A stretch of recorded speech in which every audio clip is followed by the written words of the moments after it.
Sunday show. It's Sunday, October 23rd, 5 p.m. Pacific. Thanks for watching on Facebook, YouTube. Thanks for listening to the archive.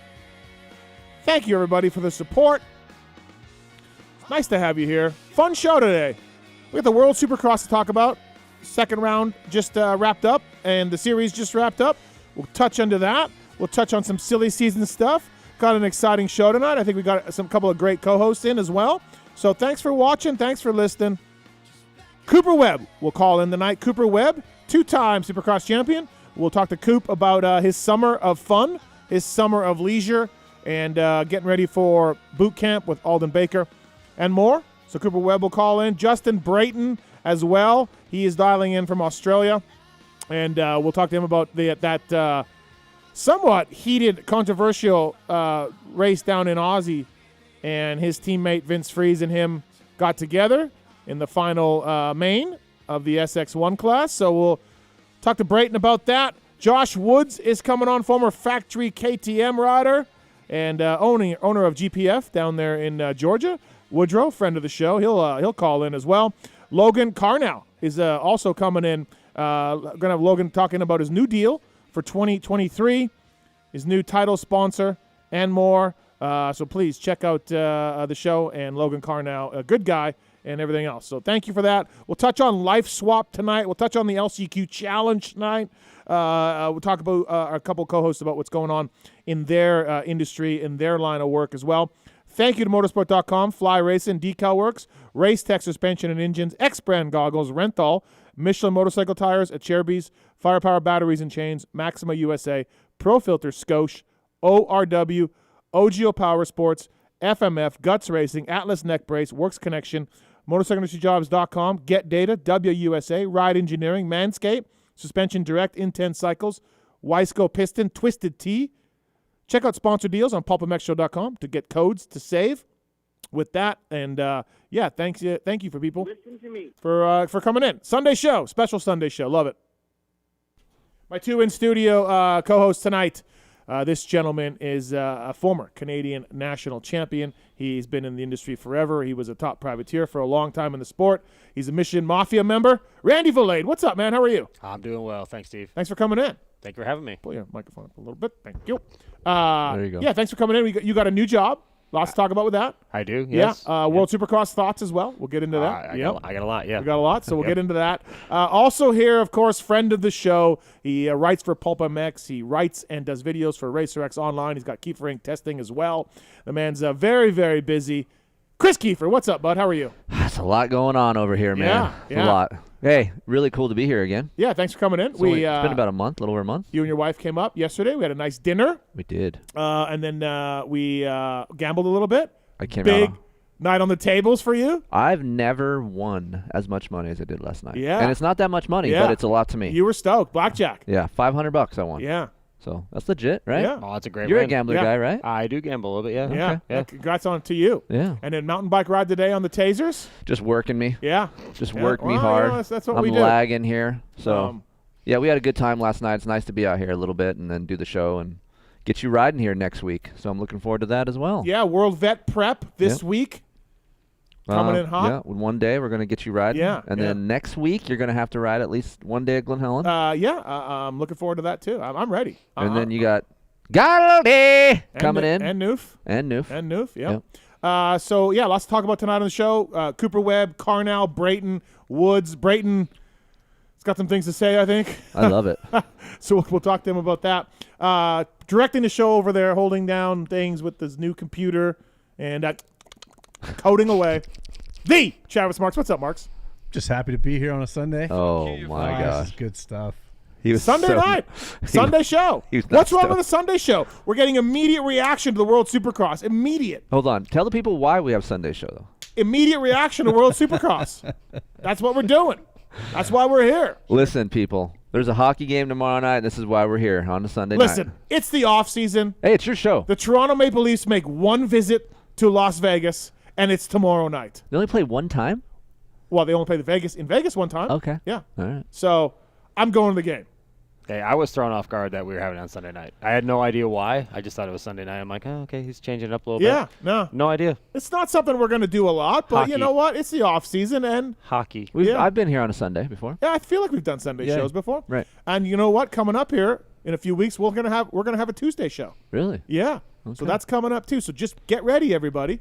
Travis Marks, what's up, Marks? How are you? Hi. What's going on? I got this new computer working. Yep. Good job. I feel like, I don't know, it went too smooth. Yeah. Something's You gonna happen. know, like when Right. things go too smooth and you're Right, like, oh, what did I right. forget? That's where Well, I'm at right now. so I'm just Marks has waiting. been using his personal Just computer waiting. to sort of handle things behind the scenes of the show, and I'm like, hey, once we get it working and rolling, let me buy the computer for the show. So you don't got to bring your own computer in. I was worried about the porn slowing down his computer, Slagging it. all the downloads. That's a fair judgment. Yeah. So the new computer is completely it's Fresh. Clean. Yeah. It has its V card still. Yes. Right. So, Absolutely. so yeah, stoked to have it, and we're working on a couple innovations for the show as well, coming down the line. Don't forget the PulpMX app. That should be out Friday. Yeah. Is that really? Real What soon. What is going on with that? People Oh my actually ask me this all the time. Like, they said Friday. They really think it's coming. It's not I coming. mean, after we've said Friday, how many times do you think they would get that it's like not this Are Friday? we updating it? Yeah, Are we we're not? updating No, it's a brand new app because we Okay. couldn't update it because of software limitations. So it is basically a new app. Yeah, I'm rewriting the whole thing from Yeah. scratch, basically. So, Yeah. It's just what I do. but for this, there's this a show. test. There's a beta version out now. Is it? I've been using it. Yep. Is this Oh, for real? Yeah. Okay. Yeah, real beta version. So we're getting somewhere. Yes, it's coming. My goal, legit, is by the beginning of the year, because then I'm slammed at the beginning of the year Right. for like the first couple months. So like I really want to have it out January 1. So, So we just that's said the Friday, but it's going to be January 1? well, it'll be some. Well, at Friday. this point, he has to put it on a Friday. yeah. Gotcha. He has to. Oh, it's gonna be on a Yeah. Tuesday. Yeah. Just wait. Taking your calls over there, 702-586-PULP. Give us a call. I know Sunday is weird, but give us a call. You want to talk to myself, Valade, or Keefer, 702-586-PULP. Handling the phones over there, the Tallon Taylor. What's up, Tallon? What's up? How are you? Good. Not super excited for Sunday, but it actually works better this week, so we'll take it. All right, okay. Sounds good. Thanks, Tallon. See how much he cares about his employees, like what you guys think.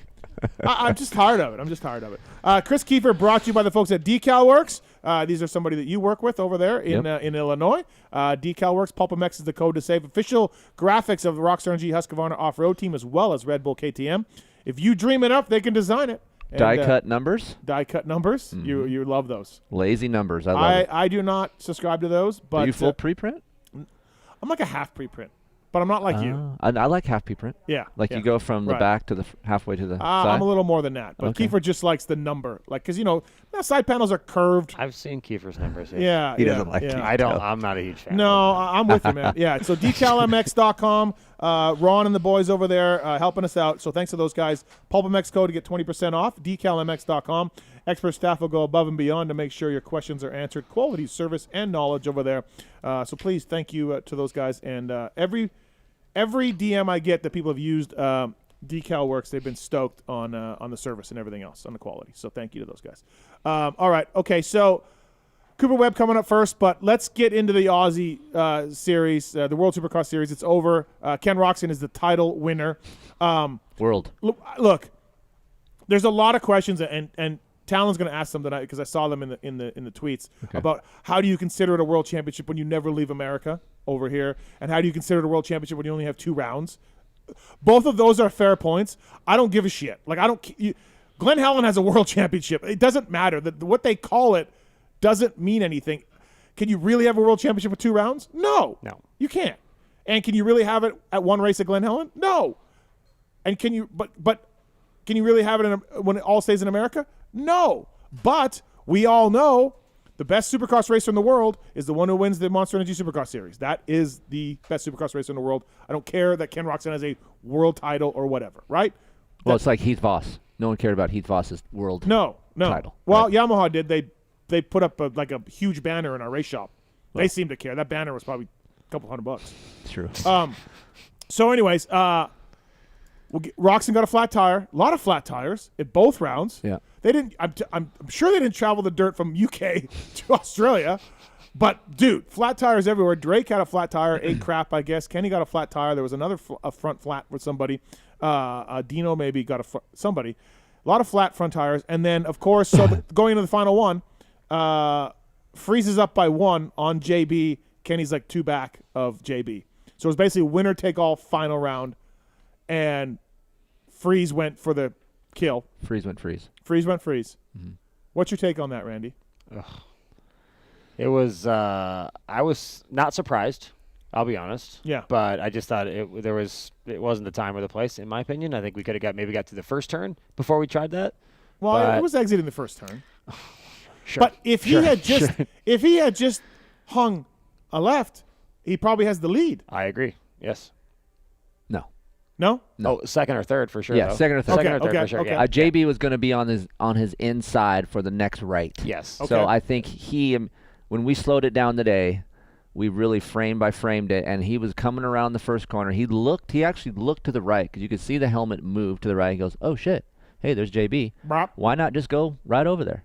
And I mean, he tried to go. You would think he thought he could get Roxon and JB, right? That's what he's thinking. He missed Roxon. I honestly think he just thought he was getting JB.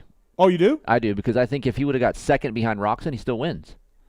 So I think, Okay. hey, I'm just going JB because He's doing the math. he's doing the math. He knows. And what I don't understand is if you're going to do that, in a way, it's not right. But I understand in a way, like, hey, because his contract probably has a fat ass bonus 100%. for yes. him winning this world deal, right? Yes. So he's thinking, I'm going to be 6 figures large. Yep. I'm just going to go straight into Brayton. He's going to wash out. I could care less if he yells at me, throws at me, punches at me afterwards. I'm going to be 6 digits large here. Yep. And it didn't work out. How do you crash when you do that? Like, that's what I don't understand. Well, if you're making the yes. move, why are you crashing? Because it wasn't there. The move wasn't there because he went down, clearly. Gosh. So that's what it was. And before the race even started, I go, Heather was there, and I was like, oh, boy, here we go. Because it's coming. It's Yeah, coming. yeah. At some point, it's coming. Because he gets decent starts. He'll be up near the front. Yep. So I'm like, oh, boy. Surprisingly, though, he didn't get that great of starts in Australia, Yeah. right? Not in Australia, no. Yeah. Because usually he's always Yep. up front, right? Yep. But surprisingly, he wasn't that great of a starter. Well, Brayton was pissed. Kenny wins a Oh. most unlikely championship. I guess he wasn't that far down, so that's not that big of a deal. Savachi wins the overall. Yeah. Good for Joey. But yeah, I think the story was Freeze hitting Brayton, his teammate, and taking him down and ruining Brayton's chances of a championship. I can't wait to hear from Brayton. Look, it's Freezy hasn't been in trouble in a bit. So Yeah, it's been 6 it's kind months. of like Yeah. the platelets underneath our earth are rubbing, Yeah. and we're going to have an earthquake Yeah. at some time Okay. soon. Yep. Well, we had one. We got one. Yeah. Okay. So Something else, man. Yeah. I mean, let's be honest, like Kenny's the best guy in that series, right? Of course. yes. Okay. The best guy won. Yes, the best guy Yes, won. Yeah. Yes. Tomac Yes. went home after winning the first round. Correct. So, Yep. absolutely. So Chad called this World Supercross Series a soft launch on a podcast I did with him. I would agree with that. 2 rounds and they did change the format up a little bit from the first round to the second round. I think there was more of a break between the mains, and they also put the 250 guys in right in front after the break, which we at the UK. I went to the UK and the 250 class was done by like 7:30. Like just McElrath had won and we'll see you later. Yeah. So they changed it up a little bit. It looks like they're trying to play with it a little bit, but. Initial thoughts, Randy, on World Supercross? Like now that we're 2 rounds down and we've seen these guys, and Oh man, I was very excited on Thursday night to tune in. Maybe I was a little off, and I was just watching it. I'm like, oh, it's an Australian Supercross round. I didn't get it right. Yeah. I was like, there was the heat races, and then it was, oh wait, the WSX guys now are practicing. So it was the Australian commentators, but those guys were good. They were cool. And then it went into practice, and I'm like, oh, well, we're watching practice on Fox Sports right now, right? This is what we're doing. So, but no, overall, I mean, I would love to see more guys be involved, but I just don't think it's going to happen. I'm all in. You're all in. You love it. I love it. You want to know why? Because I'm a sucker for dirt bikes and racing. I could give a shit. If they said, hey, man, we have 3 hours of practice, I'm watching it. Well, yeah, I'm with you, too. I'm the same way, but, like, I understand what you're saying. It's kind of Yeah. janky, yes. okay? Yes. But I'm in for janky. Okay. I live in Okay. the high des. My middle name is Janky. Like, I'm in it. Like, Yeah. you put bikes on a track, if it's the 125 novices hitting the ramp, I'm watching it. Well, that's going to be entertaining, let's be honest. Right. Okay. but okay, so take away that part, the series itself, like format. Like, did you like that format? 3 main events, 3 short ones. The last one is longer. I did actually. Yeah. I Full did point, like that. full points for each main. Yeah, So yeah. swings are all over the place. I like that. Yeah. Yeah. I wish they were just a tad bit longer for each one. Yeah, I think Like, so too. Maybe The like- 250s are really quick. 450s are 8 laps. You're like, you could go 10 maybe, and then do the last one at 14 or Because whatever. we went 6, 6, 10, We did on 6, 450 we did 8, 8, 12. 12. Yeah. Yes. And then at 250 we went 6, 6, 8. 6, 6, 8. Yeah. Yeah. Yeah, and you know what? It goes into the whole thing about, like, in America here when we do the Triple Crowns, there's no time to tell other stories than what the race is. So you're not seeing Kyle Chisholm or Brees or like anybody beyond the top 5. You don't see them on TV at all. Nothing, because the race is so short. Well, you see him cartwheeling down the straight. Yeah, dude. Yeah, I want to talk to you guys about those crashes too. But also, so I like the format stuff. I think that's really cool. Super Bowl, I've always been a fan of. There is a sense though, and I got this sense. So you guys are familiar with golf. I know you are with the Live Tour, right? Love golf. Right, I know you're a big golf guy. I'm out. Don't. And the Live Tour, one of the criticisms of the Live Tour that is backed by Saudi money. Saudi money. Yep. One of the criticisms is, like, these guys are getting paid so much money, they're not really caring on who does what in the actual matches. You know, they're like, like, cool, I won, but also I got 5th or I got 10th, right? Yeah. There is a sense of that at the World Supercross that I was at in the UK. Now, granted, it was the first round, new series, guys maybe not coming in totally prepped. But there was a sense of like, hey, man, I'm just happy to be here. Like, I'm making a lot of money. Like, you know, the guys are making a lot of money. Like, obviously, Brayton and Roxon and Savachi, and those guys want to win. But I do wonder, like, I heard a few times about how the purse went up $20 for the next guy in front of you. So it's like, same as AMA, but. So the guys that are just showing up, like the Drakes, all these guys, what do you think they're pulling in? Well, in a sense, I wrote about this in my column. I got a sense of the deals being all over the place. Like some guys, $40K a race, no purse money. You just get 40 because the purse money What goes kind to of the guy teams. is that though? What is a 40? That's like a Savachi. Okay. I saw guys getting. You're just getting purse money. That's all you're getting. So the team gets $400,000 for 2 races. However they want to split that up. And they have to fulfill their. They need 4 guys. They need 4 guys. 2 guys in each class. They Gotcha. got to have that. Yep. And so the deals are all over the place. Like some guys are going, hey, because the purse is about double of a 2021 AMA purse. So some guys are getting just the purse money, which is double to a main. And you're in the main event, right? So you don't got to qualify. You're in the main event. Some guys are getting $40K, no purse money. Some guys are doing $7K and half a purse. Like it's all. And then Kenny gets paid by the series, right? Kenny got paid by the series. So there's a lot of money floating around there. And I don't know if the 5th on back guys for these 2 rounds were ready to kill it, right? Because They're getting some. they're getting some money. Yeah. And that's a criticism of the Live Tour in golf. Yeah, but I feel like, I don't know, if I'm going over there for whatever type money it is, I'm still trying to do what I want to do. You're a right? racer. Like, you're a racer. I'm a racer, right? Like you're not just going to sit back and be like, oh, I'll get 7th. I wouldn't think, Okay, right? yeah. That's my opinion. Right. Maybe I'm wrong, but like, Right. And I think also the 5th to 10th place guy, they understand that people are watching them, and those people are industry people. So the better they do, can hold some weight when they come back home. I feel like, hey man, Yeah. I'm trying to pitch you. You know, hey, will you sponsor me? Will I get this? I got this over at the World Supercross. I can run it. You know, so for me, I think it's less of that. I'm sure if you're all the way on the outside like A-Ray, you could just chill. I know we'll get to that, but. You know, hey, I'm in 9th. I'm just going to chill because there's no way I can get around this track anyway. Yeah, no. There's not a lot of places to pass. Well, there's not a lot of places to pass. I think both tracks were lacking. Both of the dirt was lacking. And then you have these short main events. Like, what are you going to do? So I just want to let you know. It's $20 to get the guy in front of you or whatever amount it was. So the flat tires are because of the metal ramp. Just want to let you guys know that. You think? Yes, 100%. Let's ask JB that because there were nails in UK. I understand that. They were finding nails. That is obviously a cause, but Okay. I'm telling you the difference between what we have here. I'm making a note for JB. We have hard packed dirt here as well, so it's not that. Guys tag, jumps and rhythms. It's nothing new. What's new is the metal ramps and the squish that you're hitting that metal ramp, and that metal ramp does not give. Well, in UK, they were saying there was a real noticeable lip. Yeah, so at the edge of those at ramps, the it's a front of the sharp ramp. edge. Yeah. that's what's getting us flats. That's what's getting Well, it. Yeah, but we had. No, we what, had- What about? X Games had metal ramps at one point, Did right? they? McGrath thing did. I know that. McGrath for thing sure. did yeah. for sure. McGrath yeah. had flats. Yeah. He did? When I was there, yeah. Okay. Okay. Well, Keefer. Well- yeah, I got you. There were nails in UK because I saw photos of them. Yes, Details, absolutely, yeah. Why do you guys think we saw so many crashes at both rounds? Derek Drake injured. Chad Grant, they were bike problems. That's bike Those are problems, bike yeah. problems. But then Yeah. the two replacement guys for MDK got hurt as well. Jackson Richardson and somebody else. Yeah. But Chiz crashed his brains out. It just Chiz just couldn't make it around. Like he got taken out. At yeah, what, I know. At the but start of every. but there was moto, crashes everywhere. Right? Yeah. For both of these things. Two reasons for me. One, it's carnage because people are trying to jockey for position and they're rushing it and they're causing pileups like what we saw in Australia. There's a lot of that. Yeah.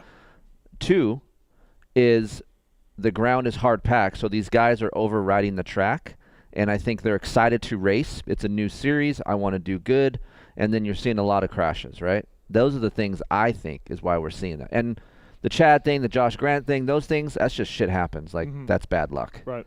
But these other crashes, man, like you see Josh Hill, he's sending a quad. Like these guys are going for it. They're not like just rolling around, you know. So I just feel like they're just overriding what that track is giving them.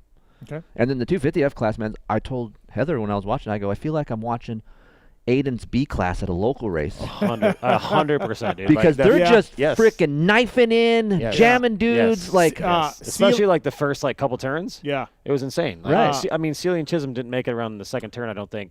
Sealy had to peel off a bike off a dude. Yeah. Sealy at UK was like, wow. Like, Yeah. these guys are trying to kill me. Yeah. And then he's like, I'll be ready for Australia. He wasn't.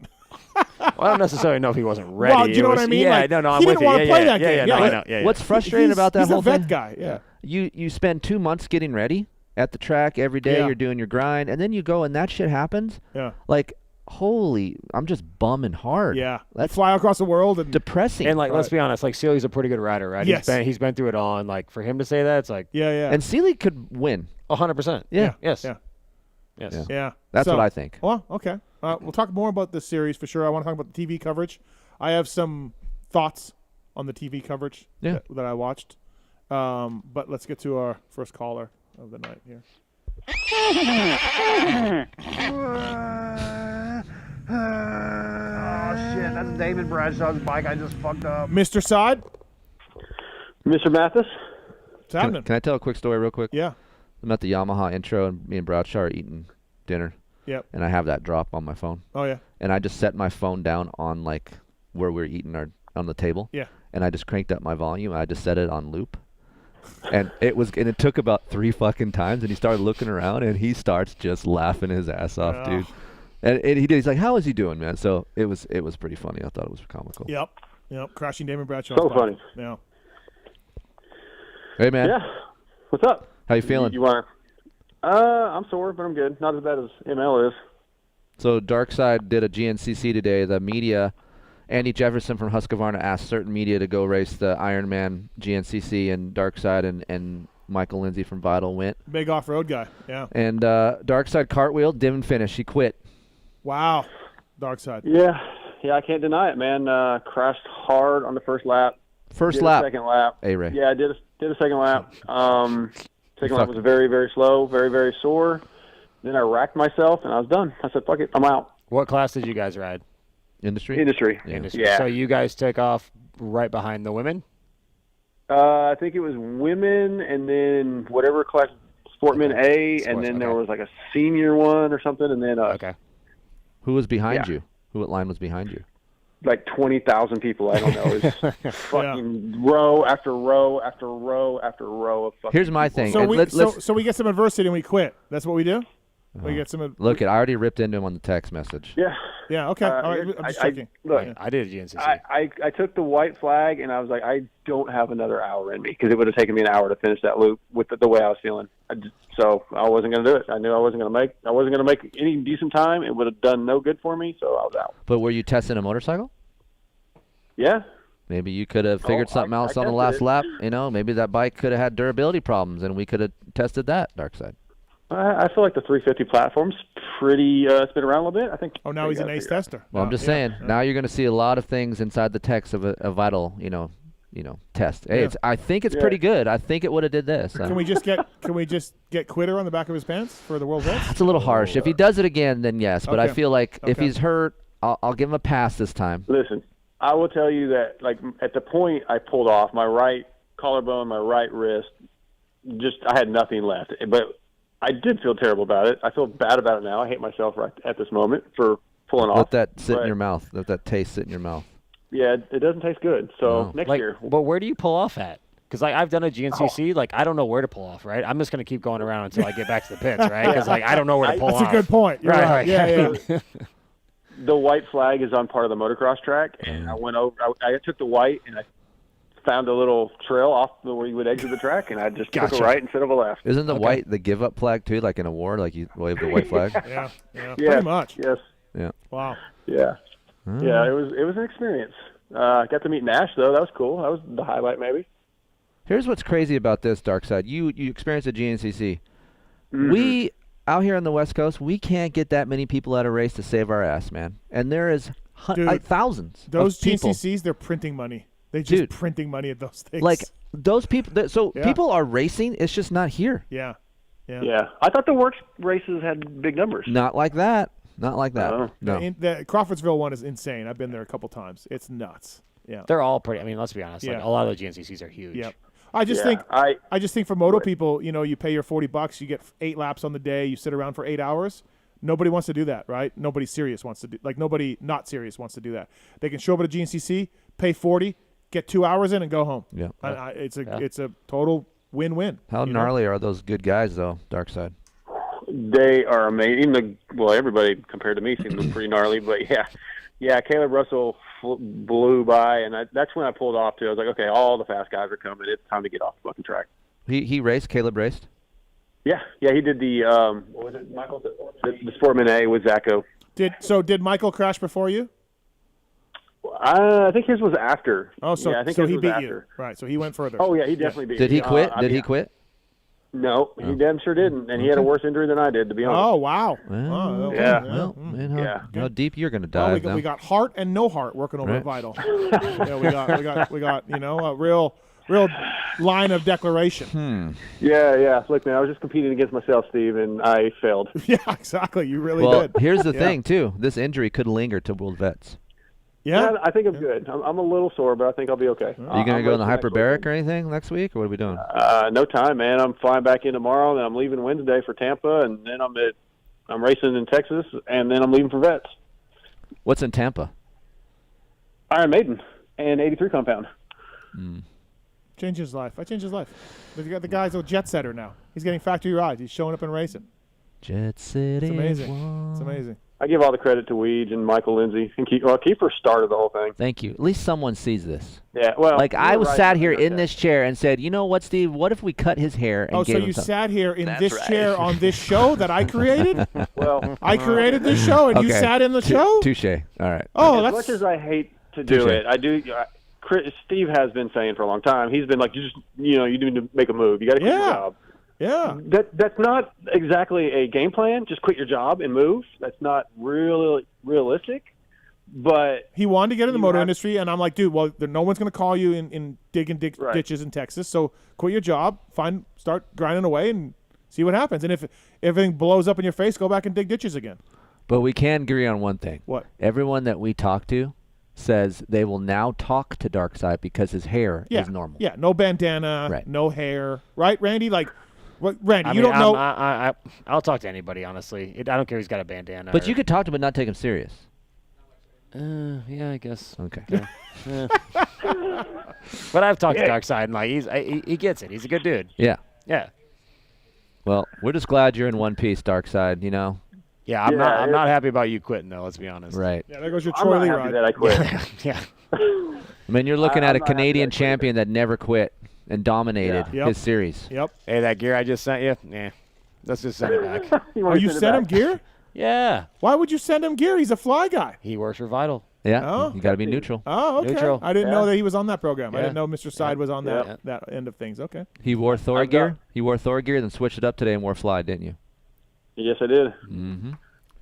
I did. All right. We got to run. We got Cooper Webb on the line. Mr. Side. Okay. But You think Cooper quits at anything? yeah, Cooper don't quit. Very unlikely. Very unlikely. Right. Yeah. All right. What wrap up show this week? Yeah, we're gonna. I don't know if we're doing it Tuesday or Wednesday, but it's gonna be Checkers and Privateer Matt Burkeen, All two-stroke right. guy. Fantastic. Good to hear, man. All right. Well, good luck in your recovery, Darkside. If you want to start a Yep. GoFundMe, we'll donate it to it. No, we're good. See you in 2 weeks, man. Coming for you still. All right. Fantastic. See you, buddy. All right. See you, bye. See ya. That's Mr. Side, GNCC quitter, everybody. That's right. Renthal Bars. Love the guys at Renthal, the undisputed global leader in manufacturing and design since '69. Renthal has become notorious for relentless obsession to detail and quality through the commitment to produce the finest products on the market today. They have more championships than all the other brands combined, and they are great. Between the Fat Bar 36, Twin Wall Bar, 7/8 Bar. You know who uses Renthal? Cooper Webb over at the Red Bull KTM. And we have him on the line right now. 821A. Cooper Webb, what's up, man? How are you? What's up, Steve? How's it going? We're good, man. Thanks for calling in. Appreciate it. We had you in studio after Salt Lake, but I haven't talked to you since then. So you had a summer of fun, summer of off road. What was it like? We know you bowed out of the Nationals and needed a break, right? And you said on the show when you were sitting across from me that if you had kept going, you were not going to keep racing because it was just a lot. Did this summer, did it reinvigorate you? Did it re-energize you a little bit? Oh, no doubt, man. I think that was, like you said, a little bit of it, and man, it really was obviously a much needed some time off and just kind of a really big reset. Obviously, it was a bit of a struggle this year, no doubt, and just kind of everything, man. Let the body heal, let the mind heal, and had my first child, which was amazing, and just kind of got to ride my dirt bike and really remember why I did it. And Sure. We went to a lot of night practices and rode some woods and some local racing and just kind of got back to the roots and kind of reinvigorated myself, I do feel. Yeah, it seemed like you were everywhere and just having fun, right? I talked to Austin, your mechanic, your practice bike mechanic, and he's like, dude, he's loving it. He doesn't care how he doesn't care who beats him. That's what's like, impressive. That's what you were like all summer. You were like, I'm just having fun. Nah, it was really cool. And then, like you said, kind of riding everything, like we would ride some motocross, we would go free ride, we would ride a two-stroke one day, ride a 450 the next, and tried my little bit in the woods, and it was just fun. It really was. Just kind of getting back to the roots, like I said, just of why we ride and why we race and why we do it, and I think just kind of challenging myself in some different atmospheres, even though it's obviously on a totally lower level than Supercross and motocross, but I think it was cool just to kind of, on a much lower level, prove to myself like, hey, I can kind of adapt to anything and go ride and have fun and also still do well. So it was cool though. It really was, and I think it definitely made me appreciate the pro side and the grind of what it really does take to be at the top of this sport is it's gnarly. So I think it was good to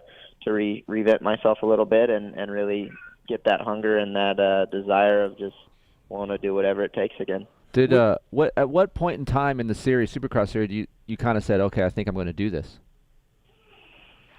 It was kind of, I'd say, when the East Coast actually kicked off, and it all kind of started when my deal was up, when we were kind of negotiating some things with KTM. And at that time, I wasn't with Alden, and it was something that, as a group, we were trying to figure it out and make it work for all parties. And I think it was something that this was kind of an idea, like, hey, what about, starting back with Alden for this Supercross, but we can tell, you're just in a weird kind of spot, and maybe we can figure things out with you and Alden and get things back rolling and fix some things there, and let's come back. We'll give you the summer off, and then that gives you a chance to kind of start back with Alden maybe later in the summer and really put in a big boot camp kind of off the bike, and then when you get ready, we can do a bunch of testing and riding, and in theory, it'll work out pretty dang well. And I think obviously there was no hiding either. Like, we were struggling a lot with the bike, so it kind of just at the time made sense. And yeah, I mean, I looking back at it now, I think it was definitely the best thing for me. Renthal bringing you Cooper Webb on the show, 702-586-PULP. If you want to talk to Coop about anything, really, give us a call. Those J-Day races, we were just talking about GNCCs with Mr. Quit side on the line there. And awesome. I've heard nothing but fun about those J-Day races in, like, New England. Like, it seems like they're a lot of fun, and they're getting good entries, and people are digging them. I think I was talking to Treadwell or KJ, Keith Johnson, one of those guys, New England guys, and they were, like, saying it's a blast. It really was, man. I mean, it's a really cool concept. I'm friends with a lot of the guys from the Northeast, so I've been seeing them, like Robbie Marshall and Dakotas and some of those guys, and I've seen them do it for years. And it was something where Zacho was actually telling me he did one and how fun it was, and that opportunity kind of came where they reached out and were like, "Hey, we'd love to have you up," and we worked the details out and we made it happen. So. Yeah. But it really was. It's 50% moto, 50% woods. It's 30-minute motos, so you're not just killing yourself in the woods for 3 hours. Yeah. And it really was fun, man. It was definitely a lot different, but I enjoyed it. Like, obviously, the woods is something that I do enjoy, but it wasn't full-on woods where, I'm just running mid-pack or whatever you want to call it. I know, exactly right. It was cool, though. Yeah. It was really fun, and it ended up being I raced, Robbie Marshall super hard the one day, and it was we passed each other like 7 or 8 times, and, it was just fun. It really was. Red Bull Straight Rhythm, 252 stroke EFI. Have you ever done their Straight Rhythm before? Had you ever done it? Yeah, I did it in, it would have been technically 18, but going into 19. Okay. I did it in one time, and when it was still at Pomona.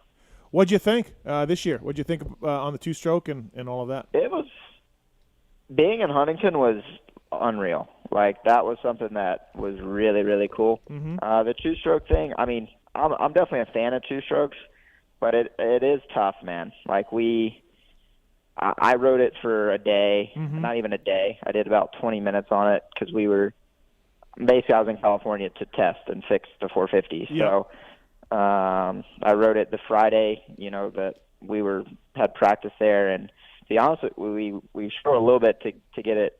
The EFI is a way different, like, feeling and riding. It's like a 4-stroke, but a very mellow, like, wood style 4-stroke, if that makes sense. So you have to ride it a gear tall, and you're just lugging, like, off all the jumps. And for me, I kind of struggle with it, to be fair. Not that I'm a big 2-stroke guy, but a normal 2-stroke, you got to, you're up in the revs, you're maybe a gear low, and so it took a little bit. But other than that, I really did enjoy it. Like, it was a cool event. The fans were actually really, maybe because I wasn't at the races all summer, but it seemed like the fans were actually stoked to be there and see it. And for me, it was cool. Like, we spent the weekend in Huntington and as a family, and just it was really cool. I enjoyed it, and sure, I got eliminated maybe sooner than I wanted to, but I think that race is, as I've kind of looked at it now, is for just purely enjoyment and doing something different. I think that first time I spent like 3 weeks getting used to it or getting ready. Got knocked out like second round. So I learned my lesson there. I'm a big turn guy, not a big straight guy. You're a racer. You're not. You're not a. You're not a whip for. He's not a showman. He's not a showman. No. Not a showman. I need some scrub daddy training, no doubt. Marv was on last week on the show, and he mentioned too. Can't rev the thing. Can't rev the EFI bikes. Got to lug it, and he said it was weird. It tripped me out. Yep. It really was. Like, hitting the rhythms and fourth is really where you need to be, like third and fourth. Is just like you're already kind of hesitant because you're on a 2-stroke, like hoping this thing is all right. And that's a good point. It took some balls those first few, like hitting that big jump too. And that's what I was telling someone. I'm like, we're used to our triples are the same every weekend. In outdoors, like the leap, you hit it wide open. And that tabletop, I think, was in all of our heads. But it was. We got through it. It was fun. Yeah. Some guys weren't comfortable off that. They'd boner air the shit out. Like, you know how good Hanny is, right? Yeah. And every time he came to that tabletop, he would lose so much time because he would just boner air it. Yeah. And I'm like, dude, what is up? Hanny's sick, and he's just getting worked on this tabletop. I think it's amazing that Marv was as good as he was. He'd never done the event on a two-stroke, and like Coop said, the bike was a bit weird. It didn't matter. Yeah. Marv's like, watch this. It's just he's born for He's that. so good in that stuff, man. No, for sure. You mentioned testing on the 450, and that leads me to my next question. Like, have you talked to people, Ian and everybody else, or maybe somebody in Austria? Like, do they feel like they're gonna have a better working model for you this year? Like, is there some gains being made so far? I mean, it's still early, but do you feel like you'll have a bike more suited to you? Yeah, no, it was. We're making a lot of head work. You know, it's not for lack of effort. I just left California on Friday. Actually, took a red eye back here on the East Coast, and we spent 2 weeks out there with.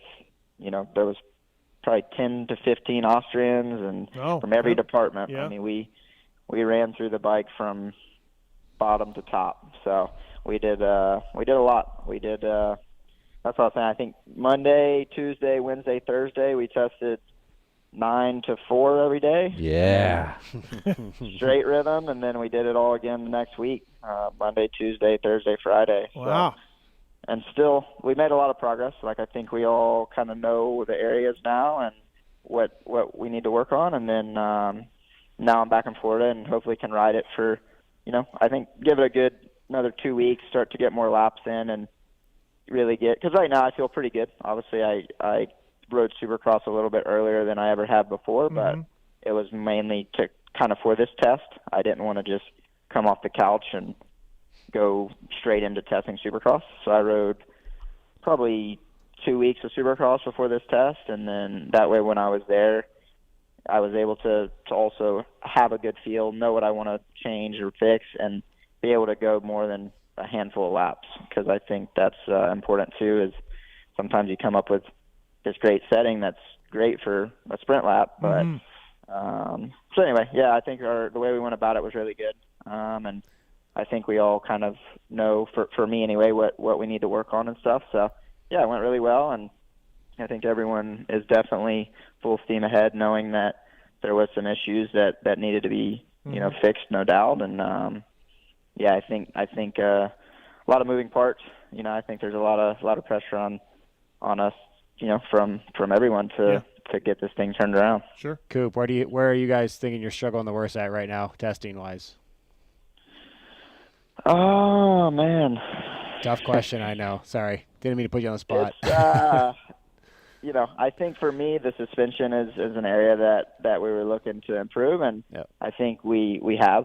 And so, yeah, I think that. But it was a little bit of everything, to be fair. Like, we did a bunch of engine, a bunch of chassis stuff, a bunch of mapping, just kind of trying to get a real direction. I feel like we made gains in all those areas, but I think the suspension, this bike is, as we all know, it's totally brand new. So some of the stuff that we've done in the past just isn't really translating. So I think that was the biggest thing, but we got a good idea on what we need to do moving forward. Are we allowed to run 48 millimeter forks, or do you have to run 52s? Okay. Next question. Got it. All right. Let me ask a question that is more fun, and I like to ask everyone that has their first child. All right, Coop? Okay. Perfect. Let's get the hell away from the bike talk for a second. Okay, so when I had my first child, I was in there. I was nervous as shit. I'm sure you were. And then the doc's like, hey, you need to watch your baby come out. And I'm like, I'm out, doc. Yep. I'm out. I do not want to see that. Yeah. I don't want to see what that thing does. You think you're doing a good job at home, and then you see something come out of that thing, and you're not doing nothing to it. Yeah. Right? Yeah. So my question is, I'm not a religious man, but that's the closest I came to religion is when I saw Aiden come out of Heather. So were you down there? Did you watch it? Man, I did. I wasn't going to. I do not do well with blood and guts at right. all. So I was on the same page as you. I'm like, nope, I'm going to be, by her side for moral support, but on top of the bed. And, man, it ended up being honestly one of the coolest things I've ever experienced. Like, it was like I was at Anaheim. You're just, all right, let's go. Even though we're doing nothing. But it was really, like you said, it was a really special moment, and man, it was super cool. And luckily, everything was healthy and no problems. And wife did great. It gives you a unique perspective about women, how gnarly they are, right? Yeah, no, it does, and I think it it makes you appreciate your wife or whoever is giving you birth even more for sure. Randy, in or out? What? Oh, I was in. You watched it? Both. Really? Both times. Yeah. My Really? wife, like it was gnarly, but like, yeah, I mean, yeah, Doc's like, grab a leg, let's go, and I'm like, all right, cool, let's do I'm it. out. I'm out. I'm out. Oh, really? Yeah, I'm out. I'm out. Dude, like Keefer, you're out? my doctor made me cut the umbilical cord, and I was like, nope. Oh, He's like, that I was said- gnarly. I said no twice, and he said, get over here. And I'm like, okay. Okay. And I went right in. Oh yeah. Wow. Yeah, I did it too. Yeah. Jeez. We have a question from YouTube from Carvrack on YouTube. Did you use surfing to relax and recover this summer? Did you get out on the waves much? Not as much as I wanted to. Nope. I spent a lot of time on Norman, so we did it behind the boat. But as my dad would say, that's just being a poser. So not as much as I wanted to, no. But kind of did a bunch of different stuff. I mean, I still trained all summer. I think that was something that obviously it wasn't like a daily grind, but rode a lot of bicycles and kind of just did wherever I wanted. Really, like we'd go and pick up basketball or go probably a lot of golf or tennis or whatever it was. So just kind of different things. It was cool. Did you? So boot camp starts next week? Or is that where we're at? I mean, yeah, pretty much. Okay. Monday, tomorrow is like official boot camp. Oh, tomorrow. Okay. It is Sunday. Yeah. Shoot, I started back with Alden like August 1. We kind of hit it hard, and then we've had a few. It's been good because, like we said, we're not under the gun of really like a time crunch like everyone else. Everyone else was taking some time off from the outdoors because of how long and gnarly our season is, and I was able to kind of start back and get a really good base going. So, yeah, I feel like I'm in a good spot, and we were able to do a lot of off the bike training, and then, still I was riding like twice a week towards the end just to still get that riding and that intensity, and I was helping honestly test a little bit too, and kind of get some things going in that way. So, I feel like I'm in a good spot. But yeah, official boot camp starts tomorrow. Hey, are we a Supercross only guy now or what? No, I don't plan to be. Okay. Good. Yeah, I don't plan to be. Hey, Steve, are you, JT, and Weege going to shit on Cooper in the pre Supercross videos? It's funny you say that. I was just going to bring that up. Yeah. There is no doubt that when you talk about 2023 Supercross, all of us are talking about Chase Sexton and Eli Tomac and Jason Anderson. Like, yeah. Coop, I think you're coming, like, for as much of a two-time champion can be, I think you're coming in a little maybe. Hey, bro, I didn't even want to race last year. I did it. Yeah, no. I think when we all talk about it, we're gonna. I think Coop's gonna be like one of those guys that we're gonna be like, well, we don't know. We'll see. Well, when he won his first title, same thing. that. You guys didn't think anything was gonna happen. Yeah, right? no, absolutely. I don't think you can never count him out, honestly. Ever. No. Yeah. It'll be, I think, for Coop, the first few rounds are going to be really important on where that bike is at and how happy he is and whether it's go time. Because as we've seen, even Coop's 2 title years, he got stronger, got through the first few and then got hot, right? So that's where I think I'm at with. Yeah. with But Coop. I think, honestly, like, I mean, I've known you for a little while now, but like even back in your Yamaha days, like he doesn't ever not give it his all, right? Right. Let's He's be the honest. opposite of Dark Side. Yeah, Yes, yeah. he is. Dark side quit. Yes, and then yes. Coop- Like I heard Coop's the like tail end. like gnarly. What did our guy Darkside do? He just quit. tried to race a GNCC today and just pulled in at the He white got a flag. scratch on his collarbone and pulled Got in. the white flag and pulled it in, Coop. Come on. Unbelievable.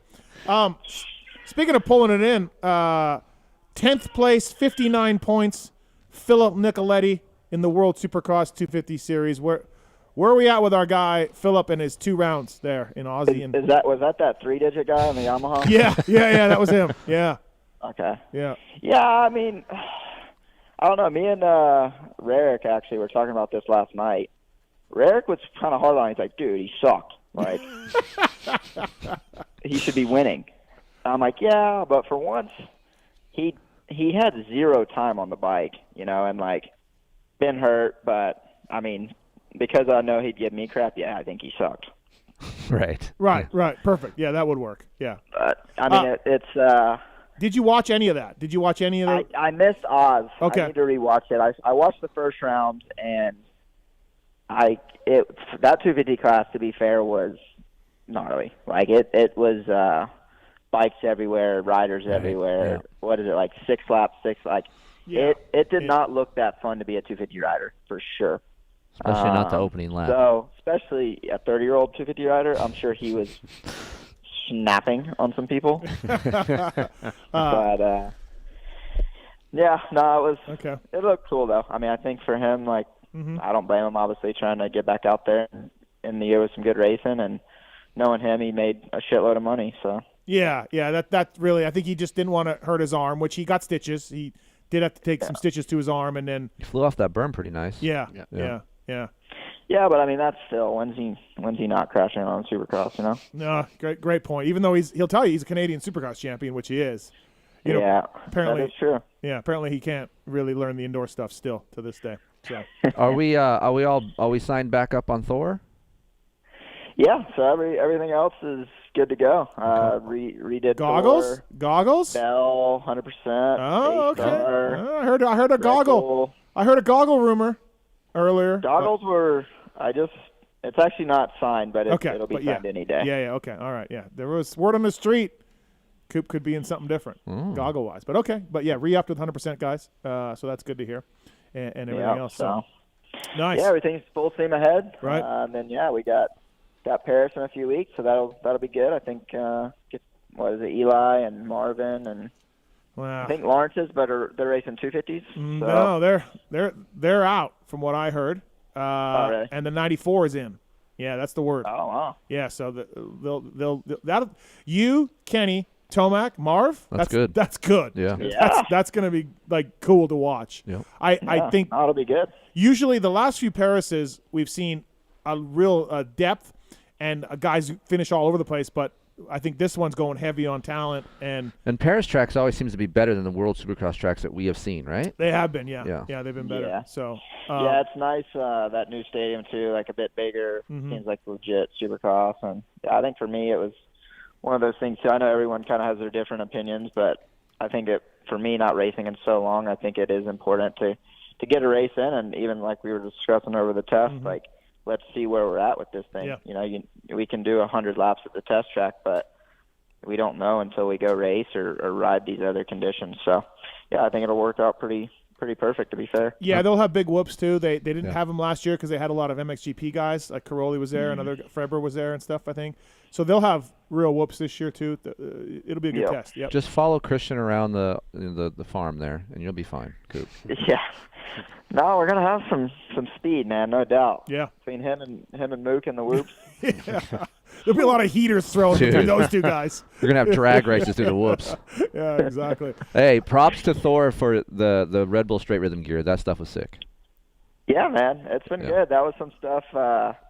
We did a few custom kits in Supercross, and then that was going to be one of the ones I was going to do in the outdoor series. And yeah, it's been cool. We kind of, we did a new deal and stuff, and I just kind of wanted to have a little bit of input on like the designs and doing a few custom stuff, and yeah, they were all about it. So that stuff turned out really sick. And then we'll have some stuff actually for Paris too, which will be pretty cool. The kind of like unreleased thing. So Nice. yeah, I was stoked on it too, though. I thought that was some of the coolest gear I've been in a while. Yeah, it's clean. It's blue and that white look good. Yeah. Yeah. Cool, man. Well, hey, thanks for calling in, Coop. Appreciate it. Yeah, we'll see you in Paris in a couple weeks. I'll be there. Awesome. And Drinking Starbucks. Oh yeah, no, I'll be. There's a Starbucks right. You know where that one is from the hotel. No, I'm not going to Europe and getting Starbucks, Steve. Well, you're missing out, my friend. You give the guy shit for eating in the hotel, but yet you get Starbucks. Yeah. Oh, okay. All right. Yeah, just keep yourself there. All right, I'll pipe down. Thanks, Coop. I appreciate you calling in, and we'll see you in Paris. And thanks for the time, man. Appreciate it. Thank you. Yeah, guys. Later, buddy. See you, man. Have a good show. Thanks. That's Cooper Webb, everybody. Brought to you by the folks at Renthal. Renthal.com for more information on that. What would be? Okay. Don't that. All right. If you could, what's your rental bar and bend? If I was going to rental, I love the 839 bend, which is the stock Honda and the Kawasaki bend. Fat bar. Fat bar. Yep. Okay. Yep. Not Fat Bar 36? No, they just Honda and Kawasaki share the same band when they come production. Okay. And it's 839. Yeah, Coop's, I think, going to be like, I'm not going to talk about him as a champion guy. Like, I'm going to say like he could, but I'm coming in hot with Tomac and Sexton takes. So when you guys Right? do the contenders Yeah. video, Oh, he's not going to be in No, that? he's in the contenders Okay, video. okay. You have to. He's a 2-time champion. But in my eyes, and, I would tell him this to his face, yeah, he didn't win a race. That bike. By the way, that 49 question. Oh, that wasn't. Oopsie. Yeah, that was. Well, Really? You Well, think that was bad? AP, No, AP I mean- ran him in outdoors. Well, here's my problem But with I don't this. think you would run those in Soupy. Okay. Here's my deal. Okay. Why do you want them to run 52s when you don't even sell them? If the riders want, let's say if the riders Yeah, want, no, I prefer a 48. Why the hell wouldn't you want them to run it? Because you're selling those. I've never understood it. And same thing with putting KYB or Showas on for the Japanese. They freak out. It's like, yeah, we know the production bike that you sell doesn't have Showas on, but guess what? It also doesn't have a handlebar and an exhaust and those foot pegs and that graphic kit and everything else on Everything. this bike. Yes. So why do you care so much about the goddamn suspension? I don't understand Listen these to me. OEMs doing that. You- If the rider wants to try them and he likes them, let him do it. So You would not be surprised. Anaheim 1, you will see the guys on Air Forks. You will not be. I will not be surprised. Really? Just letting that out. Who? The factory guys. KTM guys? Yes. Oh, I thought you meant other people. Okay. I mean, we know AP Yeah. ran him in outdoors, Yeah. but I'm just saying I Right. wouldn't be surprised if that rolled over. Right. So. I mean, that would go across the board, though, right? KTM, Husky, Gas yeah. Gas. You'd be surprised. Oh. Yeah. Oh, okay. I mean, I don't know the inner workings of that, right? But I just think KTM is KTM, and I think, in my eyes, I think KTM wants to win. So I don't know how much they're going to 100% give Husqvarna. I know, but don't you think they all want to win? Of course. Right. But I think if you see the results, I'm sure the upper management want to see the orange bike first. Yeah, you're probably right. But by the way, well, that's always been a thing. That's always been a thing. You talk to Tyler Keefe and other. That's always been a thing. By the way, when you look at the World Supercross points, Seeley 17th overall, Chiz 18th overall. Seeley couldn't make it around the second. And that's- those guys are world class. Yeah, They had some yes. rough. And we- I didn't realize they had that rough. There's only two guys behind them. Right. And we talk about how Phil should have won. Chiz could have won. Yeah. Chiz could have won too. Yeah. Yeah. You know? Chiz in the very first UK race, he was 4th or 3rd, and you're like, oh, he's chizzing. Right. He's getting ready to chiz over everybody, and then he went down, and then a cardboard tough block probably got in his way. So thanks to folks at Renthal for bringing on Cooper Webb. Thanks to the folks at Firepower as well. Pretty good batteries. Firepower parts. Yep. Hey, can we get back 490. to the gear at Straight Rhythm? Go ahead. Cooper's gear looked good. Yes. Barsha's is pretty good too. Barsha's was good. Let's Yep. be honest. I do.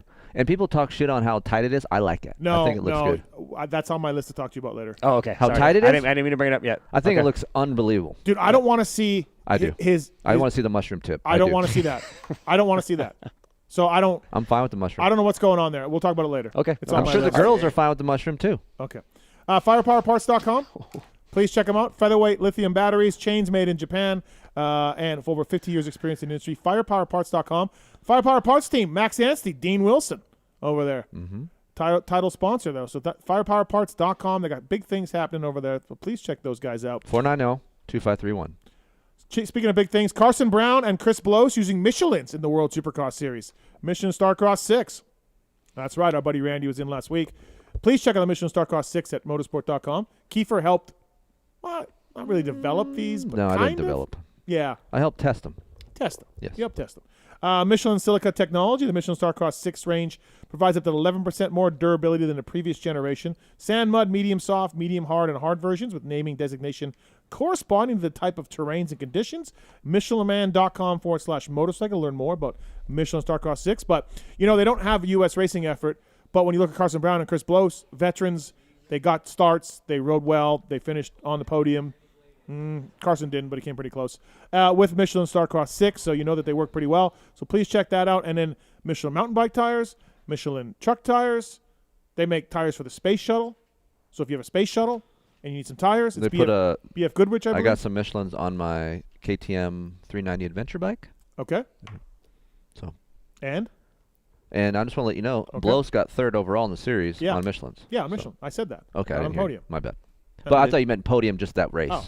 Yeah, no. Zombie. Yes. And now Zombie says after we wrote about him quitting and talked about him quitting, he's going to race next year.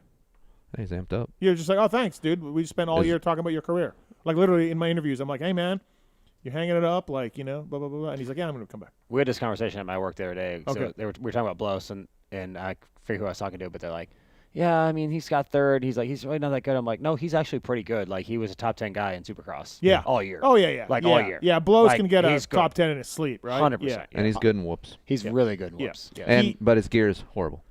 That Well, gear was horrible. Well, I don't know was what it? that was. I don't even know. It was horrible. In World Supercross? Yes. Yeah, I don't know what that was either. It was bad. Bud Racing. I don't is know. it just like a one-off generic? I don't know, man. Okay, I don't know. cool. I don't All know. I don't know. I couldn't even make it out. There was so much shit going on. There was a lot of stuff going on. Yeah, yeah. Yes. Weisco. Weisco's been supporting manufacturing teams, been manufacturing pistons right here in the USA for over 80 years. Support teams like Factory Honda, Club MX, SGB Honda, of course, whether you ride a 2-stroke or 4-stroke. Weisco is a variety of pistons, from reliable forged replacements to the performance-focused Racer Elite Series. Randy, 100% chance that you had the giant Weisco stickers on your fork cards when you were a privateer. 100%. Yeah, we did too. So we did. Yeah, Yeah. everyone did Yeah. that. Great contingency. Yeah. And free pistons. Yeah. It was great. Yeah. Weisco.com to find products for your machine, or go to motorsport.com as well. They got the Racer Elite connecting rods. They got the Garage Buddy rebuild kits. Have you seen these rebuild kits in a box? Just rod, cams, bearings, just your whole bike in a box. Just you can price Keefer, have everything. you taken a 4-stroke motor apart? Yes. You have. I haven't put it back together. Okay, gotcha. But I've taken it apart. Okay, gotcha. I've taken a few apart as well in my day. So thanks to the folks at Weisco bringing you our next guest. When you talk to Mission Motocross, we've got Randy Valade here. We also have Josh Woods on the line. What's up, Woodrow? How are you? I'm good, man. You guys talking about some World Supercross, huh? Yeah, World Supercross, yeah. Catch the fever. That's so fucked. Everyone's laugh. Every time you mention it, people laugh. I don't get it. We'll talk more about this later in the show, but I'm with Keefer. Guys made a lot of money. We had racing on TV. No, 100%. Like, if I was racing, if me and Valade were racing, Oh. I'd be there. Valade would slit a man's throat to get one of those rods. Yes. Thanks to Graham Holyfield for $5 on YouTube. Hashtag feedmarks. Is that the hashtag? Yeah, it's about time you feed me. Okay. So that All right. $5 can go towards that. What happened? People can give us money on YouTube, and then they tell us what it's for. So we got one for Marks. All right, so listen. Woodrow came after you, right, Valade? Like, you were a pro for a couple of years, and then Woodrow Woods came is in? like, I think, a year or two after me. Yeah. Yeah. Okay, so who's the best Michigan racer that you guys can think of in your era that never did anything? Oh. Like, Randy, you made main events. You got points. Woodrow, you had a factory ride. Woods, we got to say so- Chris Considine, right? Oh, yeah. He was Yep. good back in the day. what about I had a name of Matt Maximoff? He was arguably better than Nick. Yes. What? Yeah. Done it one time. Come on. Who? I've never heard of this dude. I know you haven't. I swear. Yes. He was bad all the way up till 80s. He was when did he quit? Right before he got on big bikes, I Yeah. think, right? He had I think his upbringing was a little rough. Okay. The family side Yeah, of things. yeah. But yeah, like him, it was like myself, Nick, and Chris, and he was really good. Really? Really good. What's yes. his name? Chris Considine. Wow. Okay. What classifies as not doing anything? Like, what does that mean? Well, like, Randy did get a factory ride, but Randy scored points, had a national number, like made main events. So Randy, to me, although he didn't make enough money to retire off of it, made it as a professional motocrosser. Correct. And Woodrow had a factory rider. So no, I think you did. Like, yeah, okay, you can argue with. Yeah, I mean, I mean, a guy that I had fun, right? I had fun. Yeah. I never really made a living of it, No, let's be honest. no. But like, I enjoyed what I was doing, and I Right. made money to get to the next race. And Yeah, I loved it. So right? a guy like Matt Maximoff, to That's me, such a cool name too, by the way. yeah, he was real. But Yeah. I don't know if Maximoff even had a pro career, really. I don't think he did, Woods. I honestly don't think he did. He raced a couple races, I think, like later on, like.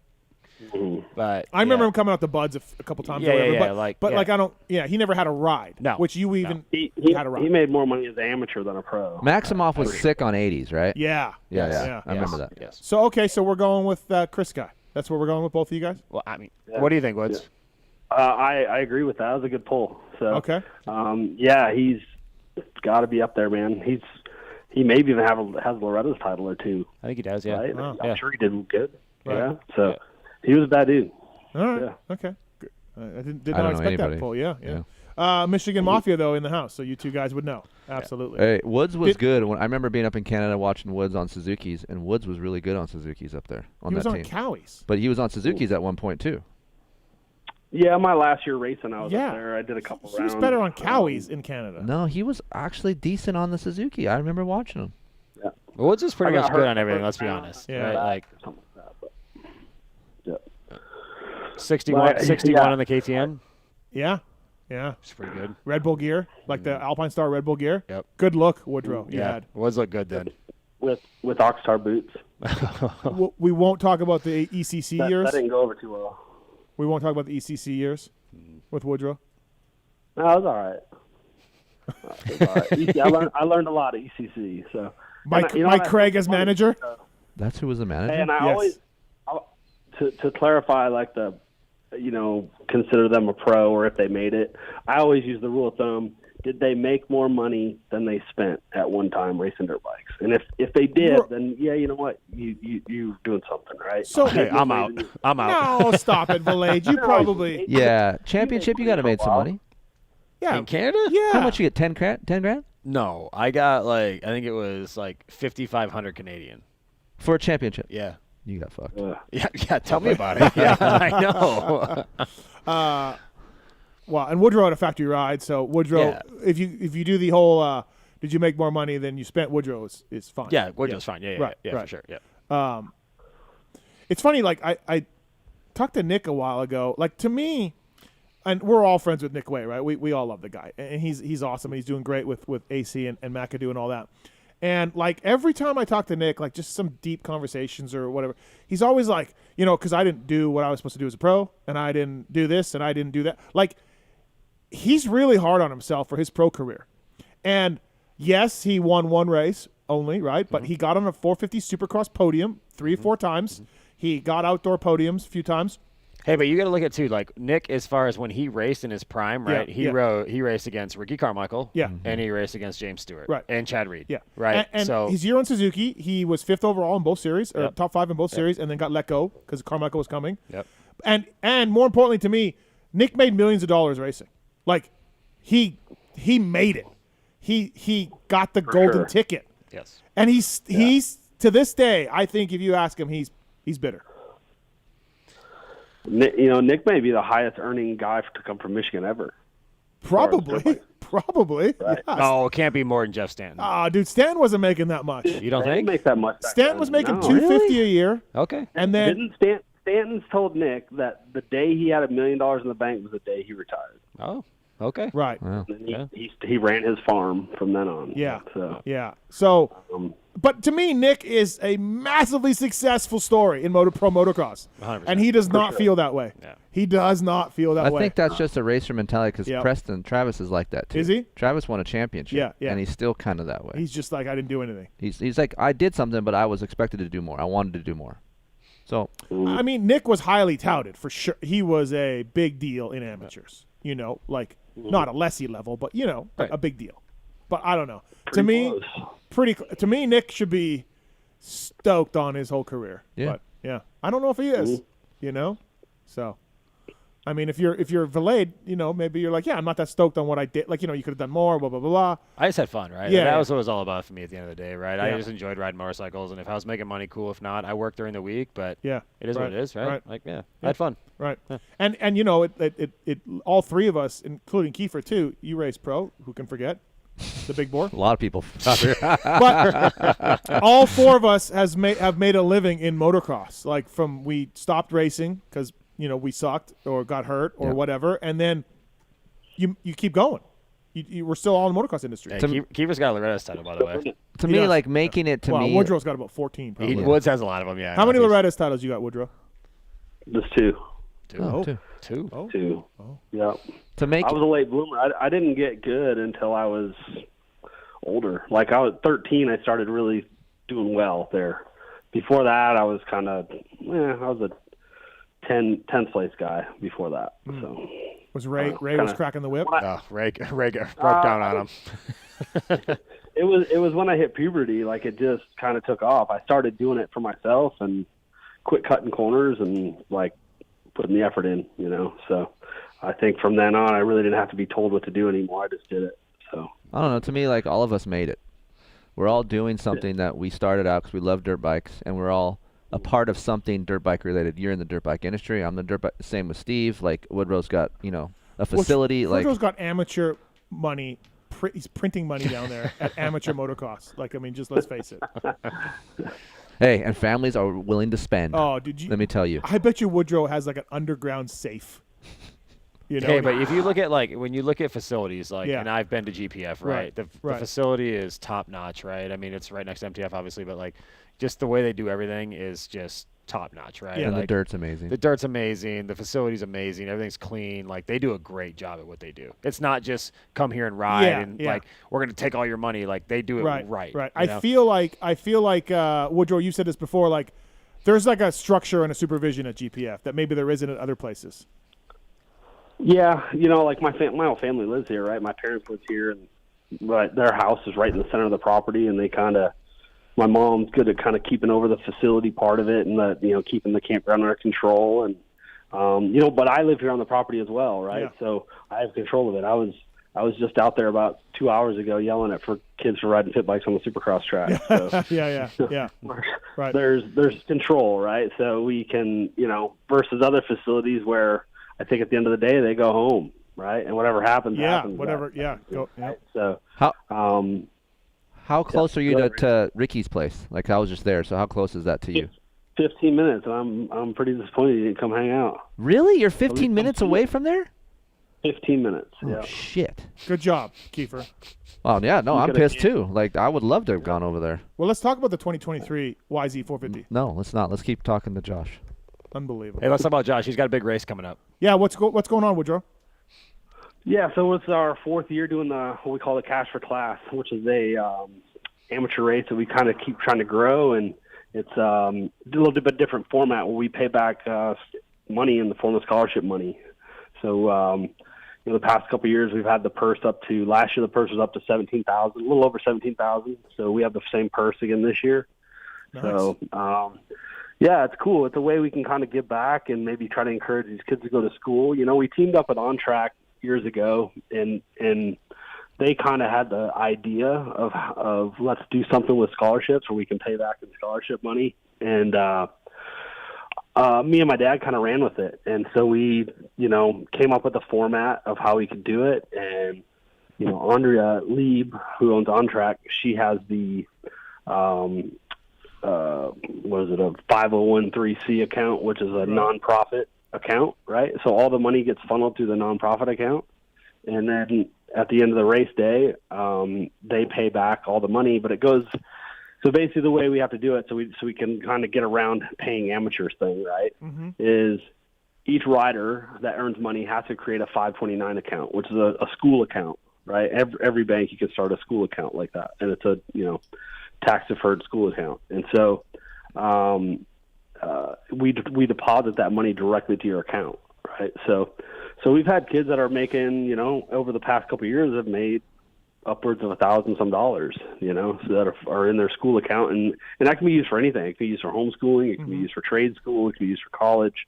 So, this is a way we can give back, and we're super lucky here in Cairo to have, a majority of the money or a good chunk of the money is raised here locally in Cairo. There's a lot of local businesses that support what we do and give us donations. We do tax deductible donations to raise the money, and it was a little nerve-wracking the first year going into it of like, how are we going to come up with this? But we're a bit ahead right now on it now, and we're in a good position where we can we've been able to bump the purse a little bit every year. Nice. And so, like if we kind of get some donations here late before the race, or as we get closer to the race, we may even bump the back end of the field up a little bit where they get just a little bit more money. So yeah, it's just kind of a cool thing. And, we've tried to make it into a big race too, even for the classes that aren't scholarship classes, so we have contingency for Yamaha and Cowie and Monster Army contingency this year. So, and then on top of that, with being in Cairo, right, there's a huge following of fast riders down here as it is, right? So I know some of the Star Boys are going to come out for the race. They did it last year and had a blast with it. Swanepoel loves our track, so he's all about bringing his guys over here and doing that. And got some other fast amateur kids that are signed up and ready to come. So it's looking like it's going to be a pretty good race. Hey, Josh, I got a quick question. Of all the athletes that come through your facility or the facilities how many of them are actually going through school? At our facility, all of them. All of them. Okay, so you guys We push actually- that. Yeah, we like keep track of it too. Like if they're on track, I have access to their grades. Oh, that's cool. And so like if one gets behind, they let me know. Gotcha. Okay. And we I'll say, listen, you're not riding this week till you get caught up. Okay. So Awesome. we've had that happen a couple times. The ones that are on different school programs, I don't really have that access to what's going on. But we really kind of push the school thing. So Love it. I don't think we really had a problem with somebody that like just wasn't doing it. Yeah. That's pretty cool. You wear a lot of different hats, man. That's a lot of work. Yeah, you could say it. Yeah, I guess it's cool. So sounds like more work. What's the It's a website? lot. You're just putting out fires every day, Yeah. But What's the but website it's for this, fun. Woodrow? What's that? What's the website people can learn more about the race? GPFMX.com. Okay, perfect. And on our website, if you want to donate to the, we'll take any donation. There's a link on there to donate. And then also, if you want to pre-enter for the event, the pre-entry stuff's on our website. So, Okay. yeah, check it out. You can check out the classes and all that and the That's- payback. Yeah, it's a really cool thing. It's neat that you do that. And it's neat that you push more than just being a mini moto warrior, at your facility. It's important to you guys to have good people there and try to help these kids in all aspects of your life, which I don't have my finger on the pulse of amateur stuff, but I feel like some of the stories I hear at these other facilities it's just like Escape from New York, basically. So, I got a question. okay, all right, go ahead. Sorry, am I interrupting you? Well, I had another question, but Sorry. go ahead. No, go ahead, Kris. It's your day. So, how much is something like this? Because I've been thinking about sending Aiden to a facility, right? But I can't be at the facility for how long I want to leave him there for. Actually, I got to fucking work, right? Because imagine that. Someone's got to actually go to work. So, how does that work? And is the cost breakdown up on the website? Like, how does that all work out? Yeah, we have a cost breakdown on our website. So, and to be honest, I mean, I think we're probably I shouldn't say the cheapest. We're the least expensive training facility out there, as far as like if you wanted to do a full year membership. We're just able to do it cheaper because, we're a family run, kind of, I have, typically we'll have one guy work for us, so we keep it very close knit and small and, try not to, outgrow ourselves and take on too much. So we've always been able to kind of to manage it. And, we've been doing this for 22 years. So we're in a good spot where, I don't have huge bills I got to pay every month either to keep this place going. So, we try to make it cost effective for people. And, I come from, blue collar family, right? My parents both worked for General Motors growing up, and they're both retired now. And luckily they're able to be down here and help me run it. My dad does tons of work down here because, as far as fixing equipment and, keeping everything going down here, it'd be really tough to do without him. So, How do you feel, Josh, about the tight TLD Barsha gear where you can see all of his anatomy? You know what? If you're fit, I gotta go for it. All right, Okay. but that's it's a little extreme. There we go. A little extreme, Josh Wood says. I'm pretty sure my 9-year-old could probably fit in that same gear. I would think so. Josh Woods here on the show, brought to you by the folks at Wiseco Piston. Please check them out, motorsport.com or your local dealer or wiseco.com. If you go to PulpMX Show, hover over the Wiseco, there's a way to contact us to get a discount from Wiseco. If you need a 2-stroke or 4-stroke piston, please check it out. Josh Woods on the show. Woodrow, so we know all the big amateurs, right? Like everybody kind of knows what happened this summer at the ranch and everything else. And I've talked to you over the years, and you've always kind of, like, I remember you talking about Brees a long time ago, and I remember you telling me about a couple other kids where you've either run into them, they've been at your place, whatever, and you've been a fan of the parents, the kid, the work ethic, whatever. Who's on your radar now for that kind of thing? That, I'm not saying you got to predict the next Supercross champion, but who's an amateur kid that maybe, that you're stoked with that maybe people aren't necessarily talking all that much about?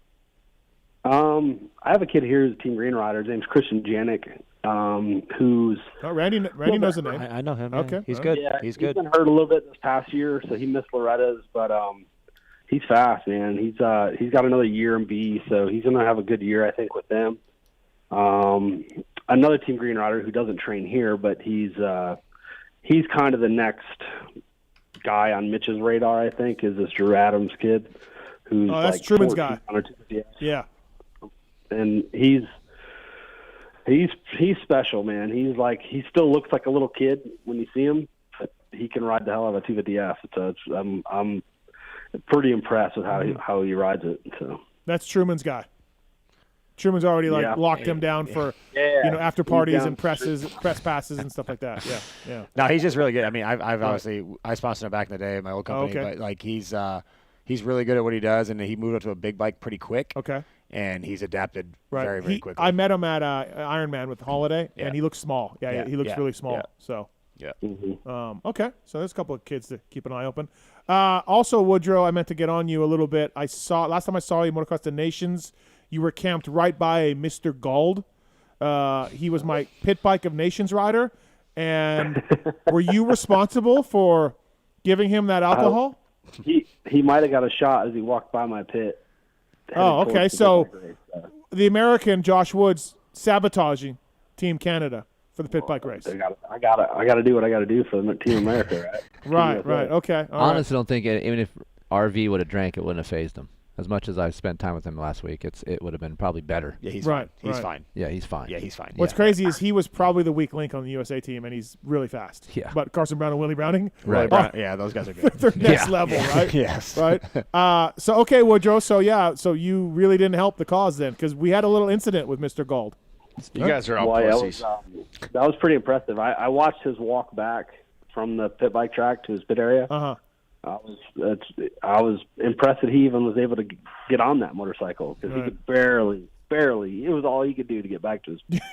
It was rough. We made a little video, a compilation of some of his greatest highlights. Steve, you never ventured down to the Michigan Mafia area. What's that? You never ventured down to the Michigan Mafia area. I was at Woodrow's pit. Oh, yeah. I didn't see you. Yeah, I was down there. Okay. I saw Schmutz was there. Oh, Schmutz was there. And then, I hadn't seen Mailman forever. He was there. Mailman was there. I hadn't seen there. Mailman. Who the hell's Mailman? 10 years. I haven't seen Mailman for. I hadn't probably seen him in almost that long as well. Okay. Yeah. I'm the same, yeah. I was saying. Yeah, Mailman. What's Mailman? Kiefer, so Mailman is a guy that we all grew up with. He was always like a sea rider, but like just a good all-around good dude. Just loves moto. So he's like a Jimmy Pardue, like a Jimmy, high-des Jimmy maybe. That's what I got. So I have a Mailman in the high-des too. Yeah. But he's an actual mailman. Oh, okay. Oh, he delivers mail. Okay, copy. Yeah. Yeah, I hadn't seen Mailman. So, yeah, I was over there a little bit. Yeah, And okay. then because Galdi was, I had to go talk to my rider. I saw Galdi. Yeah, I said, hey, Galdi, like, slow it down, man. We got practice coming up and qualifying. Hey, you know who was there? Oh. Kelly Smith. Kelly was? Yep. Yeah? Wow. I haven't seen Kelly Smith in I don't know how long. Do you look good? Fine. Yeah. He's fine. Yeah. I saw him last year. Yeah. Yeah. High Point 2000 winner. Still in Kelly's shape? still ride pretty good too. Yeah. Yeah, he stays fairly fit. So You know who's rides fit pretty still? Bobby K. Oh, Bobby K. Yeah, Bobby yeah, K he's is a shred. meathead. No. If there's one guy that's more shred than Travis, it'd be Bobby K. Yeah, Who's Bobby K? He's Canary. Oh God, he's like a He's a military guy. or No, something he's now, a right? prison guard. Yeah. Have you seen his post lately? He's like fully strapped. Like he's going. Oh. Did he not doing prison guard anymore? We're going to Ukraine? Or what are we doing? We're going in. Yes. Okay. Yeah. You Bobby need Canary. to check him out. He Dude. is full blown duct tape in. his broken jaw and kept racing. He's fine. Oh, dude. Yeah. I got some Bobby K stories for Right, Canada. right. I love that guy. Josh Woods on the show, brought to you by the folks at Wiseco Piston. Anything else for Woodrow? No, I might have to dump off my kid there. I'm gonna have to dump Aiden off. Yeah. Get him some. At least I come check it out. So Give him some see tough what's about. love. GPFMX.com to learn more about the race. Really cool what you're doing, Woodrow, helping out these kids. And, check out the facility as well, everybody. So. Yeah, thanks, man. Thanks for the time on here to let me talk about that a little bit and kind of explain how it works. So yeah, that's kind of been the hardest thing, I guess, is kind of people wrapping their head around the fact that we can actually pay amateurs, right? So so trying to explain like how we do it, and it's you're not going to get in trouble for it, right? So this is a fully backed AMA event, so with a lot of support from them. So it's just kind of something different and cool, and we're trying to. It's something I'm hoping grows, right? So there is a couple other tracks that are doing it. They did one at Paula, where they did the scholarship payback too. They didn't really advertise it that much, but they did it. And then I guess they're doing it at the AZ Open, which is like first weekend in November or something like that. So, or I'm sorry, December. So Joe Aloff's kid Liam, he got that at Paula. He got like a $500 check or $1,000 or something like that. So Yeah, that's probably what it was. So. Cool. Yep. Awesome, Woodrow. Thanks for the time. Always good to chat with you, buddy. And I guess we'll see you at one of the California Supercrosses or something somewhere. I'll be around. Yeah. Yeah, I'll see you somewhere. Thanks, Josh. boys. See you, Josh. Appreciate it. Thank you. See you, dude. That's Josh Woods, everybody, gpfmx.com. Good dude, Josh. Known him for a long time. He was the gentleman's bike that I was riding when I landed on that kid at Baja Acres. Oh. And I blame Woodrow to this day because his fork spring was broken. Hey, can we talk about Keefer sending his kid to a training facility? Yeah, we Oh, can. man. Sure. Yeah, I'd like to. I'd love to talk about it. Where are we going? Right. Like I have choices and I don't know what to do. Right. We're gonna go across. You are not sending your kid across the country. Yeah, she would. Oh, She's you're more on in. board than I am. Oh, She wants me to go there and leave him and like let him do his thing. Like, Yeah. oh, okay. Right. All right. Okay. Easy. Chill Yeah, down. All okay. right. Chill back. Yeah. And Aiden is 16. so he's fine. Yeah. Okay. Oh, you were thinking he was younger? I was thinking he's like 15. He's pretty docile. He's not like a crazy kid, so Yeah. he's not going to be out going sending it. Okay. Like he would be in the trailer hibernating and then ride and then schoolwork. That's, Gotcha. Okay. I was Unless- just curious because I always like my kid doesn't ride obviously, but like Yeah. if he did, I don't know how I would deal with that. Like as far as like, oh, we're all in, here we go. Like we're gonna go to GPF. I'm like you. Like Right. I don't know. Like if Yeah. I like him to be a free range kid, you know, Yeah. like do that. But at some point, I feel like he needs to go there and get some guidance besides me. Well, I think he needs to get outside of California because the tracks are not so great here, right? Like Right. let's get him into some other stuff on the East Coast, and yeah. Yeah, exactly. Yeah. Different dirt, a different guy telling him what to do. Yeah. So MotorcycleIndustryJobs.com. Speaking of telling what to do, go to MotorcycleIndustryJobs.com and list your job up there if you're a company in the industry, and you'll have a sea of people looking for you to find the best person. And if you're a person looking to break into the industry at Troy Lee Designs or wherever, go to MotorcycleIndustryJobs.com. You can see some real cool jobs on there and upload your resume for free today if you want. This is a pretty good job. Under general supervision, the KTM Gas Husqvarna are looking for a race team technical specialist. Is this a mechanic? Is that what they're calling it? Full-time job, Marietta, California. Under general supervision, the race team technical specialist is responsible for providing the highest level of technical service for equipment maintenance to provide the best race team rider success opportunity. That seems like a mechanic. yeah, it's mechanic. So I had a question. So Wow, was I a race team technical specialist? yeah, All those you were years? a mechanic, Steve. All right, okay, but I'm just saying, is there a worse job than being a mechanic? Yes, flagman. Okay. The only reason I say this is because like I go to the races Truck a lot, driver? right? But I watch you guys and like I respect everything that Yeah. all the mechanics do, but Right. like literally just busting your ass day in and day Yeah, out, absolutely. like staying late, staying there time, You go in washing early, you bikes, go it's out late. muddy, Yeah, it's just yeah. like, oh, Dude, absolutely. you have to have a good guy because it's not worth it if you don't, right. right? While you hope to one day get a good guy, right? So when you work in the trenches for crappy guys, Right. you're like, well, one day I hope I can get a good guy and Right. enjoy the success. Because once you start having a guy that's pretty good, like with Red Dog in 03, he was on a bunch of podiums. Right. It's pretty cool. Right, no, for right? sure. Yeah. But many guys don't get there for sure. That's what I'm getting It at. is a hard-working job, man, and the pay isn't great until you hit a factory level. You know, and What he's are what those I'm guys getting at. like? Star guys. What are they making? Mechanics. 80. Oh no. I think they're around. I 40, would say 40, around. I was 50. just What? gonna say. Yeah. I was just gonna say 45. Yeah, What? Yeah, 45, 50. Are they hourly? No. No. What? That'd be salary. Yeah. And then at Star, you're doing the track, you're watering, you're living up. No, you you're know, not. You're not. I experienced it all. Oh. We'll talk about it later. Okay. Yeah. All right. Okay. So these guys, KTM, looking for a race team technical specialist. Wow. Want to be a race team mechanic? Yeah. There we go. Big job. Yep. Thanks to those And guys. that's in Marietta. Marietta. Yeah. So you're working alongside Carlos and Frankie and all those guys. That's cool. Yeah, motorcycleindustryjobs.com. Check it out, everybody. Job of the week right there. There we go. Really cool to do that. And we're coming up next with Logan Karnow as well. All right. So looking forward to having him on. Maxima USA. Pulp 20 is the code to save with Maxima USA. Favorite Maxima lubricant, Randy? 927. Yeah. Still the number one selling performance two-stroke oil in most markets around the world. I was a Super M guy. I think my dad couldn't afford 927. Yeah, I think I was Super M as well, but I did get 927 once in a while. We mix in there a little bit, you know. I feel like my dad couldn't afford 927, so we were Super M people. Okay. Right? I feel don't like know. I feel like the cost difference was it wasn't money? much. Was it more money? I was gonna say it wasn't much. If it was It was more money than Super M. Super M dollar a was- bottle. I don't know, man. Canadian too, so who knows? No Formula K2 back then. No. Formula No. 2 K2 came much later. Okay. Synthetics came later. Sorry, Thanks man. to Maxima USA. Jesus. Pulp 20 is the code to save. Mitch Payton, Monster Energy Kawasaki, using Maxima USA for everything that they got going on. SC1, love it. Suspension clean? Suspension clean. I have some of it. You haven't used it? I have. Oh, it's great. I like it. Less abrasive But than give me the contact cleaner? SC1. Oh, yeah. Yeah, all day long. Oh, SC1's. I use it on my truck tires after I wash the truck. Do you? Yeah. No armor all your SC1. Right. SC1. I'll be down. Yeah. I think my hands are immune to contact cleaner because I just spray the shit out of my hands with contact cleaner. I don't even. There's no cancerous stuff in there. I don't even know, man. I feel like if there was, all the motorcycle industry would be dead. So. Okay. That's how I feel Awesome anyways. news. Great. Maxima USA. Awesome. No one's dying of cancer. Here we go. Contact cleaner, just in general. Good job, guys. Listen, I'm protected. I'm coming. I'm standing my ground for it. Lots more to talk about World Supercross. Keefer is going to dive into the YZ 450 for 2023. We're coming up with that, an in-depth technical knowledge of everything that happened there. So we're going to talk about that. World Supercross talk as well. Still more of that. Race Tech Rant, X-Brand Goggle Tear-Offs. Did you get those yet, Marks? Yep. Oh, you barely. did? Yeah, I did. Oh, the guy came in early. Coming in clutch. Wow, okay. Jason Thomas will be calling in, and we got Tallon Taylor, Travis Marks over there. Also, thanks to the folks at OGIO. They got a new layover. They do? Yeah. Is it 4-wheel, 2-wheel? It's 4-wheel. Ah. Have nice. you seen it? I Not like that it. you would use it because you check a bag for two. No, I'm a for pro 2 now. days? I've been traveling so Are much. you a 4-wheel guy? Little bag, like little travel bag, 4-wheel guy. Oh, you like to roll. Yeah. It. Like you want to push. You want to it. know why? Okay. Because then when you're in the aisle going down the plane, you can just go.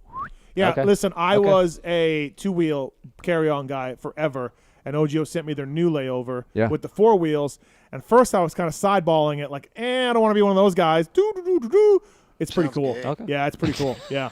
Is the 4-wheel kind of like the quick straps of the luggage world, or what? It might be, but I like it. Okay. 9,800 rig bags as well. They got the when I went to Idaho, I took my boots and put them in the OGIO boot bag, and then put the boot bag in the rig bag. So it's pretty sweet. Thanks to the folks at OGIO. Keefer went. What? What? I saw a video of you that RV showed me, of you in the woods. It was the best video I've seen in a long time. Oh, what? Oh my God! I don't know about this video. I don't think. Boy! Did I crash? RV said he made a little off the skirt little trail to do over this log, and you would just do it over the log, and you barely made it over the log with your front tire, and it was like freaking 1.5 feet off the ground. I don't know what you're talking about. I saw it. Okay, was it like an endurocross? No, court? you weren't. Okay. He told me about your pivot move. Yeah. That wasn't good. He Okay. said. The But pivot move was fine. okay, and he said you had this little trail, and it was like an off-camber. You went from a Jeep road up this little thing, and then came back down, and it was real jerky. You were jerking hard, dude. Okay, well, I don't know. Anyways, That was a great time. so I looked like a hey, man, you beating off? I didn't look very good on it. Is that what you're saying? I mean, it looked rough. Like Okay. you were very tight. Off-road's not my game. Tight. And that was pipey. You Well- didn't know when. Yeah, You I was were on jerking it. Yeah. Well, Yeah. and then come to find out, I did learn that bike better, and I was saying that on the show. Like You could once- lug it, right? Once I learned that the thing wasn't stalling, Yeah. so that was probably day 1 that he took that video. Day 2, I'm like, I can put this thing in first and barely move the throttle, and it ain't stalling. It's got a heavy flywheel. It's got a power valve tuned to it. That's the X model, the YZ okay. to the X. And you know RV Yeah. too. He's like, hey Keefer, Oh, it's the best. look at this fucking It's the asshole. best. Look at Yes. this fucking Yes. asshole, dude. Yes. Right. Well, when you tell us about the 2023 YZ450, we'll get into it. Oh boy. So email us using the contact form on PulpMX.com if you want a deal from the folks at OGIO. And you probably can't talk about OGIO, right? Because you got. Why can't I talk about Well, you? I don't. You guys have your own bags. Oh, but Pilo's one of my buddies. Oh yeah, We're Pilo. good. Yeah. Right. Okay. Yeah. All right. It's all good. We do have our own bags, yes. Yeah, you do have your own bag. Your 4-wheel? CharlieDesigns.com. Yeah, we have our own bags, yeah. 4-wheel? We do not have a 4-wheel. Okay. No. Do you we're need just- another Coors Light? Or are you No, good? I'm fine. Okay. Yeah. You just let me know. I had one. Not even one. It's like Well, okay, but half. Heather will hook It's you up, warm probably so- by now. It's warm. You're right. Yeah. Yeah. You want another? Want a cold No, one? I'm good. Let's get. Well, each break we'll give him one. Okay. All right. Next, let's get our next guest on the line. Privateer Hero. This man went from disaster last year with a sponsor pulling out.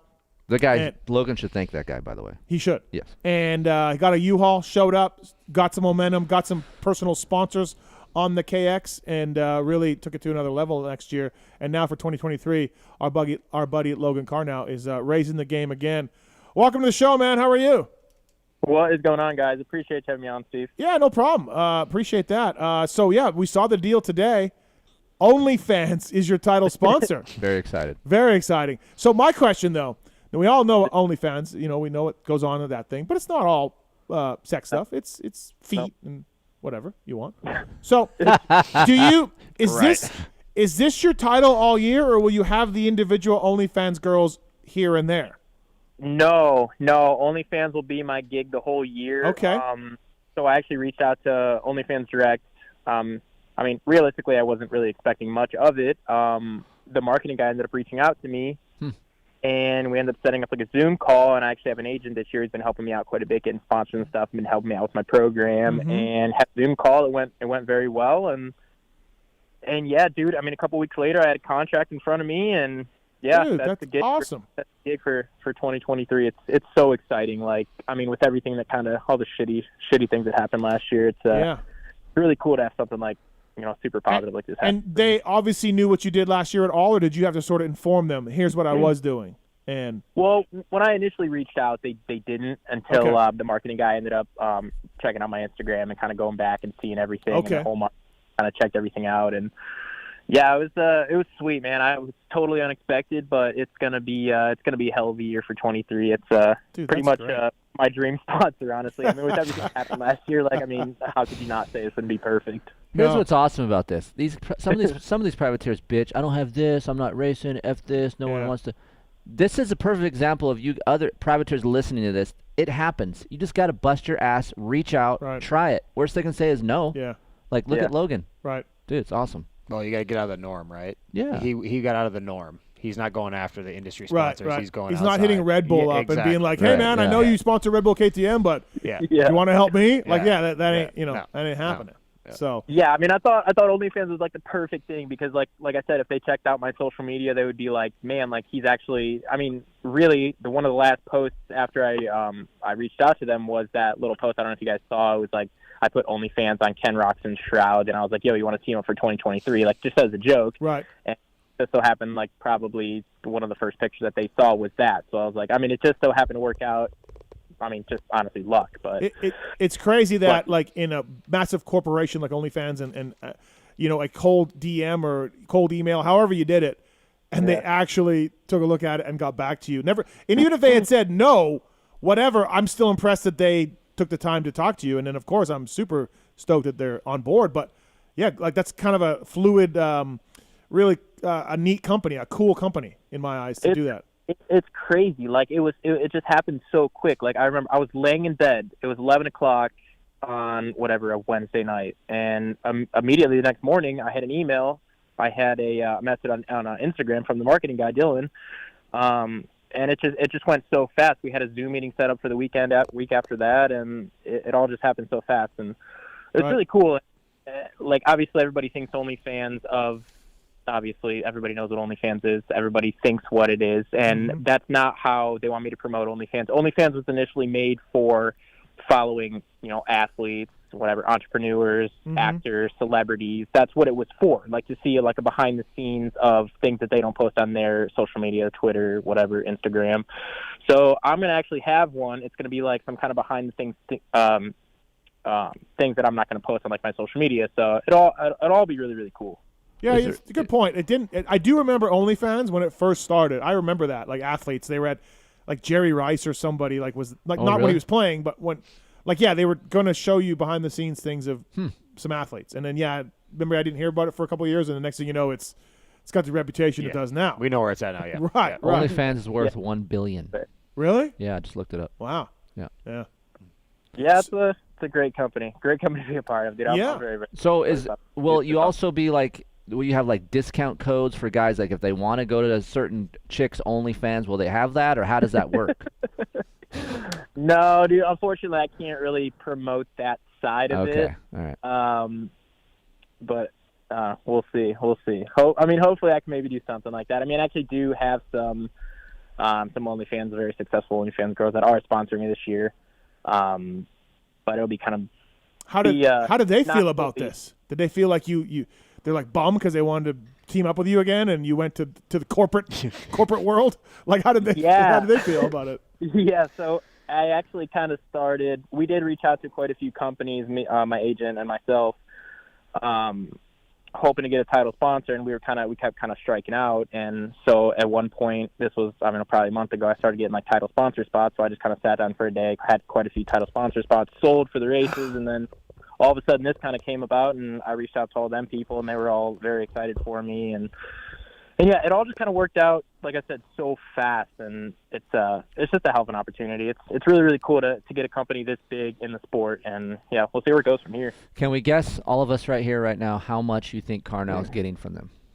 Let's put this in there, because I don't know if Karnow, if you want to say that's great, but I don't think you will. But so you go first, Keefer. $50K. I was gonna say 40. I was gonna say 25. Okay, all right. Are we near anything? No. Okay. Like we're way too high. No, we're way too high. Yeah, I'm kidding. He got $5,000. Yeah. What? No, I mean I was gonna sell my title spots for quite a few. So gotcha. Are you? What are you doing for a rig next year? How are you getting around? What's the plan? No, I'm just I bought that van. I actually had a sponsor last year who let me use his van after all that crap happened for a couple of races, and I used that for the rest of the season, and I really liked the van. Okay. He was selling it for pretty cheap. He was going to give me a good deal on it. I actually bought that van right at the end of the Supercross, so we'll have that van fully wrapped, full OF, and yeah, it'll be sweet. That's pretty cool, man. Also, O'Neill gear. Yeah, enjoy the ride, literally. Enjoy the ride for Karnow. Yeah. Well, I'm at right now, dude. Nothing better. What happened? What happened to FXR?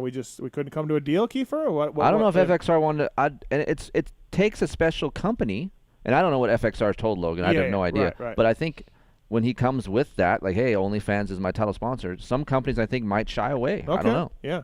All right, take us through that, Karnow. No. Yeah, I mean, yes, but no. FXR was actually fully on board with the whole thing. But I mean, O'Neill did come at me with a pretty good offer, and yeah, ultimately that was kind of the way I had to go. I mean, FXR, everybody's great there. Brad, Andy, everybody, Milt, everybody was awesome to me last year, and yeah.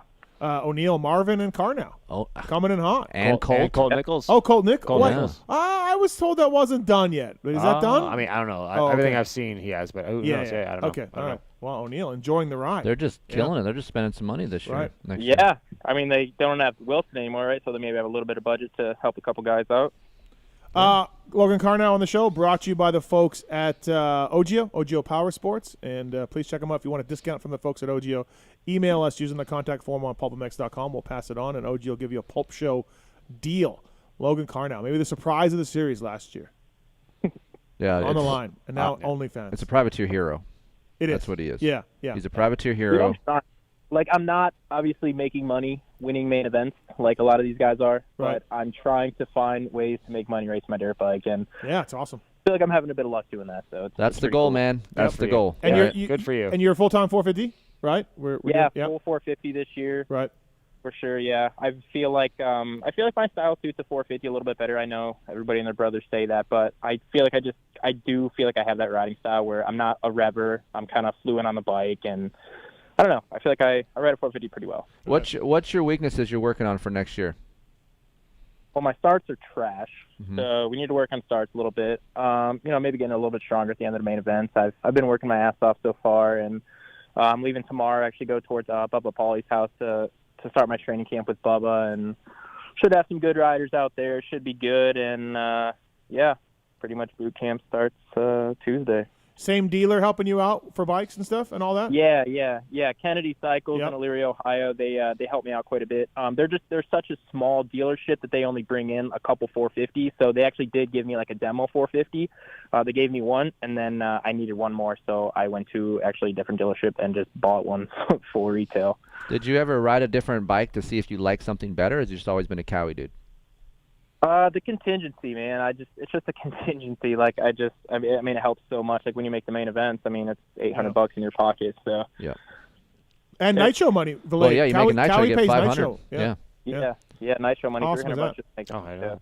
right? If you I were don't know why privateer. other manufacturers like don't do that. Like why? Like it's not that much. I feel like for like a multi-million-dollar company like Kawasaki or Yamaha or whatever to just give like a couple $100 for a night show. I mean, I feel like that's a big deal to make a night show. At least you can kick back a little bit, I think it's working. When you look at the night show of a Supercross, 450 especially, there's a lot of green bikes. Look at Cowie. As far as me just being around the amateur thing, they've done the best job as far as amateur support, getting people on the bikes, and the 450 is really good, dude. It is. Yeah. I love it.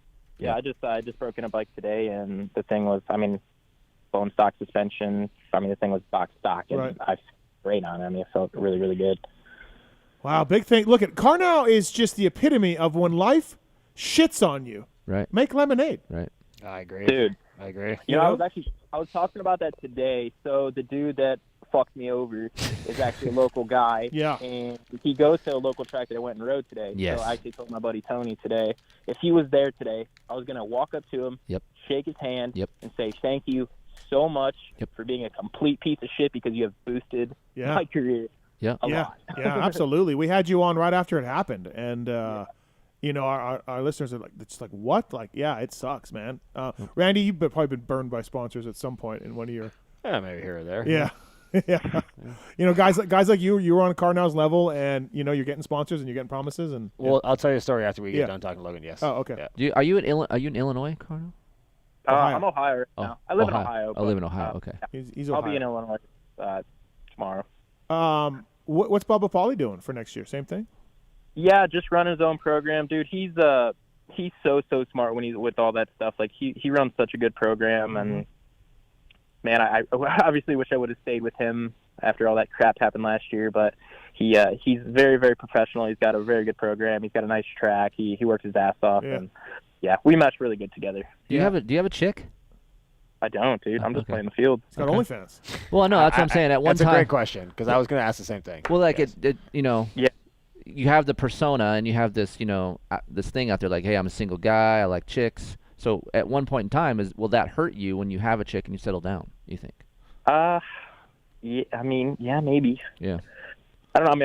I'm hoping this OnlyFans thing kind of helps him out with the chicks, Oh, yeah, dude. If that doesn't, that's like shooting fish in a barrel. I don't know what else is going on, but. Yeah. Keefer, you said at one point if you would do an anonymous OnlyFans with Heather. If Aiden was never born. Okay. And Heather and I were just like floating along. Yep. Sure. Yeah. Yeah. Huh? I mean, I just can't pass up the money. Like some of these things that I hear from women, how much money they're making for things that are just like, that's all you're doing? Right. Dude. It's nuts. Oh, yeah. How about Catch Me Outside Girl? Right. Yeah. Right, yeah. Dude. Girls are selling just like they're stupid or farts in a jar. Dude, that is a thing. Right. That is a thing. Like a girl farts in a jar, sends the jar, she became a millionaire for farts in a jar. What? Yes. Imagine that. Every time you just had to rip ass, just fart in a jar, making millions. Is this real, Marks? I haven't heard of it. But Heather told me about this girl I've heard of it as well. It really happened, and she ended up going to the hospital because she was taking so much stuff to make her fart and like have gas. Yeah. Like it hurt her. Right. But I would keep pumping it full of me because if I'm getting $1 million for farting in a jar. Yeah. She made 200 grand selling farts in a jar. She made 200 grand. 200 grand selling farts in jars. Yeah, like used cigarette butts, underwear, socks. Like, dude, these dudes are. What is wrong with They're strange people, dude. Like, what is wrong with people? Right. Your search like, could you history imagine almost being like, confused me. I'm gonna get online and buy a fart in a jar? Yep. Hey, That's what I'm gonna do tonight. Honey, what's the security code on the Visa? Hey, I ordered a fart in a jar. That chick is so hot. I want to know what her ass smells like. Like, come on, Yeah, dude. but what do they do with it? Like when they get there, they open it. Like, Marks, what do you do with yours? It's still sealed. No, okay. What happens when you pop that seal? It's a one and done deal, right? It's like fine wine. You save it for a special occasion. Oh, okay, yeah. It's like when someone comes over and you light a smell good thing. Right, You're like, hey, I'm gonna pop this ass right now. Yeah. Unbelievable world we live in. It's an unbelievable world we live in. Yeah, it really is. Yeah, it's crazy. If you have an imagination, you probably could make money from it. Yeah, absolutely right. Well, good for you, Karnow. I'm stoked, man. That's awesome. Real good sponsor, and good for you. This is a great deal for your program. And by the way, Karnow too. Hopefully you won't be anywhere near it, but the Yamaha LCQ challenge is coming back. So you may. I mean, we still have to talk about whether we're going to let people sell their clothespins or not. But You know. Yeah, I still have that clothespin pin, man. I'm not going to sell it. It's sitting in the top of my toolbox still. You better do something different next year. Because these privateers are going to come with their old shit. I know. Yeah. It's I got a lot of things I got to work through for this race. It was loose. It was too loose of a program. It was a whole thing. It was. a whole thing. When I found out the initial person bought that, I was like, "You got to be kidding me!" I And know. I pulled 21. I'm like, "Shit." Yeah. No. I know. But well, thanks, man. Thanks for calling in. I know it's late where you are. Congrats on the deal. It's super cool. Great job, man. And everybody should go follow Logan Karnow on Instagram, and I'm sure there'll be cool things to come.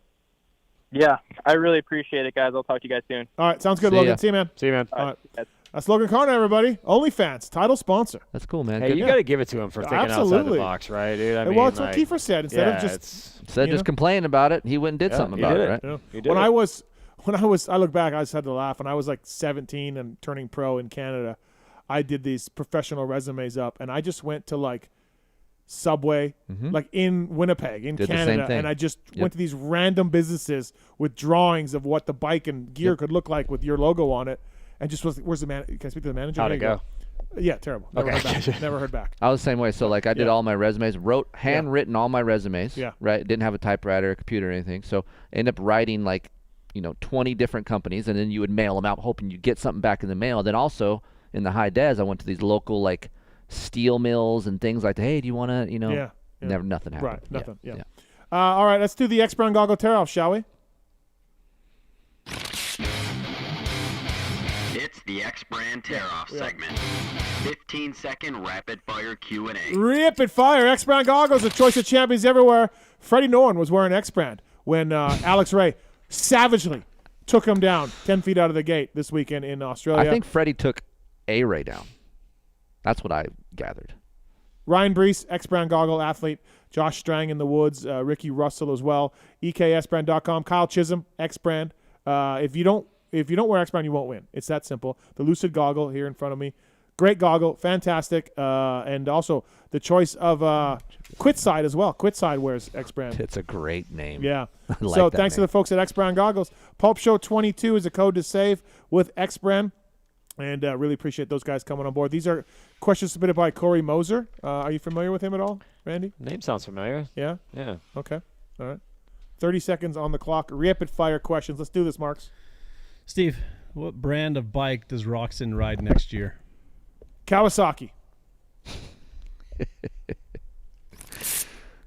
Keefer. Listen, it's not just all you, okay? Oh, I know that. Yeah. Dude, There's you know way more shit than I do. There's things percolating. Right. I think he's, but I do think, and we can talk to JT about this. I think he's a privateer next year. I don't see any team. But I hiring think him. he'll be a privateer on a Kawasaki. Right. Right. Right. Kiefer, what base are you okay with Randy going to with Mrs. Kiefer? Oh. We got to designate the bases. What is it? I don't know what that is. So first is First base what? is kissing, right? Second base? What is it? Don't know. Maybe some digits. Talon, I know you guys know this shit. What is it? Hurry up, we got 30 seconds. I wasn't listening. Go on without me. I thought first was like kissing, second was hands, third was mouth. There it is. Home is home all the way. run is What's mouth? What's third mouth? What is Like that? oral. Like oral. Yeah. Oh, so okay. First base. All right. It's a terrible question, man. It's Moser, dude. Randy, are you Team Brayton or Team Freeze? Oh, Team Brayton. That's under a second. Rapid. Rapid. Rapid fire. Steve, what words of wisdom do you have for World Supercross in 30 seconds? Keep paying everybody. That's awesome. Don't bounce any checks. I think they need. I don't know if they said they want to try it. I think they need to come to America and do a race. I think that would help a lot. I don't know if they're going to, but that's where I'm going to go with that. Yeah, come to America. We're coming to America. Kiefer, goat farm in one word.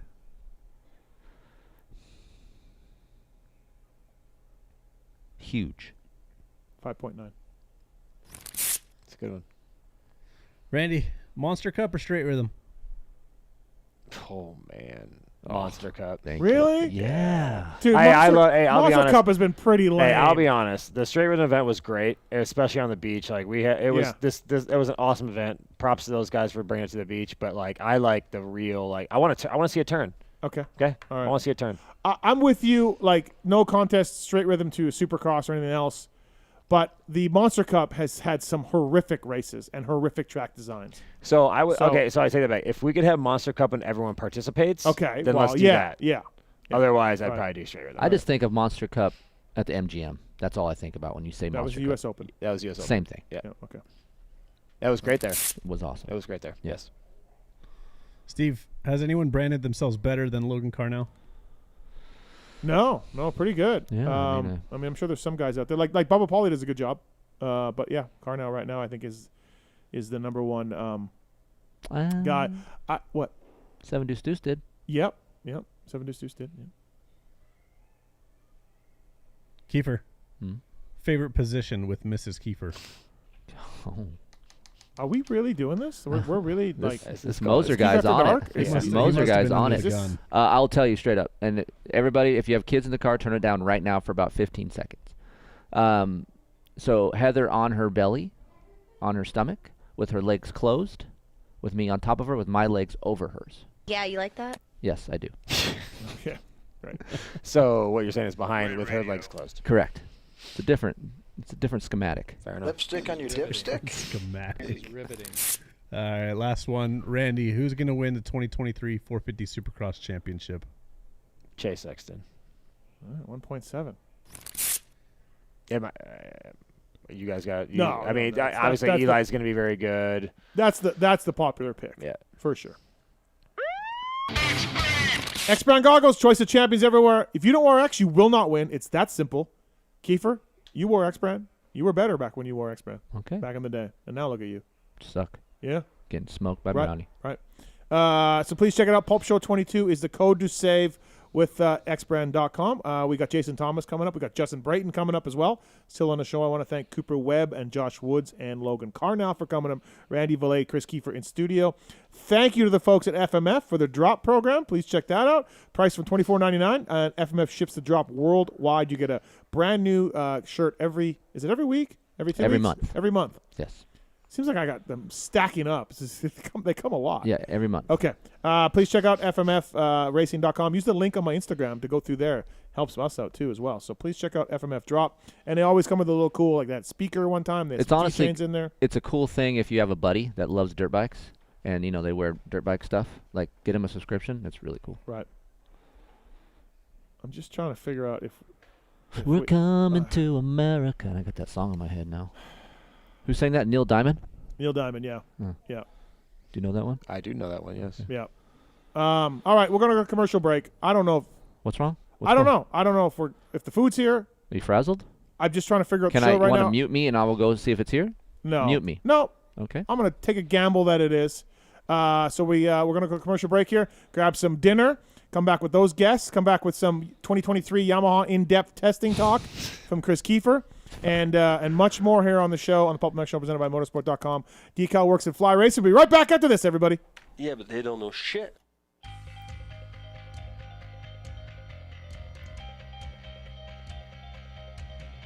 At Motorsport.com, our ride started in 1999 with a commitment to making your next ride your best ride. We take pride in having a huge selection of gear, accessories, and OEM parts for moto, street, off-road, ATV, and UTV. Riding is what connects us and makes us a family. From the track to the trail, tarmac to open roads, we're all connected because we ride. And that's what Motorsport.com is all about. We've got your back. Our unrivaled and dedicated team of gearheads are willing to go that extra mile. No gimmicks, just high-quality parts, the best customer service in the industry, and free shipping on all orders over $79. Our passion at Motorsport.com is to ensure your next ride is your best ride. This is our invitation to you, from riders for riders. Visit us at Motorsport.com.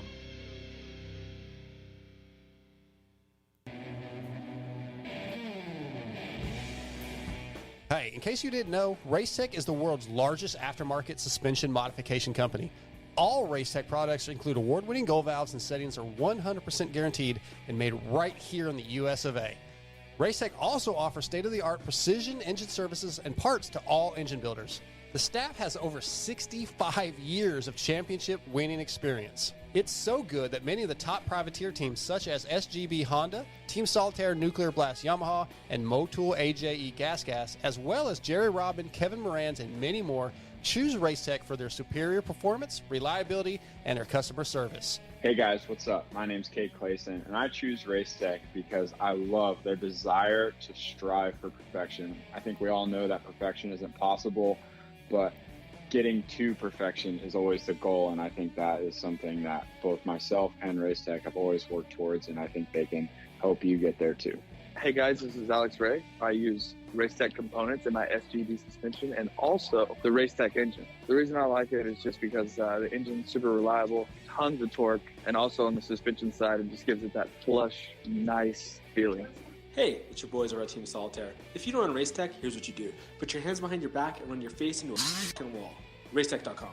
What's up, guys? This is Kevin Moran's, and I choose Racetech because of their convenience of having Racetech centers all around the United States. Obviously, within my Decker Performance suspension, works really well. They're very high-quality performance products. Definitely check them out. Hey, guys, this is Jerry Robin, and I choose Racetech because the reliable motors, good power, good suspension, and obviously it's great people around, and I've been there for a long time, and they're awesome. Visit Racetech.com and use code PULP22 to save.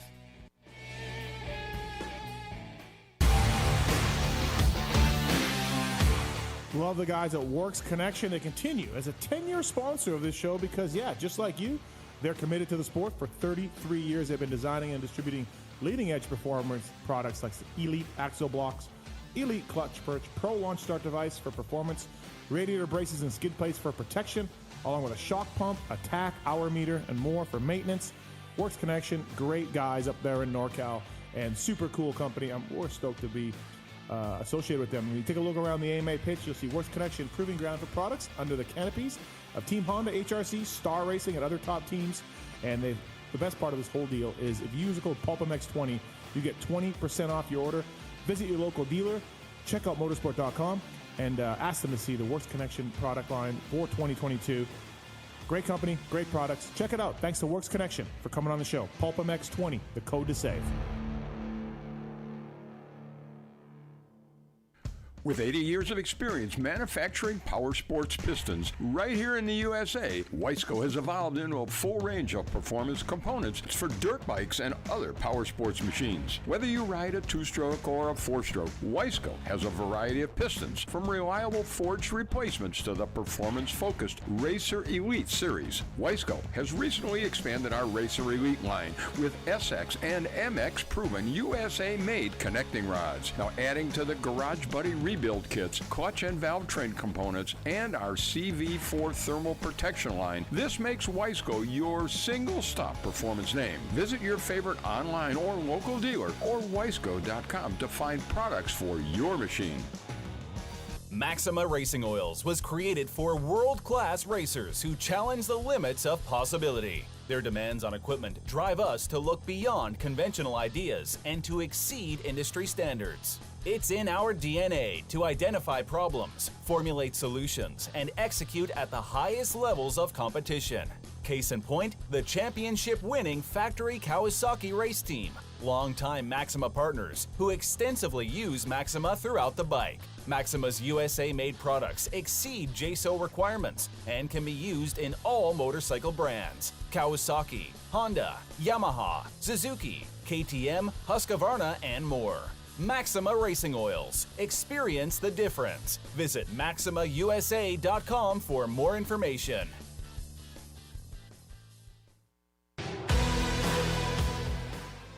In 1990, my dad, Jamie Gregg, started Guts Racing. Guts stands for Greg's Ultra Trick Seats, because I was just a little kid that wanted a trick seat. And if you're out there looking for a trick seat, go to gutsracing.com, your local dealer, or Motosport, and place your order. Support the people that support PulpMX. You can use PulP2022 for 20% off at gutsracing.com.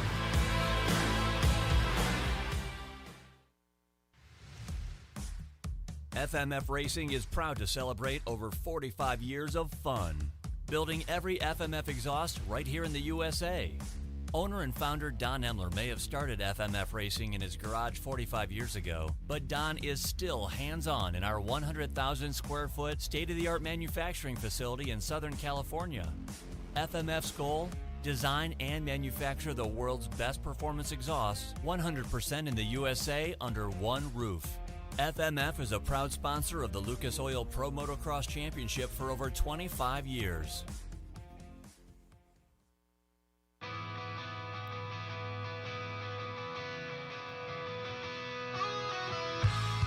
Hi, it's Tomax superfan Dylan here. The only thing I love more than seeing Eli win... Whoa, wait, Dylan. Sorry to cut you off like Steve does his callers and guests, but a lot has changed. Similar to your favorite rider being on a new team, the new Michelin Starcross 6 tire range provides significantly improved performance and durability. Designed to win. The new Michelin Starcross 6 tire range offers up to 16% more traction when new and up to 19% more traction when worn in comparison to the previous generation. This means consumers will not only benefit from improved performance on their first few rides, but that this performance increase will continue throughout the extended life of the tire. Michelin is a legendary innovator in motorcycle tire technology, and thanks to Michelin silica technology, the Michelin Starcross 6 tire range provides up to 11% more durability than the previous generation. This means consumers will enjoy the significantly improved performance throughout the increased life of the tire. Take it from me, as I too have to buy my own tires, this added value is great news. The new Michelin Starcross 6 tire range is available in 6 versions, specifically sand, mud, medium soft, medium hard, and hard versions, with the naming designation corresponding to the type of terrains and conditions where the tires were designed to win. Another innovation is the Michelin adaptive design, with specific positioning of the tread blocks in 3 zones: central, intermediate, and lateral zones, with the single goal to offer exceptional grip for the front tire and exceptional grip, traction, and longevity for the rear. To learn more about the new Michelin Starcross 6 tire line and all the quality products that Michelin offers for motorcycle segments that Steve cares nothing about, visit michelinman.com/motorcycle, and then visit your local dealer or online retailer to choose Michelin product to maximize your riding experiences. Also, make sure to follow at Michelin Motorcycle on Instagram and Facebook.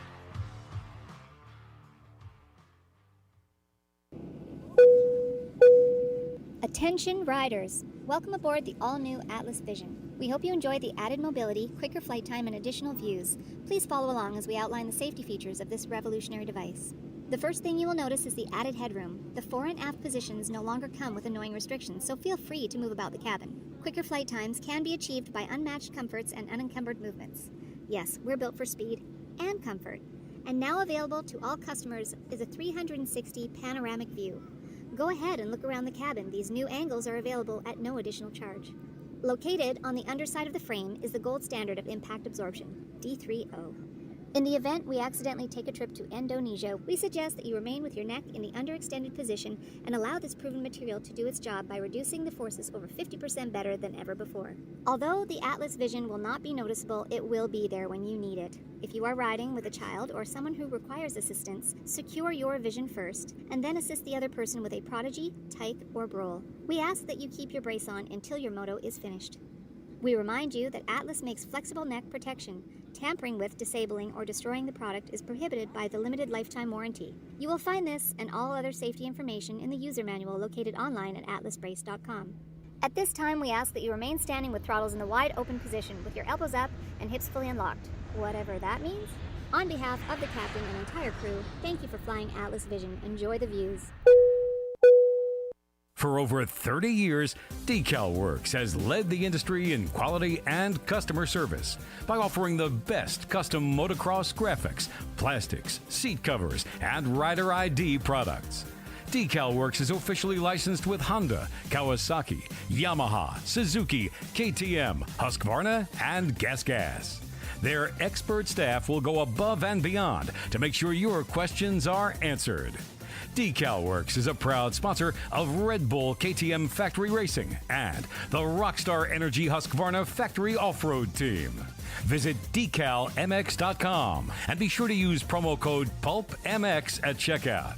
Quality, service, and knowledge is what makes DecalWorks stand out. DecalWorks, #1 for many reasons.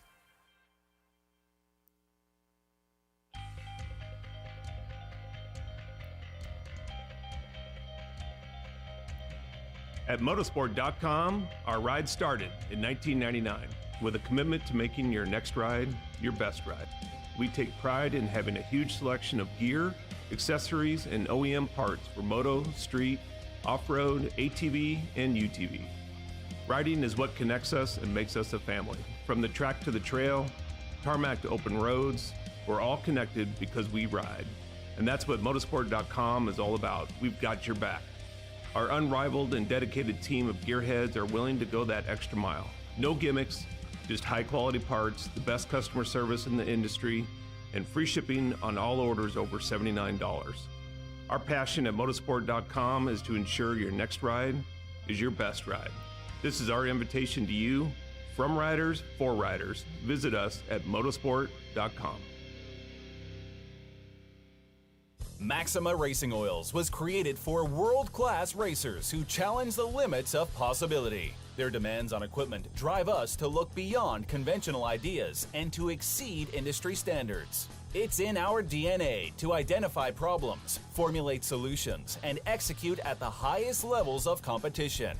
Case in point, the championship-winning factory Kawasaki race team, longtime Maxima partners who extensively use Maxima throughout the bike. Maxima's USA-made products exceed JSO requirements and can be used in all motorcycle brands: Kawasaki, Honda, Yamaha, Suzuki, KTM, Husqvarna, and more. Maxima Racing Oils. Experience the difference. Visit MaximaUSA.com for more information.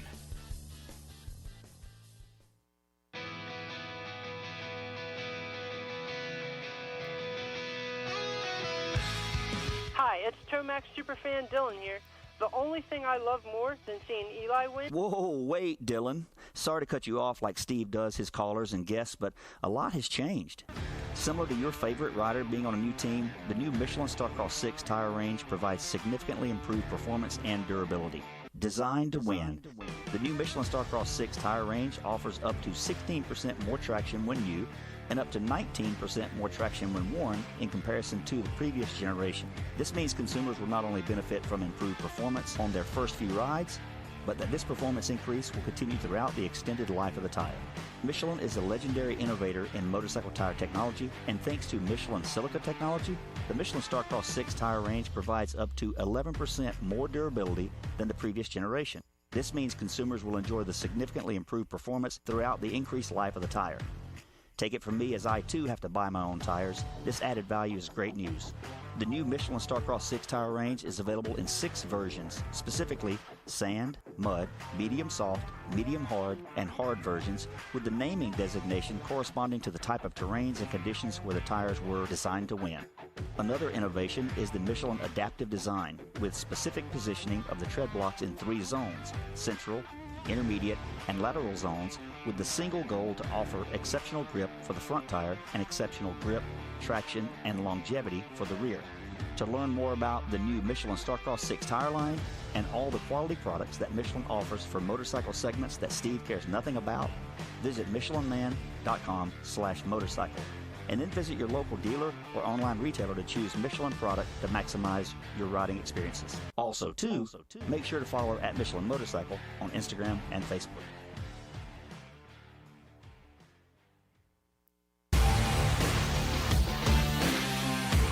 Love the guys at Works Connection. They continue as a 10-year sponsor of this show because, yeah, just like you, they're committed to the sport. For 33 years, they've been designing and distributing leading-edge performance products like Elite Axle Blocks, Elite Clutch Perch, Pro Launch Start Device for performance, radiator braces and skid plates for protection, along with a shock pump, a tack, hour meter, and more for maintenance. Works Connection, great guys up there in NorCal, and super cool company. We're stoked to be associated with them. When you take a look around the AMA pitch, you'll see Works Connection proving ground for products under the canopies of Team Honda, HRC, Star Racing, and other top teams. And the best part of this whole deal is if you use the code PulpMX20, you get 20% off your order. Visit your local dealer, check out motorsport.com, and ask them to see the Works Connection product line for 2022. Great company, great products. Check it out. Thanks to Works Connection for coming on the show. PulpMX20, the code to save.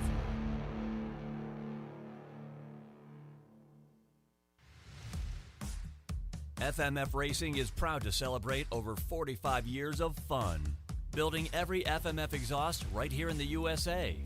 Owner and founder Don Emler may have started FMF racing in his garage 45 years ago, but Don is still hands-on in our 100,000 square foot state-of-the-art manufacturing facility in Southern California. FMF's goal? Design and manufacture the world's best performance exhausts 100% in the USA under one roof. FMF is a proud sponsor of the Lucas Oil Pro Motocross Championship for over 25 years.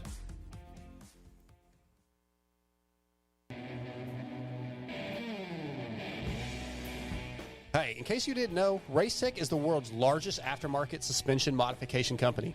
All Racetech products include award-winning gold valves and settings are 100% guaranteed and made right here in the US of A. Racetech also offers state-of-the-art precision engine services and parts to all engine builders.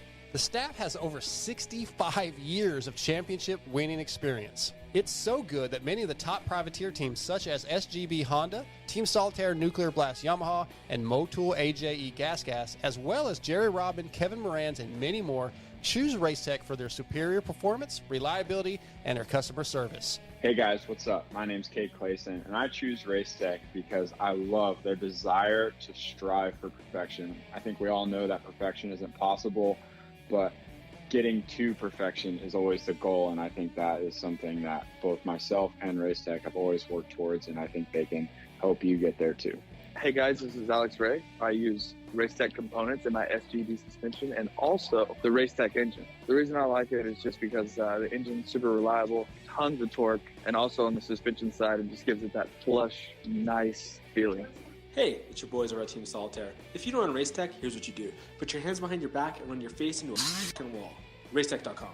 What's up, guys? This is Kevin Moranz, and I choose Racetech because of their convenience of having Racetech centers all around the United States. Obviously, within my Decker Performance suspension, works really well. They're very high-quality performance products. Definitely check them out. Hey guys, this is Jerry Robin, and I choose Racetech because the reliable motors, good power, good suspension, and obviously it's great people around, and I've been there for a long time, and they're awesome. Visit Racetech.com and use code PULP22 to save.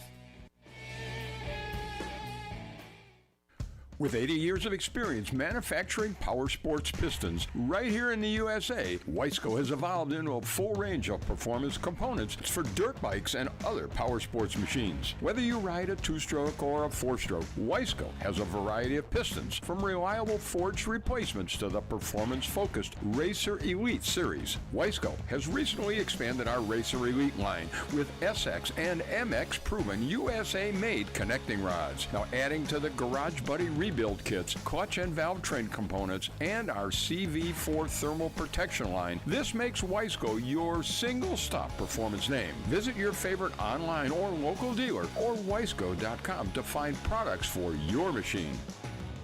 For over 30 years, DecalWorks has led the industry in quality and customer service by offering the best custom motocross graphics, plastics, seat covers, and rider ID products.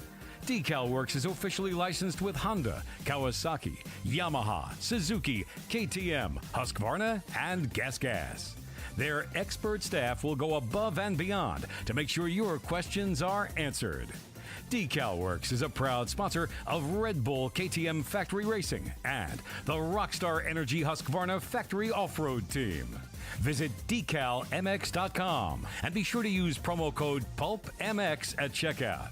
Quality, service, and knowledge is what makes DecalWorks stand out. DecalWorks, #1 for many reasons.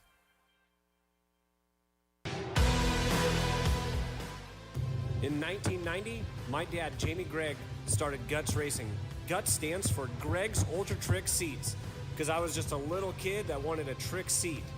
And if you're out there looking for a trick seat, go to gutsracing.com, your local dealer, or Motosport, and place your order.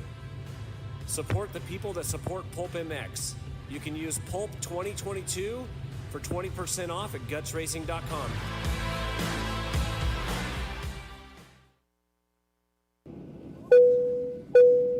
Attention riders! Welcome aboard the all-new Atlas Vision. We hope you enjoy the added mobility, quicker flight time, and additional views. Please follow along as we outline the safety features of this revolutionary device. The first thing you will notice is the added headroom. The fore and aft positions no longer come with annoying restrictions, so feel free to move about the cabin. Quicker flight times can be achieved by unmatched comforts and unencumbered movements. Yes, we're built for speed and comfort. And now available to all customers is a 360 panoramic view. Go ahead and look around the cabin. These new angles are available at no additional charge. Located on the underside of the frame is the gold standard of impact absorption, D3O. In the event we accidentally take a trip to Indonesia, we suggest that you remain with your neck in the underextended position and allow this proven material to do its job by reducing the forces over 50% better than ever before. Although the Atlas Vision will not be noticeable, it will be there when you need it. If you are riding with a child or someone who requires assistance, secure your vision first, and then assist the other person with a Prodigy, Tyke, or Brole. We ask that you keep your brace on until your moto is finished. We remind you that Atlas makes flexible neck protection. Tampering with, disabling, or destroying the product is prohibited by the limited lifetime warranty. You will find this and all other safety information in the user manual located online at atlasbrace.com. At this time, we ask that you remain standing with throttles in the wide open position with your elbows up and hips fully unlocked, whatever that means. On behalf of the captain and entire crew, thank you for flying Atlas Vision. Enjoy the views. Welcome back, everybody. PulpMX Show presented by Motorsport.com. Decal Works and Fly Racing. We are back. Kris Keefer, Randy Valade in studio. Justin Brayton coming up. Jason Thomas as well. The 7 o'clock hour brought to you by the folks at Skosh. Skosh. Skosh. I like that name, Skosh. Can I get a boom bottle? Yeah. Do you have one? I think so. Remind me. Mine are all roached. I'm giving you some grill your ass off queso. So what else can I do? Did we put that in the car? No, it didn't. It's just sitting there. Okay. Yep. Don't even care about it. All right. Skosh Industries, innovators of award-winning product, power sports, car, audio, accessories, and more. Celebrating over 40 years in business. Pulp 2022. Skosh.com to get a 20% discount on lineup of phone mounts, chargers, cables, boom bottles, and more. Yeah. Boom bottle in the jacuzzi is awesome. Yeah. Skosh.com. Please check it out. Pulp 2022. The 7 o'clock hour brought to you by the folks at Skosh. Randy, we didn't get your story of the sponsor that kind of screwed you over. Yeah, I wouldn't say it was more so of a screw over, just kind of more of a bum deal. Canada, of all places, your homeland. Yeah. So I did race up there in 2003, won a title, and I went back to ride for that team again. Unfortunately, it was the same offer I'd gotten the year before. Mm-hmm. Despite winning the championship? Nothing. Championship, and you still didn't get more? Nope. It was I just got basically expenses and bonuses. And you rode same class? Yes, correct. With the number one plate? Yes. Wow. Yeah. Mm-hmm. So I went to Coors Light Suzuki. Yeah. Yeah. Coors Light, good for you. Not back then. No, we're good. You were straight edge. Yeah. Okay. Yeah. All right. No after parties? No, not really. Really? No. Wow. Justin Brayton coming up. Jason Thomas as well here on the show. Race Tech Rant of the Night. Oh boy. Race Tech Rant of the Night. Pulp 22 is code to say with Race Tech. Motor work, suspension work, get it done. Zombie blows. He's not only uses Race Tech and has done well with Race Tech. He's a Race Tech service center. He does in it Arizona himself. He does it himself. Right. Phoenix Suspension, Race Tech Service Center. Yeah. So please check it out, racetech.com. Privateer proven over the years. And if you want to get in the industry, they have their seminars going on as well. I mean, Randy, get your suspension oil changed for God's sake. Yeah, of course. Bushings, seals, your bike will thank you. Yep. And use the code PULP22 when you save at Race Tech. Hold Race on. Tech Rant of the Night. Listen. Preface this before you start. I'm saying this out of love. Okay, here we go. I'm saying this from a place of love. Yes. Peace and love. Peace and love. Peace and love. But what the fuck are you doing, Alex Ray? Like, what are you doing? Our buddy, Alex Ray, Fuck my ass. good guy. He's coming off a horrible year. Right. 2 wrist surgeries. It didn't work. Then he crashed, hurt it. It's just a mess. He's trying to rebuild himself, right? He goes in back to the clinic, gets his wrist fixed again. He says it's better. He just got back on the bike. He has barely started riding again. And I want nothing but the best for our friend Alex Ray. He's a great guy. He gets a lifeline. He's broke as fuck, too, by the way. His team screwed him out a bunch of money last year. He's not doing well financially. He gets a lifeline from Pipes to go race in Australia for some, I assume, for good money. He hasn't ridden a Suzuki for, years. He just got back on the bike. His wrist is surgically repaired as of 3 weeks ago. Alex, you had one fucking job. do the laps and get the money and go home. That's all you had to do. No one was expecting you to be on a podium. No one was expecting you to do anything at all. Yeah. Our fucking guy can't go 10 feet out of the gate before getting stretchered off. Was he stretchered off? He was stretchered off. Precaution, I was told. Oh, man. He takes out his teammate, Freddie Norn. Now, maybe Freddie came into him. I don't know. But you have brakes. You don't crash is all that you had to do. And you're on the outside. No, I was going to say, that. I feel like that was more of like a bar lock, right? The two of those. Yeah, okay. Like, But yeah, we all got brakes. We know that. But dude, yeah. stop it. Like, stop what, though? Fucking don't crash. You have a bad wrist. You're on a bike that you don't know that well. You've traveled halfway across the world. Just do the laps. Get dead last every main event. It doesn't matter. Nobody cares. The team is just fielding you because they have to. No offense. Can't do it. Can't do it. Not possible. He gets stretchered off. I get all these DMs from the Australian Pulp fans that are like, look what happened. Here's Alex Ray. Like, we got the full A-Ray experience. Like, come on, man. I'm doing this, and I'm saying this out of love. I want this guy to be so successful, and he can't fucking help himself. And I don't even know if this was even his fault, but it just seems to follow him around. That's what sucks. But right out of the gate, and I think Freddie kind of got into him, so I don't know if it was A-Ray's fault. It's no one's fault, right? Like, it doesn't. Yeah, it doesn't matter. Yeah. But like ultimately, like when you go off the gate, you can even maybe let a half a second go and come in first turn last. You're on the outside. You're on the outside. You're fucked. Yeah. Your wrist is fucked. The Suzuki's fucked. You know, Australia's fucked. They drive on the wrong side of the road. Everything is fucked. Yeah. Just do the laps. Yeah. Get the money. Get the fuck out. And get the fuck out of Australia. I mean, you don't even know. I mean, you know, his wrist is, what, 3 weeks ago? A month? How literally, he's been in maybe a month, I would say. Okay, a month. You act like he wanted to crash all this stuff. No, of course he didn't. You had one job. But here's my only thing with Steve. Maybe I'm not as hard on Steve, or hard on A-Ray as Steve is, but if I'm on the outside and I know where I'm at, kind of like you said, you have all these things stacked against you, I'm just going to cruise off this line and then cut back in the inside. 100%, yes. Yes. Because you know everyone's going outside. Right. You're just going to tinker right around the inside. Do they do the next moto by how you finish? No, everybody has the same gate pick off your qualifying time. Okay. So no matter how you do, that's even more like, okay. Hey man, let's just get some laps. Let's work into this thing. Yeah. Fuck, dude, just don't crash. That's all you had to do. It sucks. That's it, man. Yeah. That's it. A-Ray. I'm ready. Let's hear it. I mean, you haven't heard it already. No, I was actually listening. I was taking a shit in the hotel, and I was listening to the show, the whole thing. Are you still down there? Are you? Yeah, I'm still here. Okay, bro. I'm just saying this out of love for you. You can't keep hitting the deck like this. No, I hear you 100%. No, it definitely wasn't my plan. You know, well, I know that. That was my, you know, like, hey, I didn't line up like, oh yeah, dude, I'm about to eat shit right here off the gate. Like, that wasn't of course not. And I'm not saying that, but man, you just stay safe, get the money, do the laps. Why wouldn't you say, I'm going to roll off a little bit, not as quick, and then just get back to the inside? Nah.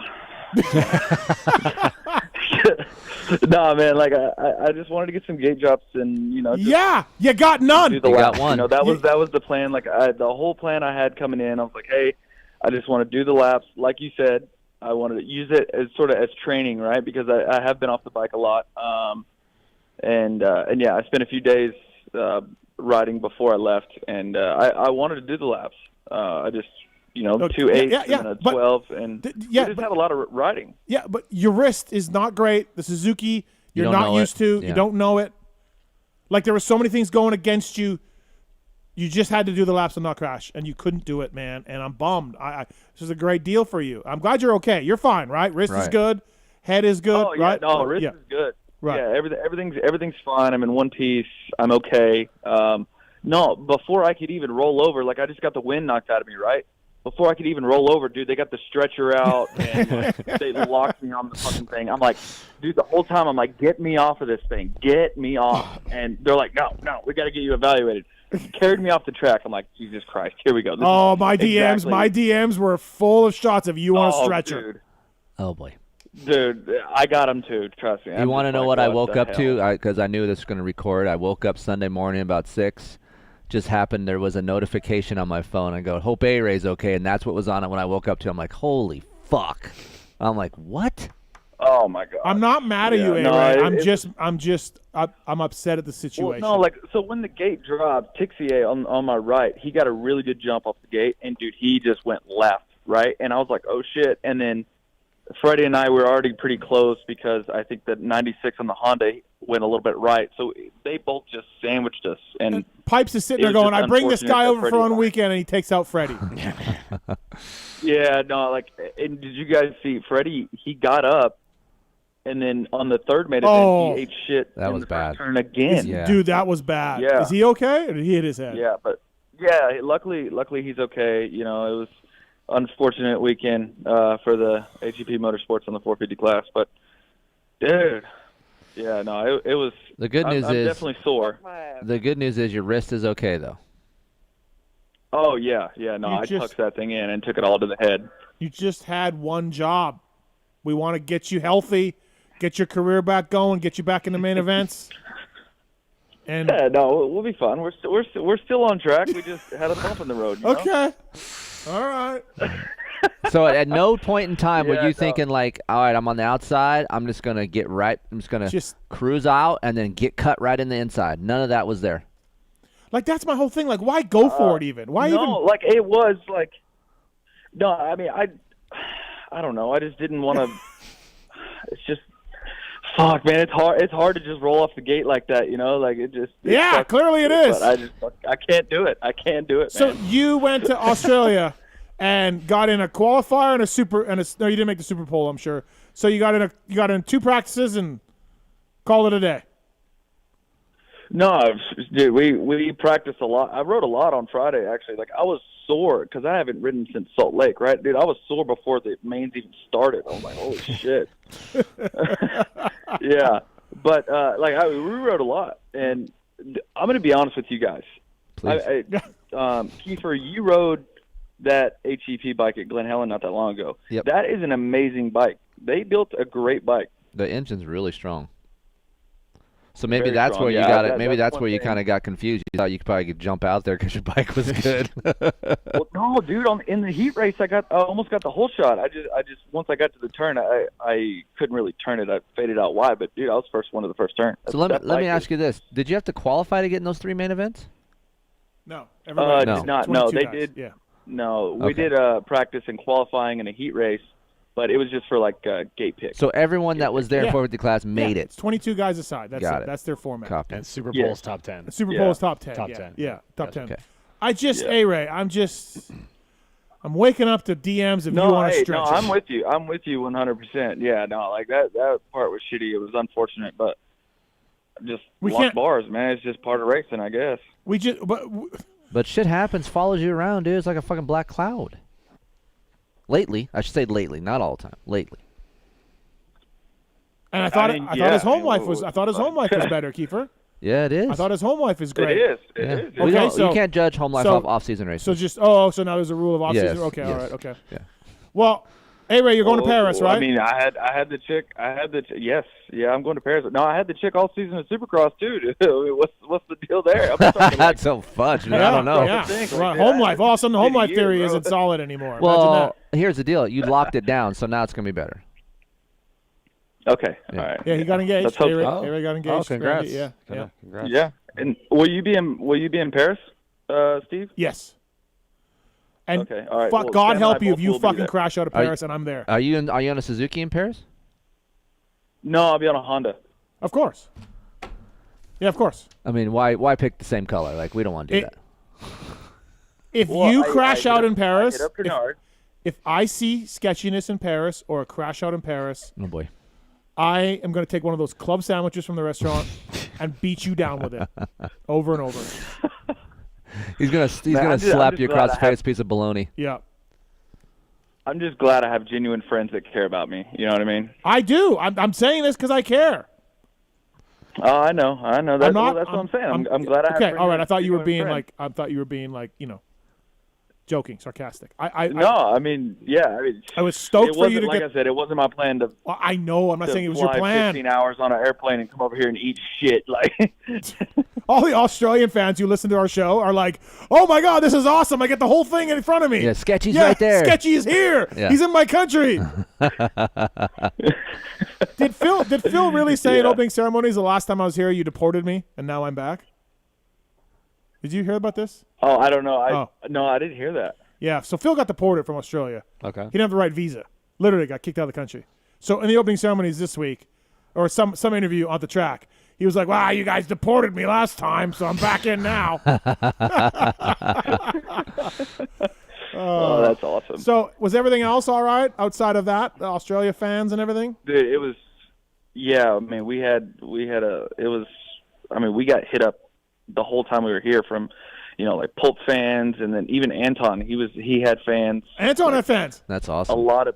Dude. Yeah. A lot of people listen to podcasts down here in Australia. That's for sure. Yeah, the scarf. And, a lot of Pulp fans here. Anton, you missed out. No, I'm gonna go to Australia at some point. I'll bring Pookie down and do the whole thing up. But the people probably wanted Anton's scarf. Yeah, the Smiths. Oh. Yeah, they wanted a scarf. Yeah, Sorry. Anton had a rough traveling experience. He got detained whenever he got here, I guess. Why? Like a whole thing. His bag didn't make it, so he had to go shopping for clothes whenever he got here, and it was a whole thing. Anton's been on a watch list. Yeah, he had a rough. Yeah. he's had a rough go the last couple of days. Poor but he Anton. still had fun. Right. Okay, well, I'll let you go. You're down in Australia. We're getting Brayton on here in a little bit. But yeah, A-Ray, that's my race tech round of the night. You are my rant. No, hey, I hear you. I mean, I've seen it coming, honestly. So You felt it from there. Yeah. Are you going to be able to ride a Honda before Paris, or are we just going to hop on it at Paris? What are we doing?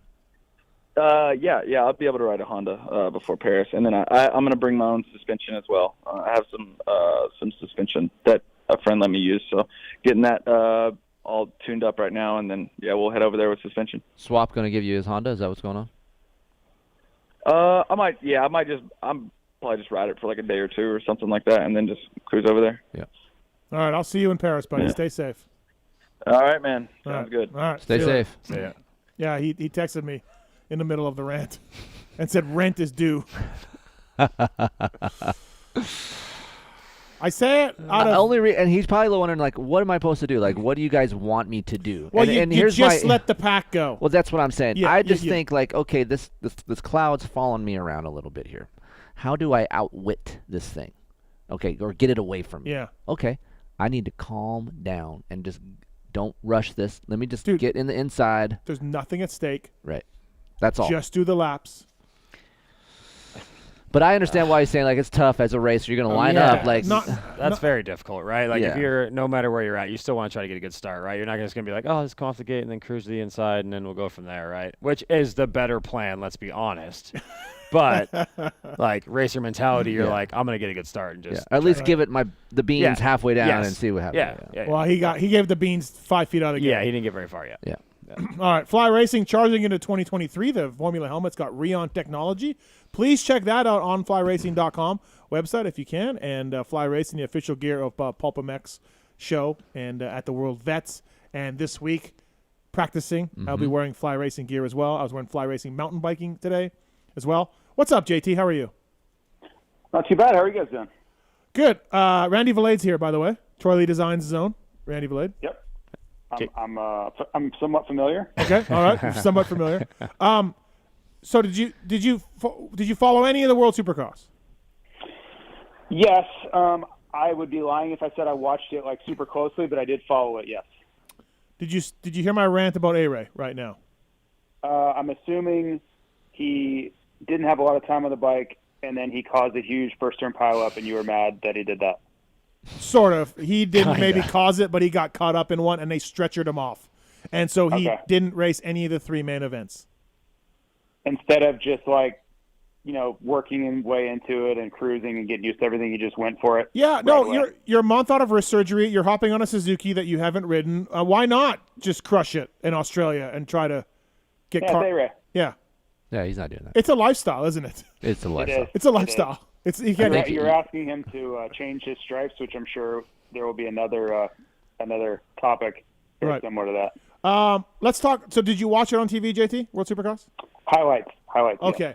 The TV broadcast, like, I applaud these guys for trying to do different things, but dude, these bike cameras, they're not working. Oh my God. They're not that's working. not- that's not a highlight. That's not a highlight. I mean, like, again, I applaud them for trying these things. They kept it on the one camera. I think it was Brees. It's just blurry. It's foggy. It's just Yeah, foggy. like whoever's in charge of that production should have been like, hey, we should probably stop this 5 seconds in, not like 30 seconds in. right? Like, they were like, we're going with this foggy, blurry camera for 30 seconds. You're like, stop it. Yeah. I don't. Some of those angles were just, I don't think that worked. No, I agree. Nope. Okay. Yeah, okay. Okay. Yeah. Moving on. I honestly, I didn't know if you were waiting for me to just join in and say, yeah, that was not working. Right. I watched it the first round pretty closely, and I'm like, yeah, this is going to need we're going to need to go back to the drawing board on this whole thing. I saw them mounting the rear view camera on Freeze's bike in the UK, and like I'm like, oh, that's cool, that's neat, like cool. And then the shot of it on TV is just It's vibration. You just want to throw up. Yeah, You're like, this is terrible. Like, what are we watching? So again, what I do like is the drone. Drone's good. Yeah. The drone was cool in the hot laps. I It like got that. better. Yeah. At first, it was a little behind him, and I was like, okay, you're gonna catch up a little bit, Yeah, right? But then yeah. it finally came. They finally got it, and it was good at the end. I agree. Yeah. It was Yeah. cool at the end. Yes. And I do like when they do the slow-mo on some things, when they like someone's finishing over the finish line jump. The slow-mo is like unbelievable, like crisp and Yeah. clear, and I could see every little thing, like it's bitching. Right. I had to laugh when Roxon got the flat, and their Fro was like, it's a flat tire, and you could see the tire is flat, and then Fro's like, I think it might be something else. Right. And a flat. And then they're like, he could have a flat. How many people are yelling at their Dude. TVs right now? Yes. It's a flat. Heather's in the bathroom. She's like, "What's wrong with you?" I go, "It's the tire's flat. They don't know It's what a flat tire. 3 seconds into watching him, you could see it. Yeah. And that's the only problem he has. Is the tire is He has a flat. flat tire. Yeah. Oh, I was just yelling at the camera. So I don't know. So some good, some bad. I think about the TV broadcast, you could say that about the series itself. Some good, some bad, right? Like all of it. Yeah. But I'll take it.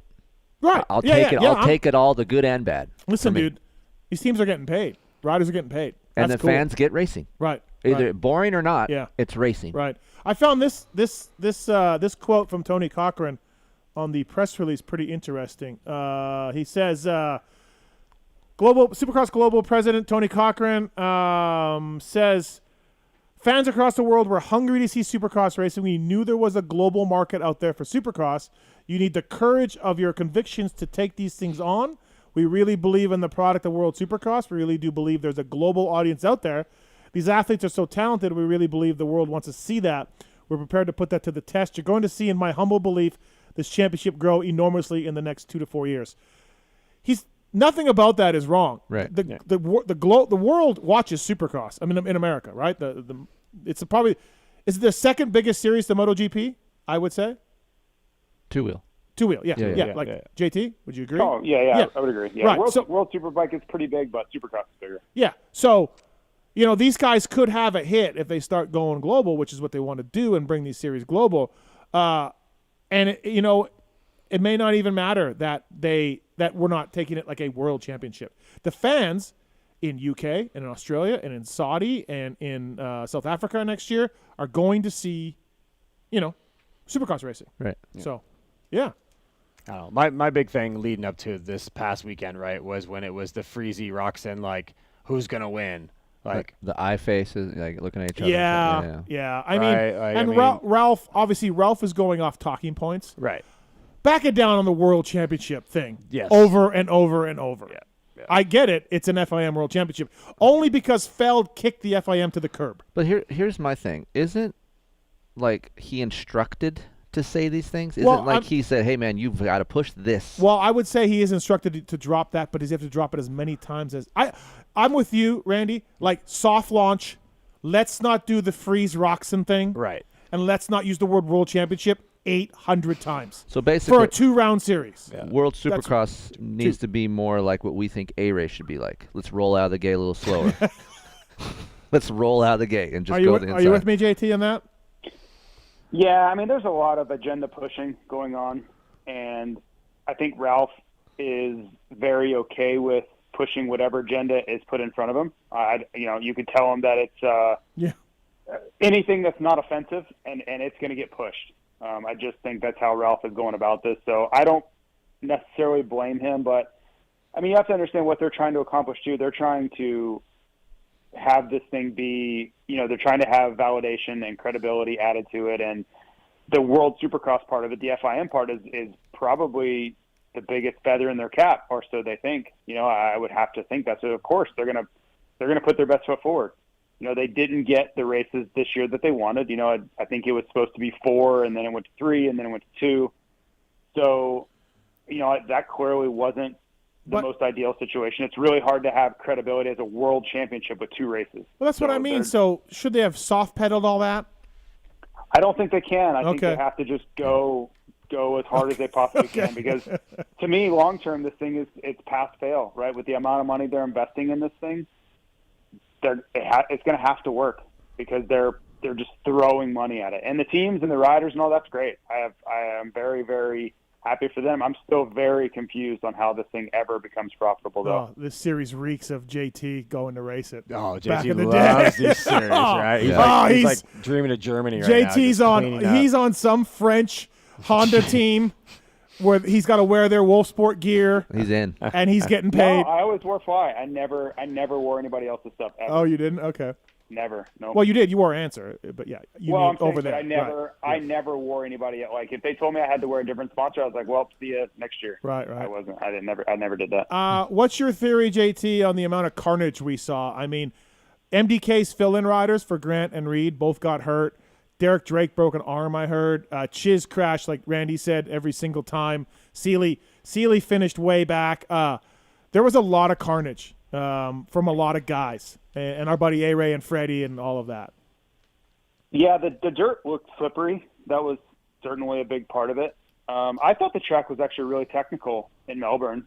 The first weekend, no, but I thought the track, the second race, was pretty technical, just from watching the hot laps, and a guy like Brayton was able to put those sections together. But, I saw people mentioning the reason was the slippery dirt, and mistakes they escalate quickly when the dirt is really slippery. It's unfortunate. I hate seeing those guys get hurt, and it puts kind of a damper on the series. But I think you see that at any Supercross when the dirt's really, really tricky and really slippery. You see guys getting hurt. That happens in America too. Vince Freeze is in the news. JT, okay, go. Well, to me, like, I've been watching this. It's like a series that you've been watching for years, right? It's like just something you are so accustomed to, and it's ingrained in you. It's like your favorite television show. It's like you watching the Leafs or the Raiders, right? You are an expert on all of the things that will go wrong and can go wrong, and you can predict them going wrong. You are in front of most of those things. You can see it start to unravel. Where for me, it's like I've watched this movie like 500 times, and now it's like, okay, I know what the jokes are. I know where the easy, the stuff that's going to jump out at you quickly. But now I'm starting to see the little nuanced stuff, and now it's like it's not even about the takeouts or the ridiculous moves he pulls. Now I'm like much more intrigued by the off the track, the Shakespearean acting of where he goes, What are you mad about? Like, what's the problem? What did I do? Why is any of this happening? Why is everybody mad? Like, that to me is so much more entertaining. Yeah, I've moved on from the serious act, like the takeout and all that. I'm past that. Like, to me, I just kind of yawn because I've seen it too much. Now it's entered this next phase where I'm looking at all the little nuances. How does he act off the track? Look at the facial expression. Look at the baby, right? Like all the little things that no one else is really paying attention to. Those are really what draw me in now. I'm still very, very entertained and engaged. It's just I've taken, it's like a fine wine. Like I'm finding new flavors to really latch onto now. I thought you were going to go with that you were on the Freeze thing when it was a small band playing the clubs and no one really noticed. And, the last few years they've had a breakout disc and they have millions of fans. And you were there from the start, JT. You were there on the ground floor of all of this shenanigans. Well, not only was I on the ground floor, I was fighting band members backstage. You were on the ground. You were on the right. Right. I mean, that's where I thought you were going with serious, this. So, yeah, being serious, it's just Vince being Vince. Like, he has times where I think he figures things out. Like, I think he's going to turn a page and be a different guy. But then you get stuff like this where it reminds you he's still the same guy, and I thought he had done such a good job at times this season, and then you get the Glendale incident with Christian Craig, and I'm like, nope, there it is. Yeah. There he is. Yeah. It's like he just has it there, and I think he gets into these really high-pressure situations. Like, he looked at it and was like, I could win this thing. I could be world champion. I could do all these. Like, it just, like something inside him, a switch flips, and he reverts back to all the things that, we've talked about for years that he does. Well, and it's unfortunate because his riding is so good. He has improved as a rider so much, and he unwinds all of that good with stuff like this. Keefer, you were saying, like, just own it, which we said that too. With the Craig thing was ridiculous. Like, just own it. I mean, I know JB, right? Yeah. And if you came at me like, look, man, I knew I was going to get a shit ton of money, and I wanted to win, and I knew I saw an opportunity. I was going to bump you off the side, and it didn't work out. And JB would have been pissed. Yeah, still would have had, yeah. But yeah. I feel like it wouldn't have escalated more, like things that we've heard, right? And you're like, hey, man, wrong choice by me once again. I screwed this up again. And just come at it. Right. Well, it's kind of like Barsha at Salt Lake, right? Like, yeah, Barsha just owned it. It didn't help anything. I would be fine with that too. Like, if you want to just go on there and say, yep, I'm an a-hole, and I chose my own gain over your gain or safety or result or anything, then you, like, at least you know what you're dealing with. But that's where I was going back to saying, like, I'm so much more entertained by he's incredulous. Like, I don't know what you're talking about. What do you mean? Why are you mad at me? What did I do wrong? Like, that's where I love it. I'm just like, I can't look away. I heard it got heated back in the pits too. We'll ask JB about that. But Yulo don't play, mechanic, dude. and yeah. I heard there were things thrown. Oh. Yeah, so we'll ask JB Yeah, about I mean, that. honestly, the problem is everybody's over it. It's been going on for so long. It's happened to JB so many times. And the same thing for me, like, you can only deal with it so much before you just lose it. Like, you lose your temper, you lose your cool, because you're just sick of dealing with the same thing, and it's costing you tons of money. Somebody could really get hurt. Like, it's not a game. And at some point, it's just like, okay, dude, enough. Do we think he was trying to take Kenny and JB down, or JT ask these guys, or just JB? Because Kenny, was 2 points back or 3 points back. Like, Kenny was not out of this thing at all. Obviously, he went on to win it. So what do you think he was trying to do? I just saw the move. I saw he kind of looked over and went at JB. I didn't really see an angle or a way for him to get to Roxon. But when you're turning right in a left-hand corner, it's pretty obvious what your intentions are. You think Genova or Tony Lessie do anything or say anything? Or Of course not. No, of course not. They've had his back from day one. Every time he's ever done anything wrong, it's not going to be any different. Especially with JB on the way out or out. Yeah, he's out anyways. Yeah, so. Yeah. And I don't care. I don't blame Tony or Mike. They're fine to support whoever they want. Like, I think it's ridiculous that, like, the worst I've ever seen it was with Christian Craig. Like, they made him apologize, but, like, they continue to support this behavior, and they always have. So I know I don't expect them to do anything. Yeah, I think Genova rubs his hands together. I think he likes it. I think it's whatever. I think in a that's fine. I don't WWE, care. like, he Like, thinks this is awesome. Mike is not the one doing this, right? So I don't care. Like, that, Mike has every right to support him or not support him. Right. Vince is the one that is performing these acts. Fly Racing getting the win with Joey Savacci in the 450 class, and then McElrath winning the title. JT, I was also that was cool. Fly Racing. That was exciting. I mean, I haven't been as involved with this series as I am with others, obviously, and I didn't go to either round, but we did have a lot of riders, and we did sign up several teams, and Those deals were specifically made for World Supercross. So it was cool to see some of that support realized and success for those guys. And above all else, being a rider, it's cool to see those guys make a lot of money. That's what it's all about. Oh, you and Valade here would have been all over this series back in the day. Yeah, you guys would have. I think it's interesting, MDK lost 2 guys, right? Grant and Chad. I was going to say Grad. Yep. And they found 2 Aussies, and then Metcalf was a fill-in for somebody, and he broke his collarbone, and they found somebody for him, I believe. And I think somebody else had a fill-in. And, a bunch of Aussies got it, and then A-Ray, and then our buddy A-Ray. But in the future, when they're in South Africa or Saudi or anywhere, all over wherever they're going to go, and Asia or whatever. Asia, and they need to find a guy, and we're in the series here, deep in the nationals. It's going to be tough because they have to pay back. They have to pay it back, right? Right, they get fined. Yeah. So that will be interesting because we saw a lot of fill-ins for a 2-race series. Right. And even Nichols bowed you're out. Just gonna pull somebody out of the stands. Just roll out the gate, man. Don't do A-Ray. Just roll out the gate. There almost should be a rider that the teams all pay for. Yeah, fill-in guy. A floater. A floater. He travels around them. Yeah, and then so that guy will jump into some gear and ride for your team, and he's a retired, somebody like I can't even think of a privateer that hung it up lately, but whatever.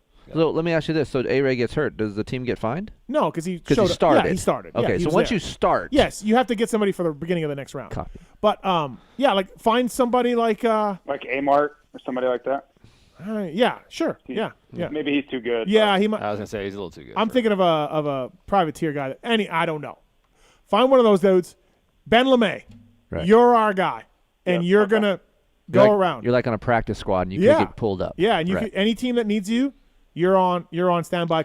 But does he make money while he's on standby? Yes. Yes, he does. A little bit. Yeah, a little bit. He's got to be on a retainer, right? Yeah. Some Okay. sort of retainer. Yeah, that's smart. I think. So I don't know. Yeah. I think normal teams should do that here in the States. Honestly. Well, JGR did, right? Yeah. They had Phil, and he got in 1 year. He got in almost all the races when Pike beat up Freeze. Especially for Speaking of which, especially for the teams that actually Phil was drinking in the suite when that happened, and then stopped drinking because he's like, put his drink down. Put his drink down. He's like, I'm in next week, so I'm cut off good. now. Yeah. That's awesome. As he was raining, as Pike was raining down blows on Freeze. So okay, I have a question. Yeah. I have a question on World Supercross. And you guys may have talked about this, but where do we rank this as far as terms of success, right? Because it's not just it was success or not. I think there's levels to it.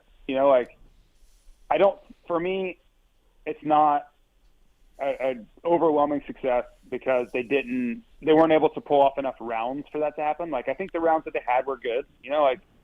Television coverage seemed okay. The races went off okay. They got rocks in there. I think it would have been a huge coup for them if they would have got Tomac to go to the second round as well. But obviously that didn't work out. So I saw, just like you guys were saying, some good, some bad, but how do you guys view that? What is this successful? Because, as we know, and maybe I'm assuming that kind of vibe is getting out there, there's a lot of push-pull with this series, right? There's a lot of people that wish this thing fails, and then there's a lot of people that are like, no, this is great for, this is great for a lot of people, and we need to support this thing. But there's a pretty big dividing wall there of whether you're on board or you're not.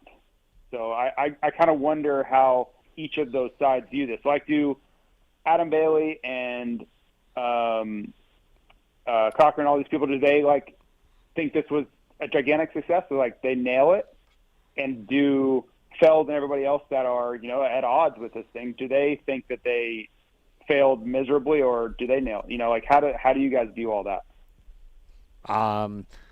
I wouldn't say I don't feel like the promoters feel like they nailed it by any means, right? I think it was a 2-race series with somewhat of a decent fan turnout, right? Yeah. You said the first weekend was maybe 30,000, 20,000 maybe? They said 30,000. Okay. I don't know about that, but anyways. And then as far as Australia, it looked like there was a pretty decent crowd. Yeah. But as far as them investing the money into the teams, I can't see them getting a return on it right now, right? But like Keefer says, it's racing, and we all love racing, right? So How for they me, turn a profit isn't really our concern. Exactly. Like, yeah. Right. But it's also got to be profitable to them, or they're not going to keep doing it. Right. So. I think Feld or whoever sits back and goes, "Yeah, that wasn't great." Right. We're not worried. It's not going to happen. I think they're worried, but just because they have to be. But yeah, I'm with you. Yes. Yeah. And then I think the WSX guys are like, some things we did right, kind of like what we just said. Some things we did right, some things we got to make better for next year. Soft launch. Chad said it perfectly. It's a soft launch of the series because And look, I just hate when I go on Twitter, you go on these forums, and people just bash the racing. This is stupid. This is so dumb. I'm out. Then you aren't an enthusiast, man. Right. You're not an enthusiast because no matter how bad the broadcasting is or whoever's saying what or flat tires, no flat tires, I don't give a shit. I want to watch racing, period. Right. Yeah. That's it. I want to watch it. Bad, good, indifferent, I'm here to watch it. I love dirt bikes. Right. I think most fans are that way. I agree. Yeah, it's fine. It's great. I'm with JT. I don't know. I'm sure these guys go 3 or 4 years. I don't know how they're going to turn a profit. I don't know how it's going to go. They're not going to get the energy drinks on board. They're not going to get Western Power Sports and PU and Troy Lee to give them a bunch of money. And they're going to get money from the governments for showing up at these countries, sure, but I don't know if that's a profitable business model without outside industry sponsors that I don't see coming. Because it looked like Penrite was like the main sponsor, right?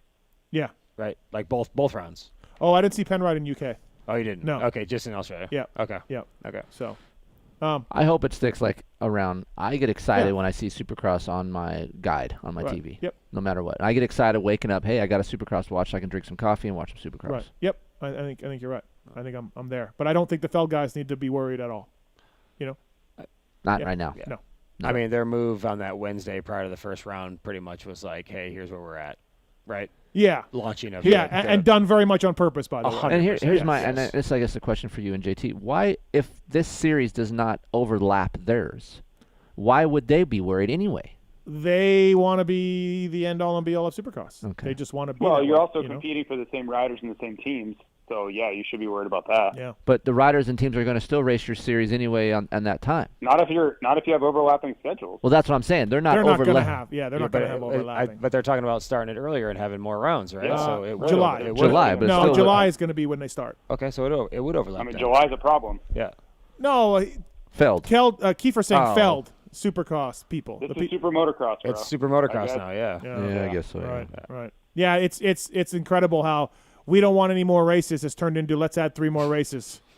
I don't know, but yeah, whatever. Who cares? I'm with Keefer. Well, a common enemy brings together a lot of people. Yeah, for sure. Yeah, and I don't. Well, my business and my interest doesn't get affected one way or another from having these 2 series. Well, look how many years outdoors and indoors never really got along. Of course, absolutely, all of them. So, all right, JT, thanks for calling in. Fly Racing, flyracing.com. We're going to talk to Fly Racing's Justin Brayton next, and thanks, buddy. All right, guys. See you, JT. See you. That's Jason Thomas, everybody. Fly Racing, flyracing.com. I was trying to wait for you to throw in a TLD joke, Randy, but you never bit. So I'm surprised you didn't anything about mushroom tip gear or anything like that. We said we were going to talk about that a little bit later. We are. It's on my list. Is JB on the? Oh, he's we're calling. calling him. He's All right. Yeah. I'll wait. Okay. Yeah, I was going to ask him something, but I'll wait. Oh no, yeah, I got TLD questions for him. Okay. Yeah. JB, Yo, what's happening? We're turning you up. Please hold. what's up? How are you? Good. Doing great. How are you guys? We're good, man. Thanks for coming on all the way down under. Although we did have Alex Ray call in as well, because Oh, did you? Nice. JB, he has one job. The guy's a month out of wrist surgery, riding an unfamiliar Suzuki. He's just there to do the laps and get the money, JB, and he can't do it. He's not. He can't. He has to get stretchered off 10 feet out of the gate in the first main event. Like, seriously, A-Ray. Seriously. That's such a bummer. Yeah. The funny part was he was like going around announcing to people like, yeah, haven't rode Supercross in however many months and haven't rid this bike. Like, it was funny how he was just announcing it. And then first practice, I think it was Friday, because I didn't practice with the World Supercross guys Friday because I was doing Australian Supercross. So, and I went up to him like, dude, you actually look really good. Like, you look fine. So you're to blame. Oh, he's got him all jacked up. You're to blame. Yeah. Bumped him up. He really did, though. Like, he did all the jumps right away. Yeah. And like, he didn't look like he was a fish out of water at all. So it was like, nice work. And then Yeah, I think I seen a crash or something of his. Did him and Freddie go down together? Yeah, in the first one, yeah. Yeah, on the start, yeah. Hey, Ray's like, JB says I'm good. JB, he's ready to rock. I'm ready. man. I'm Yeah. ready to go. JB says, thanks. JB signed off on it. We just needed him to do the fucking laps, and he couldn't do it. So, is he hurt or is he all right? no, he says he's okay. He says he's fine. Okay, well that's good. Right. That's good. Justin Brayton on the show, brought to you by the folks at Cherubies, the industry leader in aftermarket dirt bike plastics and accessories. Cooper Webb, Adam Cianciarulo, Justin Barsha, Troy Leone, Jason Anderson, and many others along the way. Cherubies has fine-tuned his products to offer the highest level of performance and protection in the industry. Cherubies at Cherubies USA on social. Please check these guys out. Great plastic, great product as always. JB, so yeah. Good night on Friday, winning the Aussie Open, the opening round of the Aussie Supercross. That was great. And, Kenny gets a flat in the second one, and you're just a couple points out. Your teammate Freeze is leading. Kenny's a couple points back of you. You go into the third one. Chance at the World Championship, chance at the series title, which, after the UK didn't look great, but you're riding much better. And then you get freezed.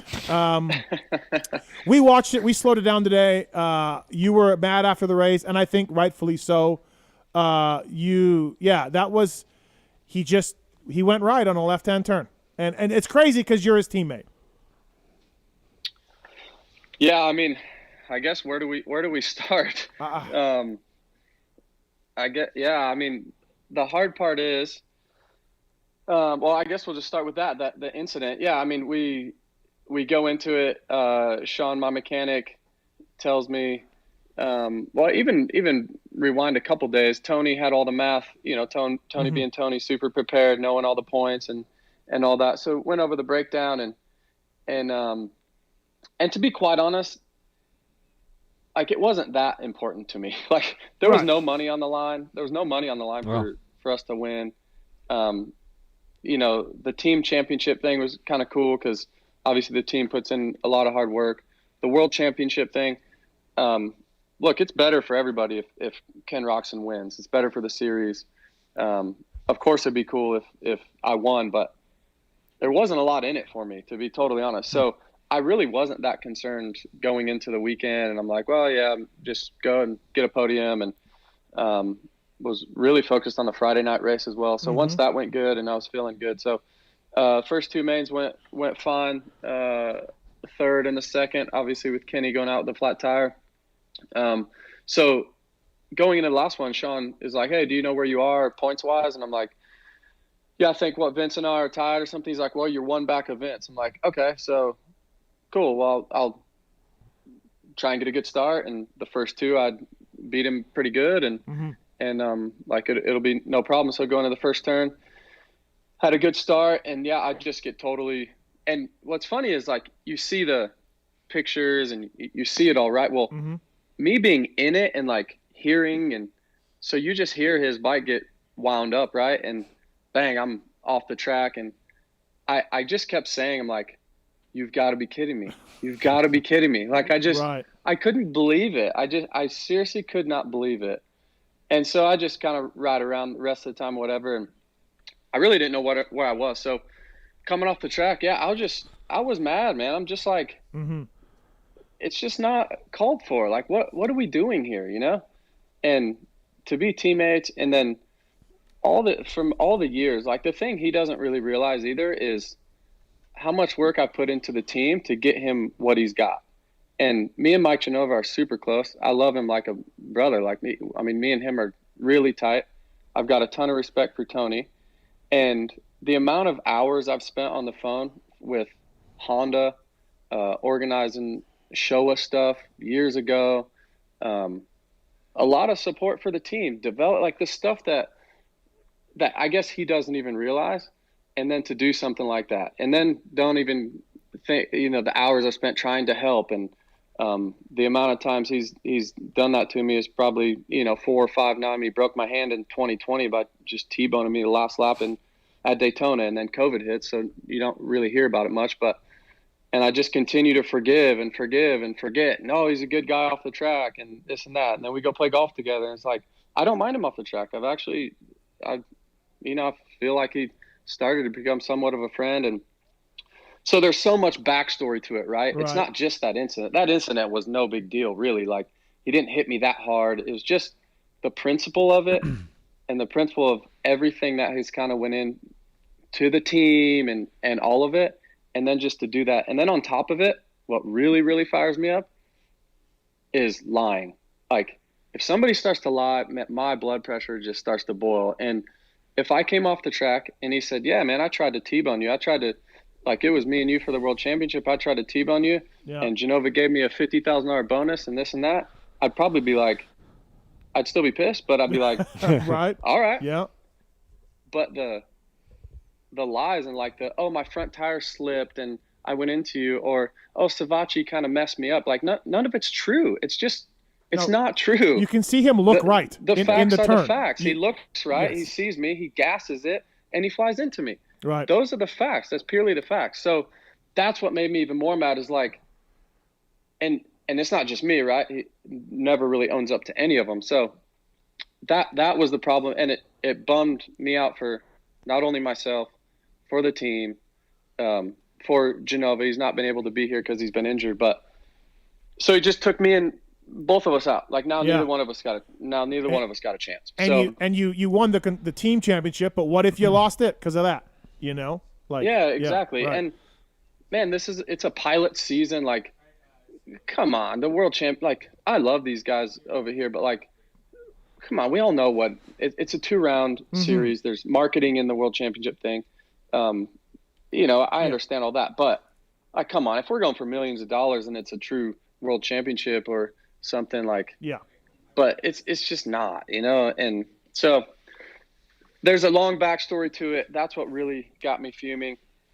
And just own it. Kind of that's what we said earlier. Just own it, man. We just said own that. it. And but just the excuses and the lies, and I just can't take that. I just cannot take it. What I don't get is, so Kenny's ahead of you. He's only at 2 points back. Like, taking you down is going to get – now, look, he's not going to beat Ken Roczen, most likely, but Kenny could get another flat or go down or who knows. Like, taking you down, not racing, colliding with you is letting Ken Roczen get away. So now you're not even racing at all, Ken Roczen? Like, yeah, for sure. But I was only told about Vince. So, and we weren't really sure about the Kenny thing. Is it a DNF? Is it 0 points? Okay. Is it some points? So I actually personally wasn't thinking Kenny was in it. Oh, okay. Got it. Right. I thought it was just kind of between him and I. But you get the points when wherever DNF'd, he gets points. Like, Yeah. So we were, and it goes quick, right? Remember, we're like back to back to back. So I was told there's 1 point in between us. So I'm like, okay, well, whoever wins, and let's race it out, and cool. Like, that'll be a cool thing. But like I said, no money in it for me. Maybe Vince, look, our contracts are vastly different. So maybe he did have a bonus or something and stuff. But if he explains that, hey man, Genova last minute called me this morning and said he's giving me $50K. So I cleaned your butt out, you know, like, okay. Like, you had some money on the line. Like, okay, I still don't like the move. I still think you should do some things different, but like, you know, so what did Genova and Tony have to say about it? I mean, I heard there was some scuffles back in the pits too, right? Yeah. So that's the next thing is then, so I do the press conference and stuff and still pretty heated and stuff. And then I get back to the pits and there's like guys waiting for me and they're like, you're never going to believe this. So Vince on the line decided to offer a guy next to him $2,000 to clean me out. So unbelievable. Was that guy Harlan? Yeah, I mean, I'll just say it. Yeah. I saw it. Yeah. When they showed the live broadcast, I see the mechanic talking to Harlan, and I see Harlan laughing, and I'm like, oh, shit. Okay. So that makes sense. Okay. So I'm told that when I get back to the pits, and I'm like, well, I need to hear. I need to know the facts here because I don't just want hearsay, right? So then, I hear it from Grant, and I'm like, now this has gotten to a different level. Like now, obviously it's intentional. Now you're offering money. Like this is getting a little bit out of control. So I stewed over it. Look, I don't like controversy, guys. I mean, you probably know that, but like I hate it. I don't like even just arguing with a friend or my wife or something. Like I don't like it. I don't like confrontation. My favorite thing is seeing people get along. Like if we're at a family gathering or something, it's literally my favorite thing to sit back and just like, man, this is awesome. Everybody's getting along. But there's a time when like, all right, like this is out of hand. So I'm getting dressed. I'm like, should I say something? Should I not? Anyway, so I don't know, 30, 40 minutes goes by, and I finally just said, Vince, really? Like you're offering people money?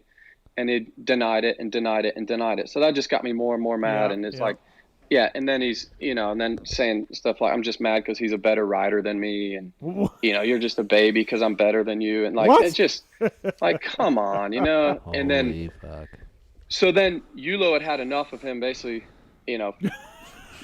lying and talking. And so then Yulo's kind of like, come on, man, like get out of here. And then it escalated and then it was, which sucks because it's like, no, it's just stupid. He's like, made strides as a rider, and he just can't help himself. 100%. The Craig thing was brutal, Yeah. So, but you start offering people money to take me out, like that's crazy. No, that's crazy. This isn't wrestling. This isn't WWE wrestling. Yeah. What are you doing? Yeah. So, like, is Genova and Tony? Are they? I haven't talked to Genova. Okay. I've tried calling Genova a couple times. I haven't talked to him. Right. So I don't know where he sits on this. I have no idea. No idea. Tony was great. Tony's a pretty factual guy, and like, he said he had came on the radio before the race and said, all right, make sure the riders don't get into each other. And he even said to me, like, cause he had a feeling, and, so yeah, I mean, yeah, it is what it is. Tony's been great. I even told him that after the race. I'm like, I hate that you're in this situation. I appreciate all you've done. Look, it's a lot of work for those guys to get over there and build those bikes and ship stuff and a lot of money and effort and all that. And then, like I said earlier, literally the hours and hours I've been on the phone for the team and with Genova and Tony. Yep. Vince isn't on those calls. He's not calling American Honda to get deals. He's not organizing stuff. He's not negotiating graphics deals and I mean, guess who designed these graphics? Me and Sam, the owner of SK Designs. I'm up at 3 a.m. designing his graphics. So that's another thing that really pissed me off is like, you don't even realize what the stuff I do behind the scenes, to give you that motorcycle underneath. That's a great motorcycle. That's a factory level motorcycle underneath you. And look, it's not just me, right? Obviously Genova's the leader of all of it and Tony, but I've assisted in that 100%. Like you have relationships. I've definitely helped. You have relationships built into Honda, so some of that leaks down. Absolutely. Right. Exactly. It's and again, like if you just keep following the arc of the turn, Vince, and if you're a better rider than Justin Brayton, he comes out second or third, and the race is on. Then let's just race. And if he wants to get a little bit aggressive, that's fine. Like if you want to stuff me in a turn or something, that's fine. But let's just run into the side of me and then act like nothing's wrong. Again, like he had just as much chances falling as you did. It wasn't going to be successful. Like hard to see that being successful to me. Like so he hits you and bounces left, and maybe somebody cleans him out because he's, going the wrong way on the track and the opposite. Like his move didn't even make any sense to me. Right? Yeah. Like, I mean, that's the thing is a lot of moves don't, unfortunately. And that's the hard part is like, but then not in the wrong, like totally fine. Like, Yeah. Like what? Yeah. What do you mean? Yeah. Just like, and when you deliberately do that stuff in any other motorsport, you get suspended. Like but seems like nothing ever happens and nothing, Yeah. Did Adam and Ryan and these guys, did they say much? Did they? No, not really. No, not really. I mean, I talked to him for a long time after, but kind of about other stuff. And and like I said, that it wasn't that big a deal to me. Like if I win it or get 8th or like I was just there to let's have a good time and let's race it out. And I was stoked. I still got on the podium. I was stoked to see Kenny won, and like that was a good weekend. We had a great weekend, and like I said, I was really focused on starting the Aussie Championship good. And I'm really surprised there was no bonuses for you though, JB. Like something. Like I didn't know this, but yeah. Well, I mean, in the future there is, right? But a 2-race series, right.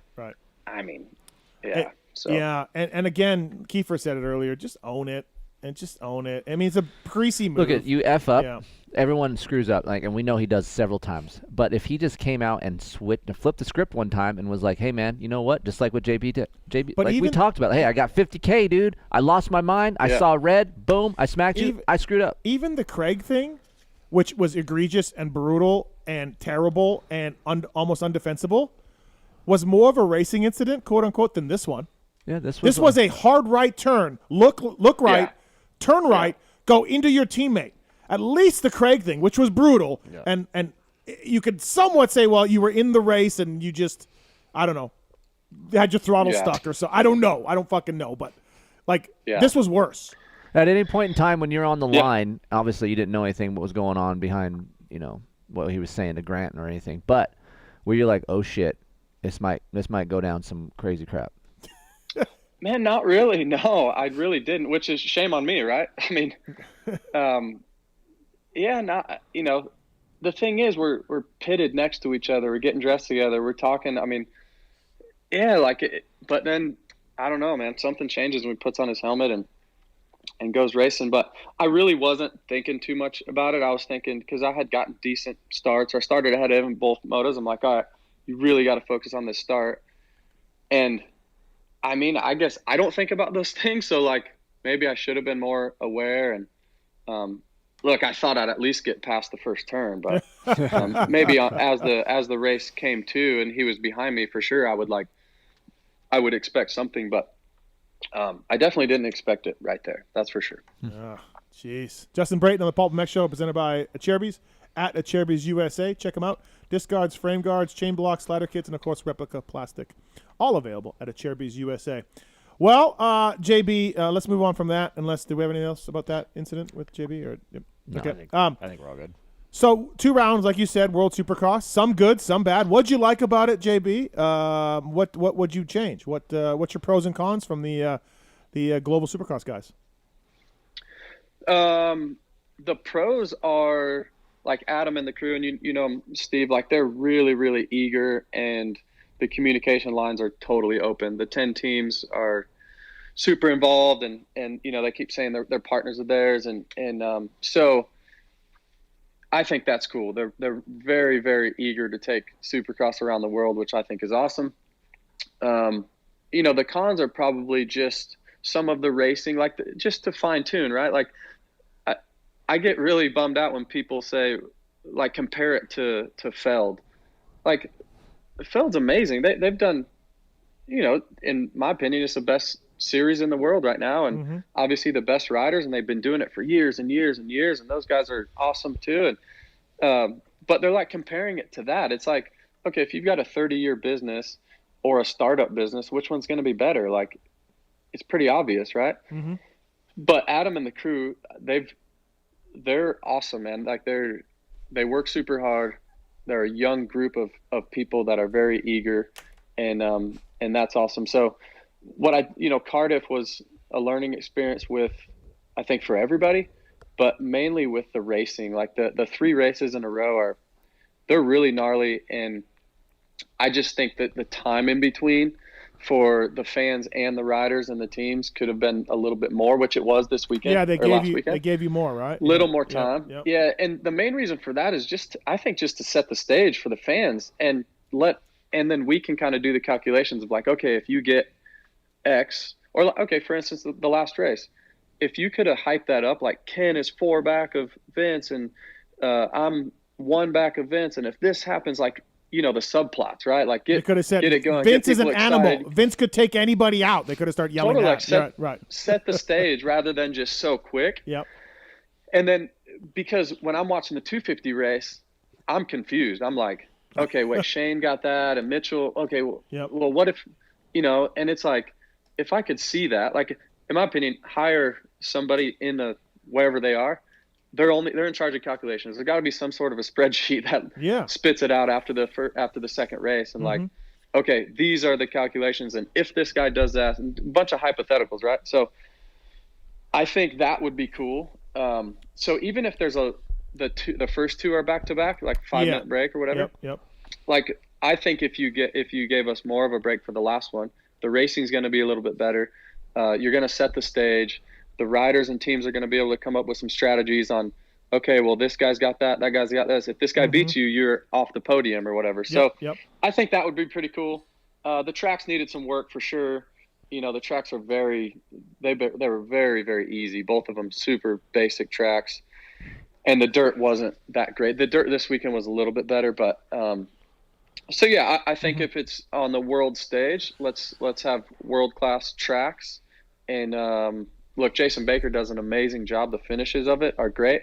It just everything was a little bit easy, you know. Sure. The layouts, I guess, is what I'm saying could use a little bit of work. Yeah, layout in Cardiff was, you know, and I said these things in my column. Track was easy, simple, and the live announcers at Cardiff were so confused and they didn't know what was going on. And so, yeah, I'm glad to hear you're kind of echoing my stuff. Like, let the crowd know what's going on. Let them know that Freckle needs to beat McElrath to win the overall or whatever, you know? Yeah. Even the riders, like, we're confused. The teams are trying to do calculations, but we don't really know either how far back the next guy is or how far off we're you know, if you're in top 3 or 4, which thankfully I was the first couple, the calculations are somewhat pretty black and white with, okay, this guy beat you and that guy didn't and so on and so forth. But if you're like a 6 to 10, it's like, I mean, it could be all over the map. Yeah, for sure. All over the map. We were talking about this earlier. What do you think caused all the flat tires? Well, it happened to both places, right? I think Cardiff was the debris. There was some nails and stuff in there. I think this weekend, well, Kenny and I were talking after the race, and he thinks, so there was when you do the big triple, there was a 90-degree right-hand turn, and we would bounce into there was like a 2-footer into a 5-footer. Okay. And there was a big sharp rock sticking out right there. He thinks he hit that because when he went into the whoops that lap, he started to feel a little something. Okay. So maybe that was there. It was pretty rocky. There were some rocks this weekend. So I don't know. We were speculating on the ramp, the corner of the ramp, the edge of the takeoff of the ramp. Like the bottom of it? Yeah, the bottom. Yeah, that could be because, look, that was a big thing in Cardiff. Yeah. There was a huge hole before it. It wasn't as bad this weekend. But that could be. I mean, I don't think the ramp itself so much, but yeah, maybe the corner of it kind of was exposed coming up the lip. But that's what we were speculating. Possibly anyways, there could be some merit to that. Yeah, I could see that. But there was nails because there was a lot. Sure. There was a lot. Yeah, there was abnormally a lot of flats. What and even front flats. Remember, somebody got There's been 1 or 2 front flats, which, I mean, when's the last time we've seen that in Supercross? It's been a while. Yeah. No, absolutely. What do you think was the cause for? We saw some chaos. We saw some crashes. Dino. And even Grant and Chad with bike problems in Cardiff. We saw a lot of crashes. Is it just guys on unfamiliar bikes, sketchy dirt? What was the reason for sort of the carnage of this series? Yeah, I think there's a few things.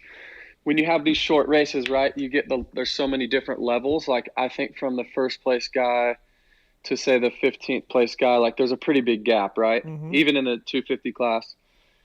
So when you get guys racing of those different levels and that the guy that's a lesser level only has to race you for 6 or 8 laps, he sees some hope, and it's like they're just going for it. They're just absolutely going for it. Yeah.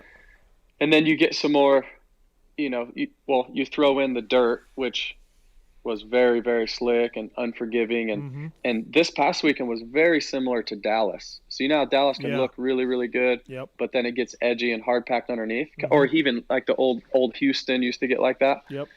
So that's another thing is like you could be good, and then, you hit an edge and you don't really know what's coming. But I think mainly it's the shorter races and the intensity of it. Like you just, you get guys super fresh and, man, I can do anything for 6 laps, and right. I think that's where you see where, a little more mature guys, like I think the 250 class, you take guys like Seeley and Chiz. Oh, Seeley, they had terrible races. Yeah, like really, really good riders, but more methodical. Like if they got a 6th place start, you're going to, let them get some time, and then they're going to be, on the podium probably at the end if it's a regular main event. Well, 6 laps, and I'm telling you, me and Kenny and Astaphan were watching the 250 race, and we're looking at each other like, because from 4th to 12th, I mean, guys, it was anything goes.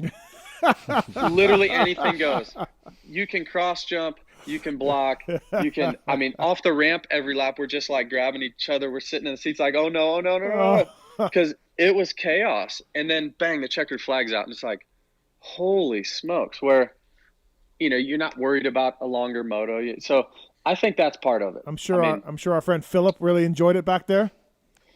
Well, I could lump Phil into that category too. Yeah, with the Sealy and the Chiz is like, get him some time. He's obviously a great rider. Phil's starts weren't that great though, and that's kind of uncharacteristic of him. Even the first two, but you know, coming off injury. But yeah, he would probably like it to be a little bit longer and settle in a little bit. And yeah, just man, I'm telling you, that middle pack 4th to 12th or whatever was insane. Oh, that's insane. funny. Yeah. No, I mean Sealy at the Cardiff was like, dude, I'm not used to racing like this. I don't know what these guys are thinking. like you can't go wide in a turn. Hey, we all got to go wide here to clear this jump. Oh, wait, no, I guess we don't have to. I guess you'll just come in and saw my front wheel off. Cool, man. Yep, just come in as far inside as you can and bounce off of them. And then we'll both not be able to jump, and the guy behind us will jump it. Then there's a 10-second gap in front of us. And then he just jumps it. Right. Just hit it. And hope you don't land on the guy. There were some sketchy moments in the UK too. Guys jumping triple on the first lap when the guys in the middle weren't jumping the triple. I was like, holy shit. Yeah, it was something else. That's for sure. Justin Brayton on the show, brought to you by Acerbis USA. It just doesn't look fun. What? Racing Supercross. Like, the hot laps look fun because you're like, yeah, I'm by myself. I can just be creative. And then you got, like, just 20 dudes going over everything. I'm like, that's sketchy. You know what was funny? We had RJ Wageman in here in studio like 3 weeks ago. Yeah. And he moved to 450s this past year, right? And, you know, more money and main event, borderline LCQ guy, main event, can make more money and all that. He's going back down. You know why? I said, dude, that's a crazy class. He goes, bro, the tracks are so hammered for 450s. 450B guys get jacked. He's like, it's so sketchy. And that's something that you don't think about. Yeah. You know? He's like, the tracks are It really is, unbelievably. yeah. I wish people could see the track. And I think, Keefer, you didn't that one of the races you walked the track after the race? Yeah, Jersey. Yeah, that's so cool you did that because I wish people could see how gnarly the tracks are. I mean, it's just crazy. Sometimes we do the parade lap and we're like, oh boy, here we go. Yeah. And then imagine that 10 minutes in, you know, and now we're doing a lot of races. We're doing 28 laps or, you know, close to 30 laps. That's, it's brutal. It really is. Like the tracks are just completely mangled. Well, I was going to say it's going to be interesting, JB, you know, but you're done. You don't have to be Freeze's teammate anymore. That's it. Yeah, I mean, well, I'm planning to do World Supercross next year. But with your Reeve or with Motor Concepts? Well, I don't have a deal. Oh, okay. I don't have a deal, so okay, yeah. So I do the stuff with Yariv. Yep. Which it's a little bit of collab kind of with MCR. Like I said earlier, me and Genova are really close, and we talk all the time, and we kind of strategize on stuff. And so he let me race my MCR bike on Friday night, and thankfully Yariv let me do that as well. I just ran Yariv's graphics, and you know, good friends with both of them. And now I'm over here going to finish out the last 3 rounds of Australian Supercross. Mm-hmm. And then next year, I have no deal at the moment. Okay. So who knows? Yeah. We'll see. Yeah. We'll There'll see be a clause how in it that goes, clause in that contract. As long as I will ride for your team, as long as Freezy's not my teammate. I mean, that's not happening. So how did Aussie go for you? Like I saw you won, but I didn't. How was it? Was it just one main event? It was gnarly. Okay. Yeah. So it was a regular schedule. It was heat race main event, and the main event was gnarly. I got like a 4th or 5th place start, and you had Tanty, Matt Moss, Dino, Luke Clout. And myself. So I'm like I just stayed patient and kind of picked them off one by one. And, but Tanty ended up second. He was riding really good. And, but it was kind of survival. Like going back to the tracks, the track was bad. It had the whole day pretty much on it.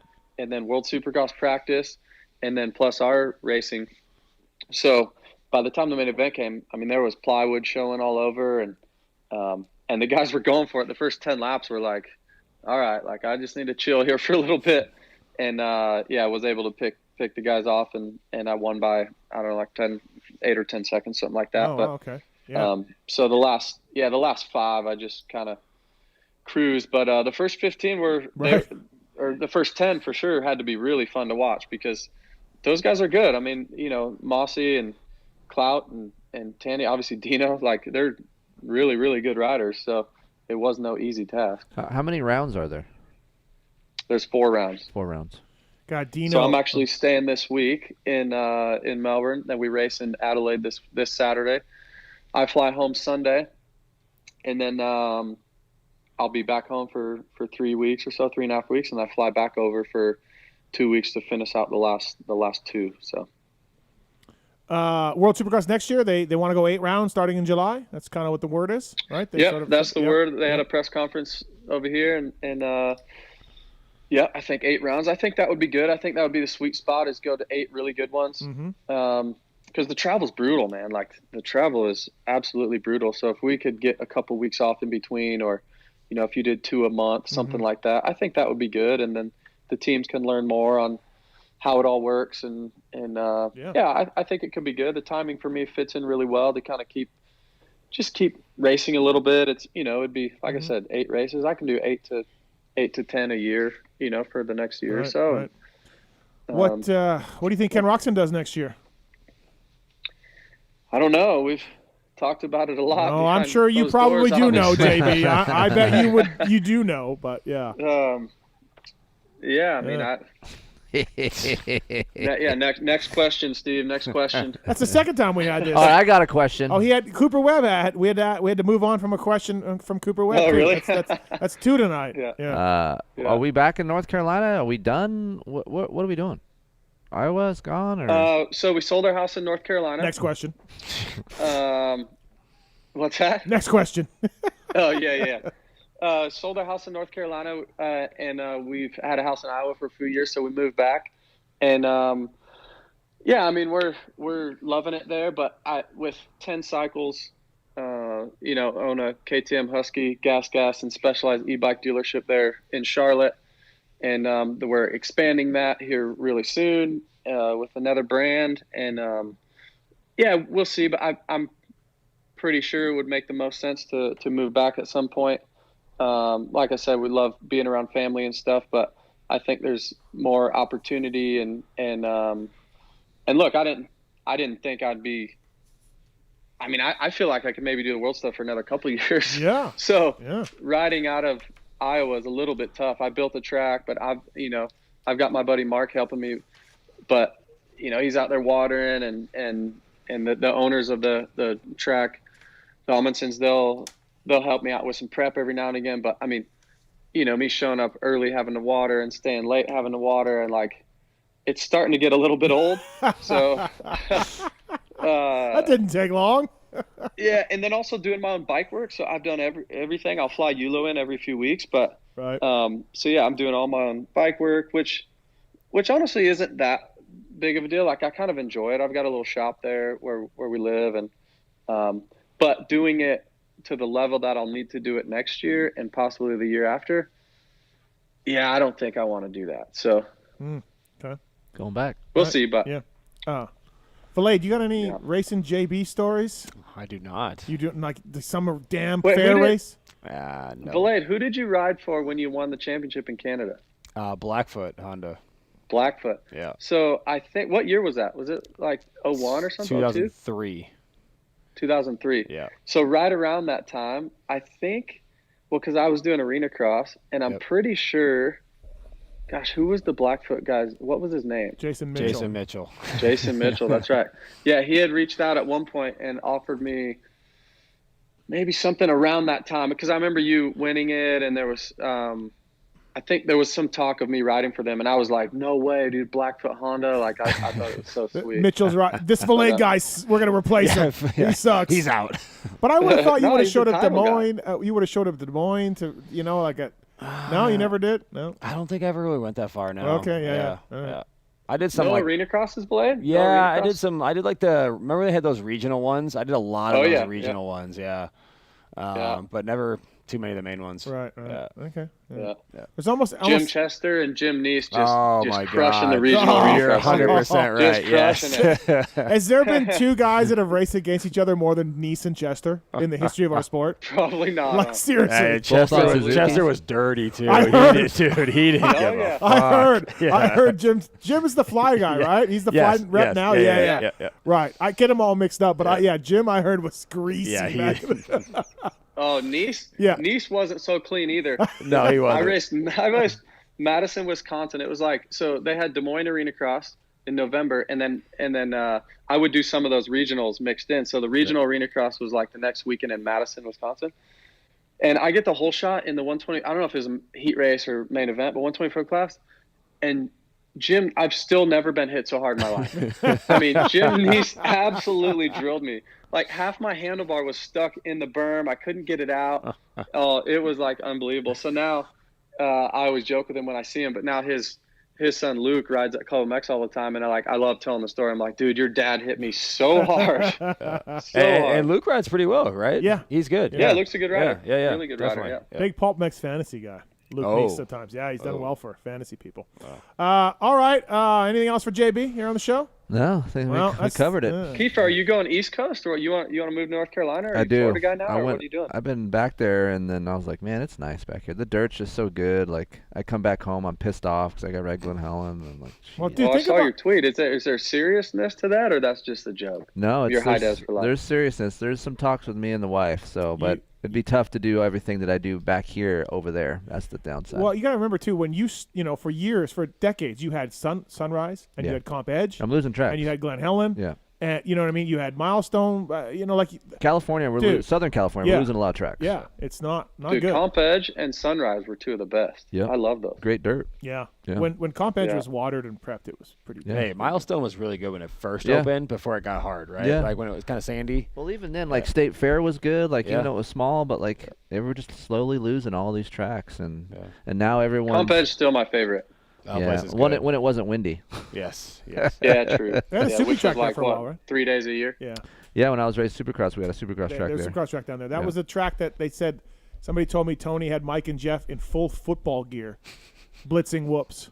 Really? No way. Yeah, just like learning it? Learning it, yeah. Like, here, we don't want you hurt, so put on football gear.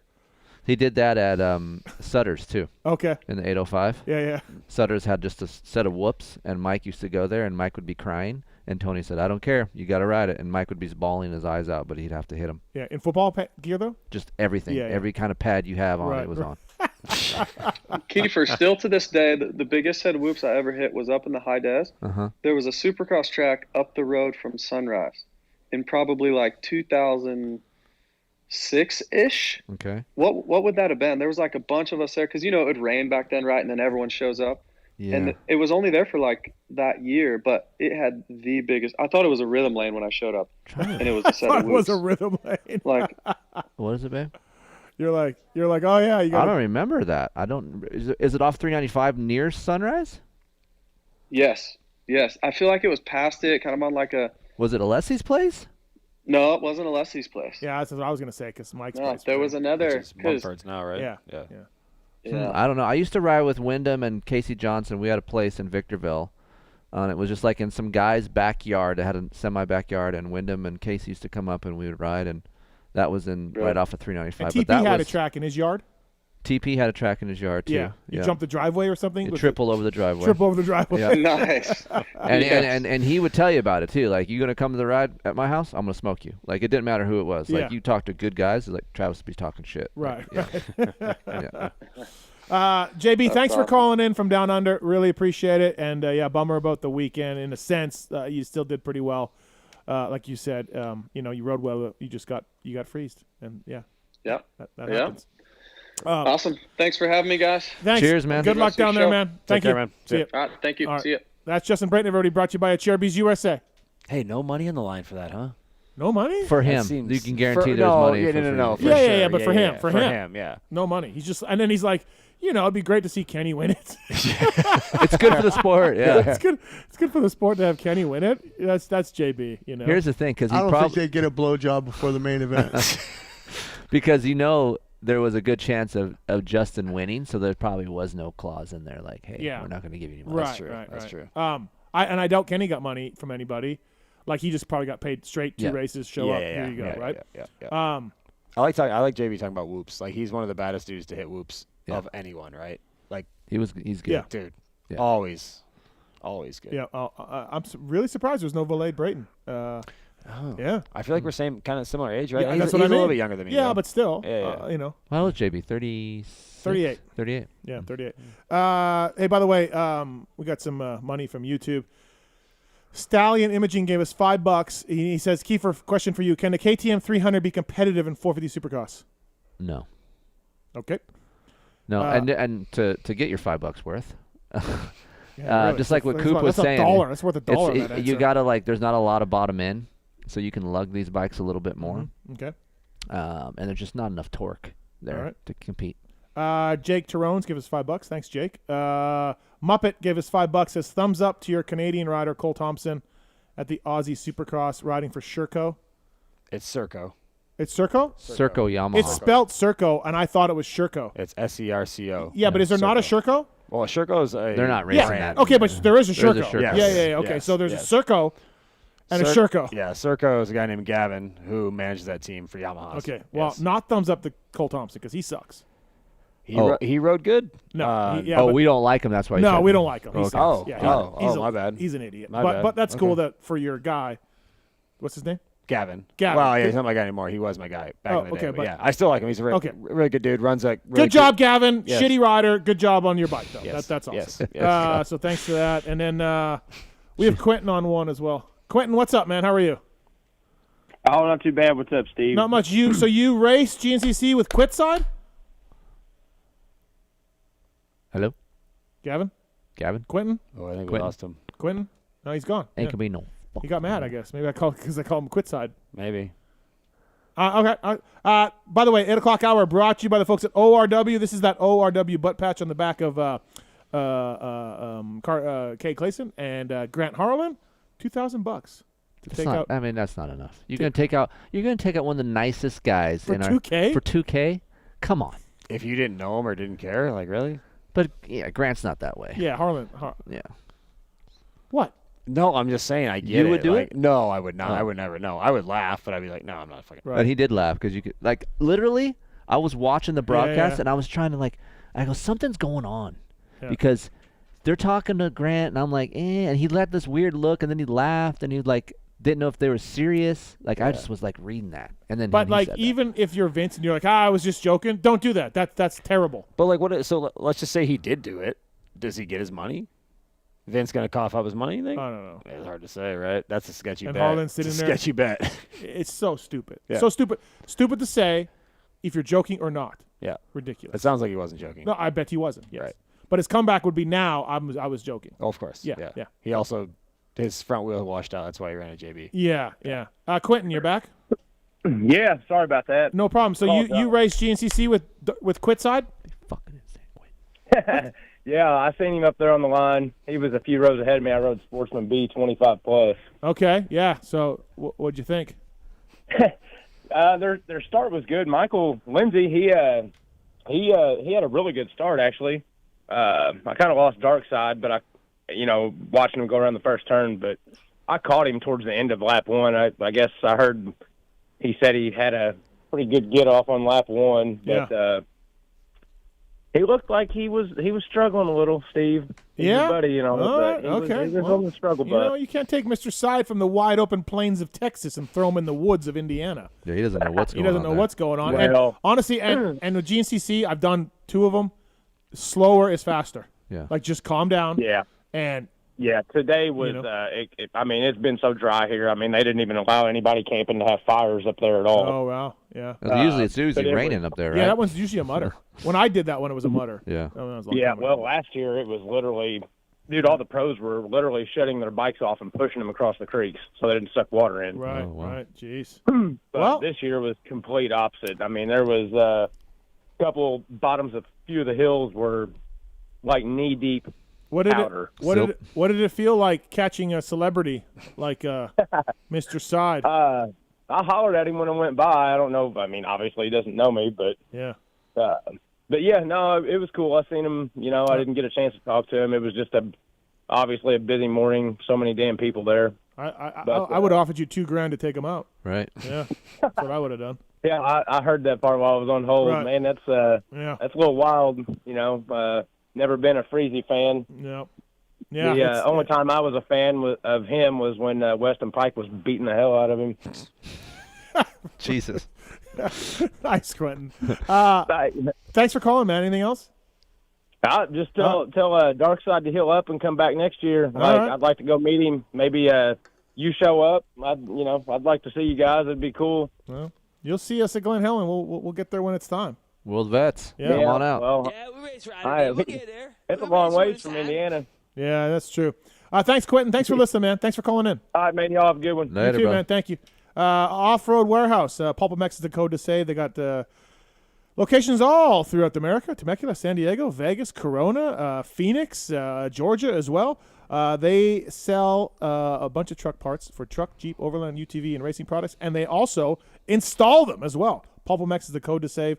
They'll get your truck to the track in style. ORW, offroadwarehouse.com.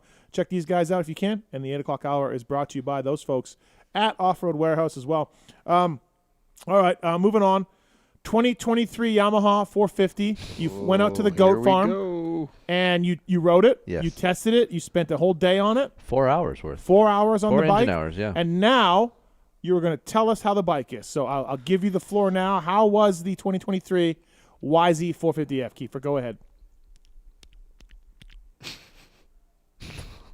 It was fun to be at the goat farm. Let's just say that. It was fun to get the lay of the land, to tour the shop, to ride this long-awaited 23 YZ 450 that I'm not allowed to talk about until 9 a.m. tomorrow. So we got 12 short hours. We can wait. And I know you say no one listens to this janky show, but Dude, that is some BS. No one, 95% of our listens, because this is a special Sunday night show, 95% of our listens will be after 9 a.m. tomorrow night. How many people on YouTube? So let's pretend it's just 9 a.m. tomorrow. All right? Let's play just the tip for a moment. Right. Right, Marks? We have no listeners right now. None. No listeners. None. I shut down the feed. There's only 55 guys. Exactly. So 55 people are watching on YouTube. Right. I will say this. Look, if you are a Yamaha coming from an older Yamaha. Yeah, Blue Crew. And I will leak this out a little bit. You will be very pleased on what you will feel. I will say that. So, although I would love to sit here and talk an hour, and maybe we should do a show next week and we can talk about it, but I would love to break it all down because there's a lot to talk about. My Racer X video is over 30 minutes. So, I asked Cudby when he edits this, I go, do you think that's too long? And he's like, I think so. And then I'm like, you know what? Leave everything in because there's a lot to break down. 55 is the Facebook number. Oh. What's the YouTube number right now? Do you want the actual number or do you want like a fake number? No, give me the actual number. Yeah, we're at 906. Oh, boy. Yeah. 906 people is nothing. Yeah, and that could be one of the Yamaha higher-ups. In the grand scheme of things. Marks, have you ever heard a bigger load of bullshit? Why are you looking at me? I didn't make it up. It's 9 a.m. somewhere. Thank you. Yep. It's 9 a.m. somewhere. PST. Pacific. That's, listen. We can make a I don't know if you're aware of this. Oh, okay. I and Blue Crew, we have synergy. Okay. Myself and Blue Crew. So why were you not there for the bike? We then? are one. Oops. Okay? We are the same. Okay. This is a safe space. This is a safe space for Yamaha talk. I just gave you the breakdown right now. It is an amazing bike. Okay. It's a great bike. It's 5 pounds lighter, closer to 6. Yes. We can tell you exactly what they changed. And how does it feel? Because Chiz says it feels lighter than that. Then let's call up Chiz and see what he has to say. Let him talk about it. You're not going to get anything out of him. Look, Dude, this on is the way bullshit. up here, I was Nobody cares. This is Yamaha safe space. Listen. We're friends of Yamaha. Listen to me. We're all Yamaha. Listen, where's Tony Drop? Listen to me. Listen to me.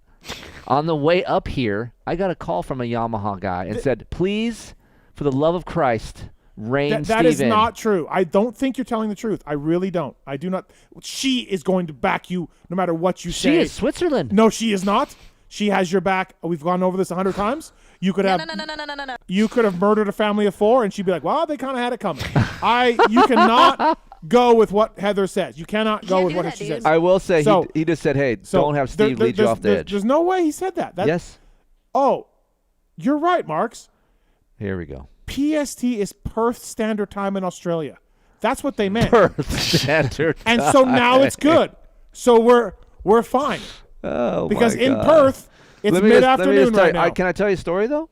This bike had so much power. I dug Henry off of this double. It was a pretty sizable. There had some good size jumps at the goat farm. Yeah, looks like it. Yeah. So Tell me more. Tell me more. So I'm close. I'm close. That's funny. I like that. That's Okay, my kind of thank you. humor. Thank Yeah, I you. like Yeah, that. tell me more. It was a big long straightaway, and I was like, man, it's such a different feeling for the transmission for this bike. I didn't know what gear to hit it in, and I did not want to case it because it was big. Yeah. 80 feet, but like short landing, steep. Dude. Sent it. I overjumped it by 30 feet, and I was like, you're in the air like, well, yeah, here we go. Heather's going to get a call. Yeah. Where you just boom, and I'm like, oh my God, I'm okay. Yeah. So I'm like, okay, I'm gonna go. Yeah, because the suspension. So then I cut the track and I go to do it again, and then but how it is, there's a double, but then there's a right-hander and there's an inside roller, and then there's the outside with no roller. So I'm like, okay, I'm gonna jump to the inside, kind of angle it, over jump it again, and I land in the face of the roller again. Well, here it is. I'm done. Yeah. I'm dead. Smack! Freaking backs all. I get back to where Travis and everybody are. They're fixing bikes. The muffler's dented. Spokes are all loose. Oh, jeez. And they're like, "What in the hell are you doing?" And I'm like, "Dude, I dug Henry the shit out of this double." Hey, twice. I dug Henry. the Finally, shit out was of it. so desperate, and I never do this. I had someone tow me off of it so I could feel how fast I need to hit it, and it was 40% slower than I was hitting it. Yeah. So it was. There's a lot of power there, guys. So there's your review. There you go. There's your review. Dark side's back. Quick side. Exactly. what That's you what were it doing? felt like. That's what I was trying to get to. Oh. So yeah, 9 a.m. Turns Racer good. X. Turns good. Racer X and Turns Keefer Inc. good? testing. There's a podcast, and there will be a top. Did you ride it with the hydraulic clutch? No, Why not? because Eli said don't do it. Oh, okay. And then PulpMX Tuesday, we'll have a 10 things about it if you guys want to to read your articles. So there it is. I think he's serious. He's really not going to talk about it. Oh, he's not going to No, talk he's not about gonna it. talk about it. Yeah. No. Look, I like having my job. That's what I got to say to you. And right I know I'm number one. That's what I'm saying to you. I'm your number one employee. Thank you. Yeah, that's And bullshit. and I'm sticking to it. We got more to talk about if you want. Yeah. You can either talk about that or you can talk about the other thing. Don't You can. You pick. stop. You pick your door right now. I will leave right now. You have to pick your door. I will leave right now. This isn't now how the tables have turned. No. Yeah. I'm not doing anything. Yeah, the No. tables have turned. Nope. Heather. She's not even helping. See, she is Switzerland. She ain't doing shit. You can't do that, dude. Leave me alone. Kris Keefer on the show, brought to you by the folks Leave at me Decal alone. Works. The last show, everybody. Oh, man. All right. Well, I think it's bullshit, and I will be calling people high up at Yamaha tomorrow. Great. To let them And they're know. gonna say, you know what, that Keefer guy's awesome. They're going to let them know. Exactly. He can really hold an embargo. Unlike this guy. I'd fly the girls in from L.A., boy. What about the Go Farm? It's Have you been there, Randy? I have not. No. I have not. It's pretty cool. Like there's a lot of nostalgia still around from Ricky, and it's cool to see Jeannie. She still comes out. Mm-hmm. Ricky said that she still feels like she has some use out there, and so she'll try to help out when she can. And Well, they're just like 18 star guys doing laps. Like yeah, you're dude. Just like, so you're just like, I don't that's- know who this is, and that's what's really The weird shop for looked me. really nice. Is it? Yeah. Well, I just saw Oh, the video that I saw. Yeah, It the looked shop's really nice. cool. There's Yeah. individual areas. There's upstairs. There's actually the mechanics luncheon room, which is really nice just for the mechanics. And to go off what you were saying earlier, no, the mechanics don't have to water and do all this stuff. They have a guy specifically for all that. So there's a guy designated to do track prep, water, all of that stuff. But what we were talking about, how mechanics just have it rough. Right. I was talking to Duff, and he's like, dude, I'm like, have you ridden? He's like, I haven't ridden. He's like, you don't get to ride? He's like, no. He's like, actually, all of us, yesterday, they all got to ride the outdoor track. All the mechanics got together and got to go ride, and they haven't ridden in months, right? However long, yeah. Yeah. But yeah, it was cool. I got to take a tour of the facility, just how the drainage system works, how the water runs off, how many tracks they have.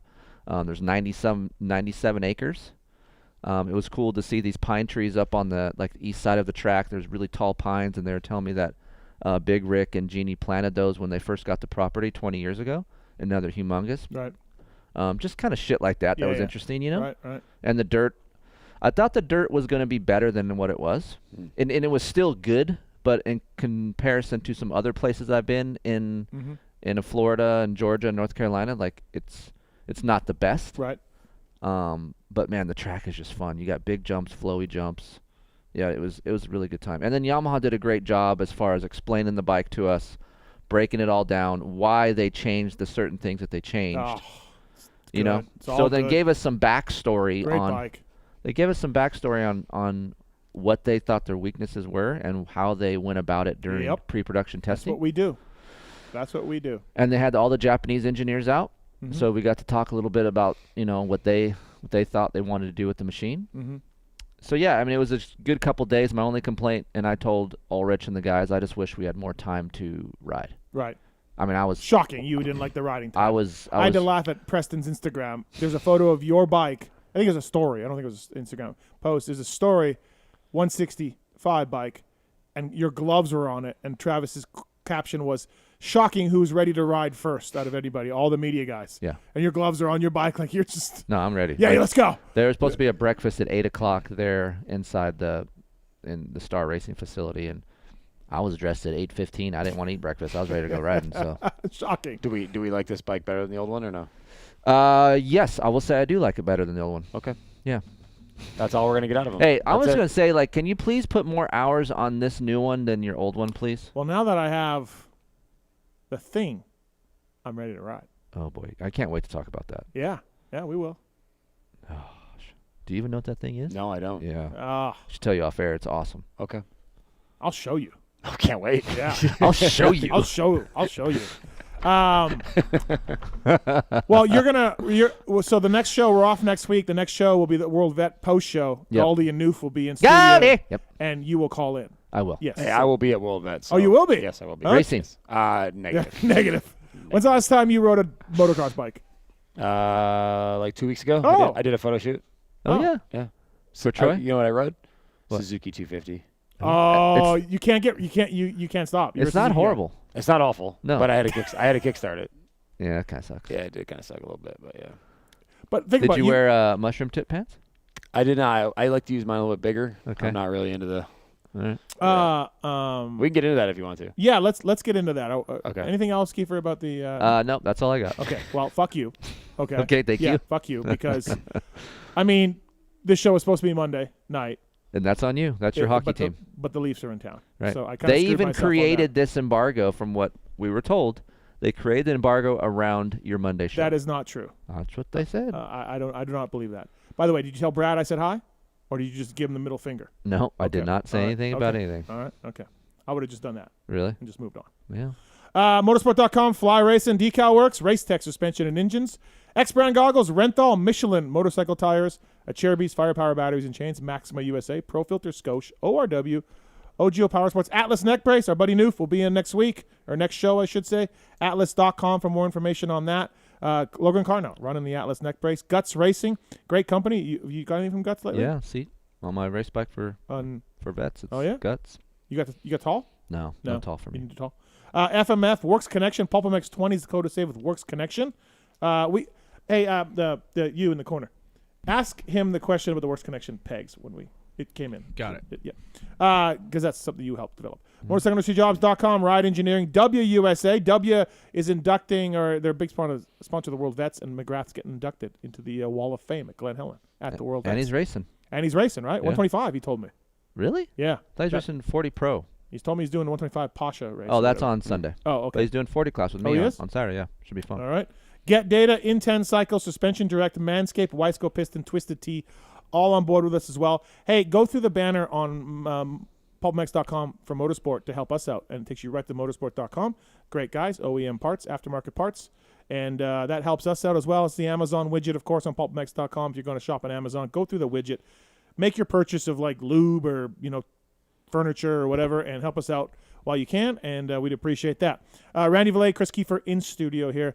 Valade, you obviously had a nice racing career as a privateer, and then you went to work at MSR and Answer forever, and then you became a Pro Taper guy, but all in the Tucker family. Correct, yes. And then the last few years, you've done great work at Pro Taper, ProTaper.com, of course, the ACF bar and all that. They've done all that, a lot of stuff under your watch.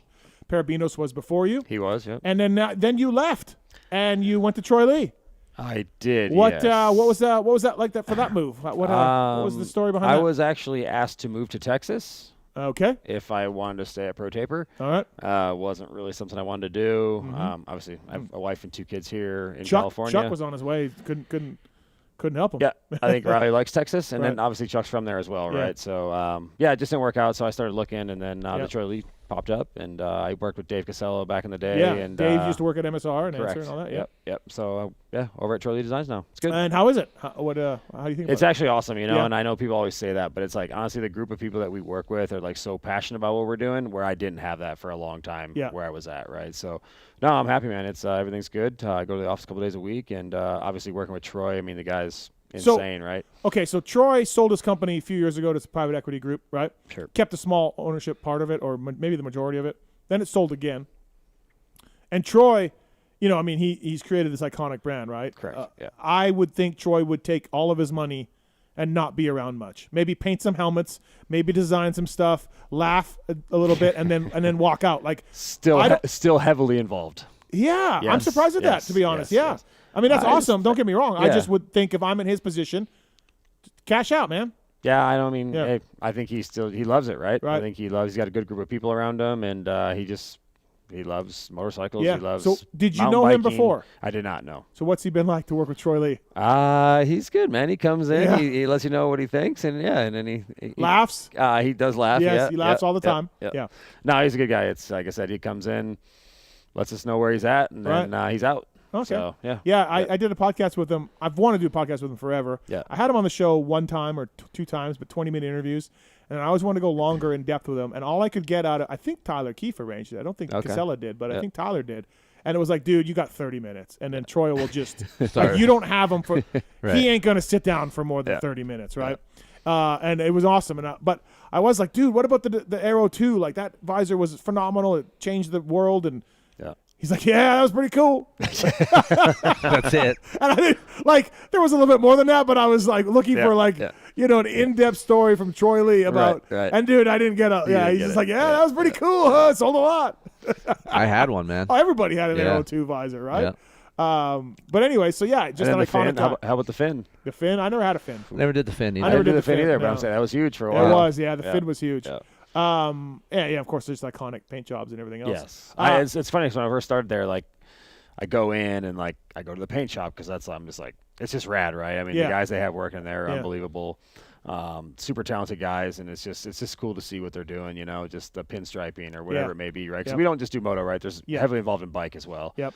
So he paints F1 drivers' cars and helmets. IndyCar stuff, all that stuff. Right. Yeah. So just walking through there and just seeing that it's Can awesome. a customer still have a helmet painted? 100%. Yeah. Okay. Yeah. The lead time's a little bit long right now, but yeah, you can. Okay. Yep. Yeah, I feel like that market has dived down, but not when it comes to Troy Lee. Maybe, Well, I just feel like because like the helmet designs are so much better than they used to be, right? Where you don't, it's not as big as it used to be. Right. Yeah. So. And then I thought somebody said Troy still does the odd helmet, like for a celebrity or like Troy will do a famous person's helmet. Yeah. And still paint it. Yeah. You know what I mean? Yeah. Like he's like still. He still draws all the time. I mean, you go in his office. I mean, he's got drawings everywhere, right? Does he? So, Yeah. It's pretty cool. Right. That's interesting. So you're a marketing guy there. Yep. And Casella is sales manager or something. What's Casella is the director of marketing for both bike and moto. Okay.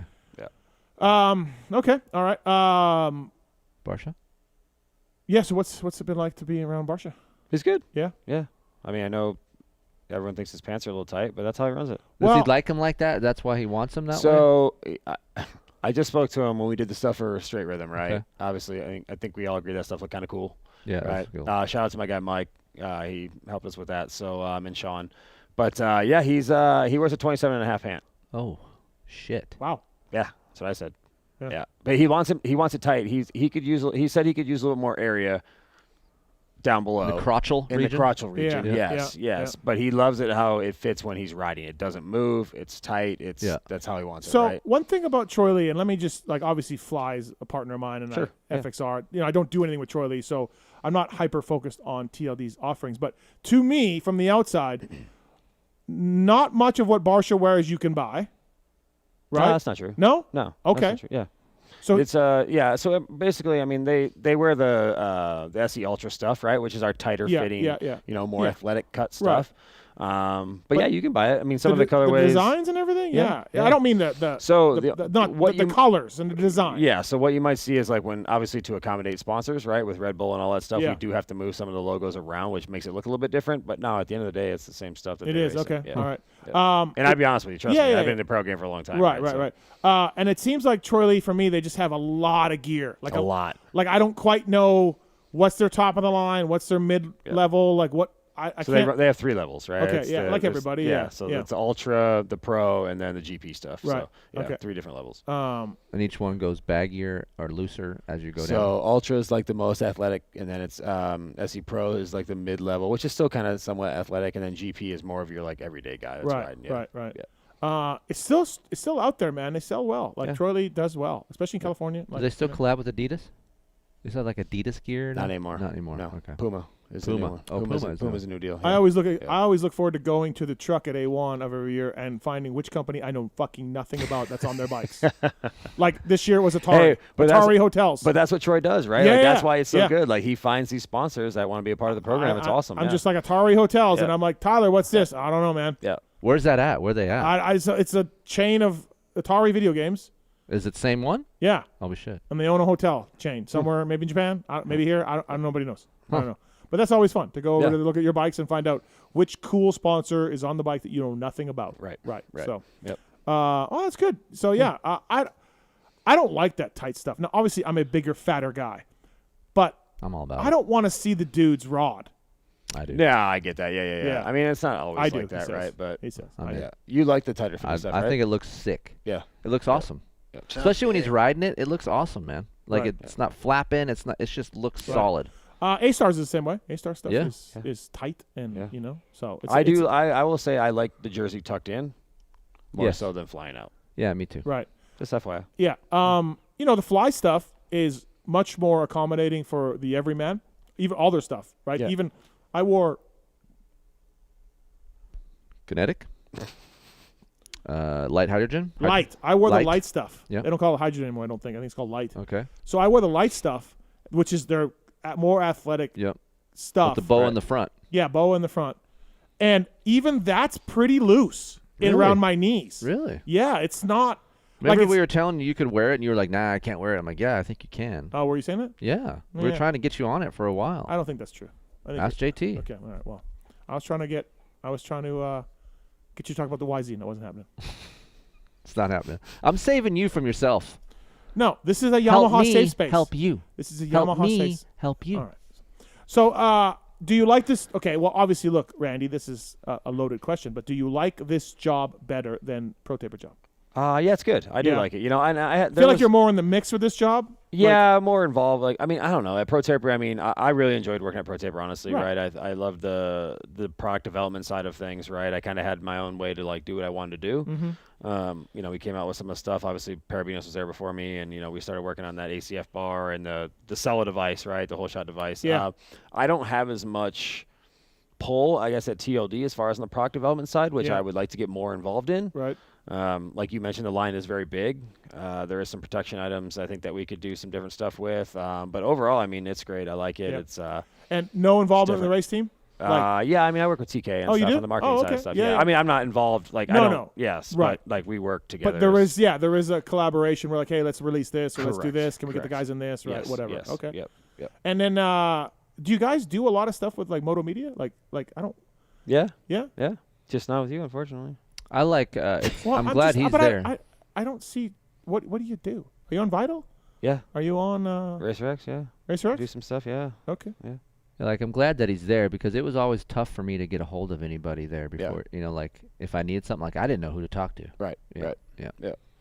No, and then obviously like Max Lee, Troy's son, works with me. Right. okay. He handles the race side of the stuff as far as getting gear ready and going to all the events and stuff like that. So and then Dave, myself, and then we have a whole. Casella's good people. Casella's great. You know Yeah. It goes back. Yeah. Right. Yeah. And then we got bike guys as well. We got this guy Tim handles the bike side of things. Right. Good dude. So yeah. Oh, cool. Yeah. Oh, good. I'm glad. Yeah, Troy Lee's just an iconic company. Randy Richardson was in here last week, and he was out for Straight Rhythm, and his buddy Robbie were here, and they went to the shop, and it was closed, Troy Lee's shop, and it was closed because they wanted to see the bikes or something. They went to the store in Laguna, or they came to the shop in Corona? Corona. The showroom is no longer open to public right now. Okay, so, but Troy found them or saw them, and I don't even know if Randy knows Troy. Right. Troy brought them in. Yes. Because he's just... That's what he does. Yeah, he's just like, what are you guys doing? Oh, Yeah, we came to look. Oh, it's closed. Come on in. And Troy gave them a tour. Yeah. Again, I don't even know. I don't think Randy and Troy really know each other. Okay. Like, why would they, right? Like, so the store closed down when COVID hit. Yeah, And then there's been talks about us opening it back up. Right. Though. Okay. So I thought that was pretty cool that like just Troy happened to see them and That's cool. Probably he's just did, a rat. Yeah, he's just a And I rad see Troy dude, riding all the time still. Like he still rides quite a bit. Yeah. Yeah. I think he's not doing the Vet National this year. He's heading out of town for something. But yeah. Right. So. Oh, good. You know what I should do is I should bring my portable podcaster down to Troy Lee. You should. And then get him to sit down. So he's not on the phone. So maybe a little more attention. Yep. A little more like he can't leave. Yeah. Maybe you block the door. Maybe a Tuesday, Wednesday, Thursday. Why? One of those days. That's when we're in office. Oh, yeah.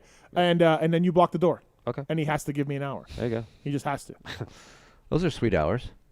Get Monday off, or not off, but you don't have to go in the office, and then Friday. Tuesday, Wednesday, Thursday is in office, Yeah.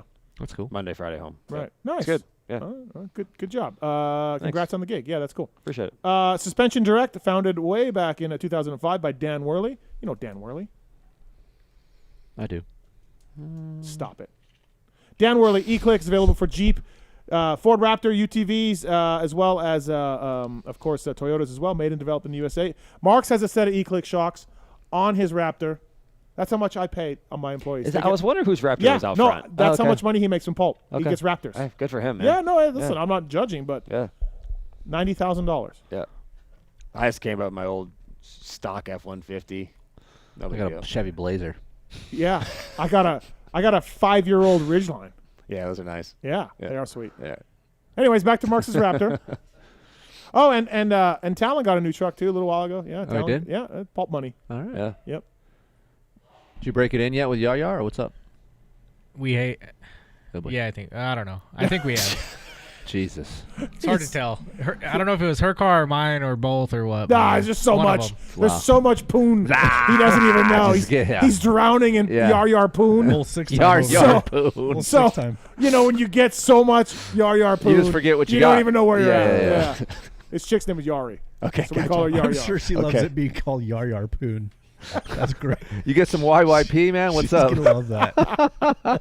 No, but the guy can't even remember. He's drowning in it. Yeah.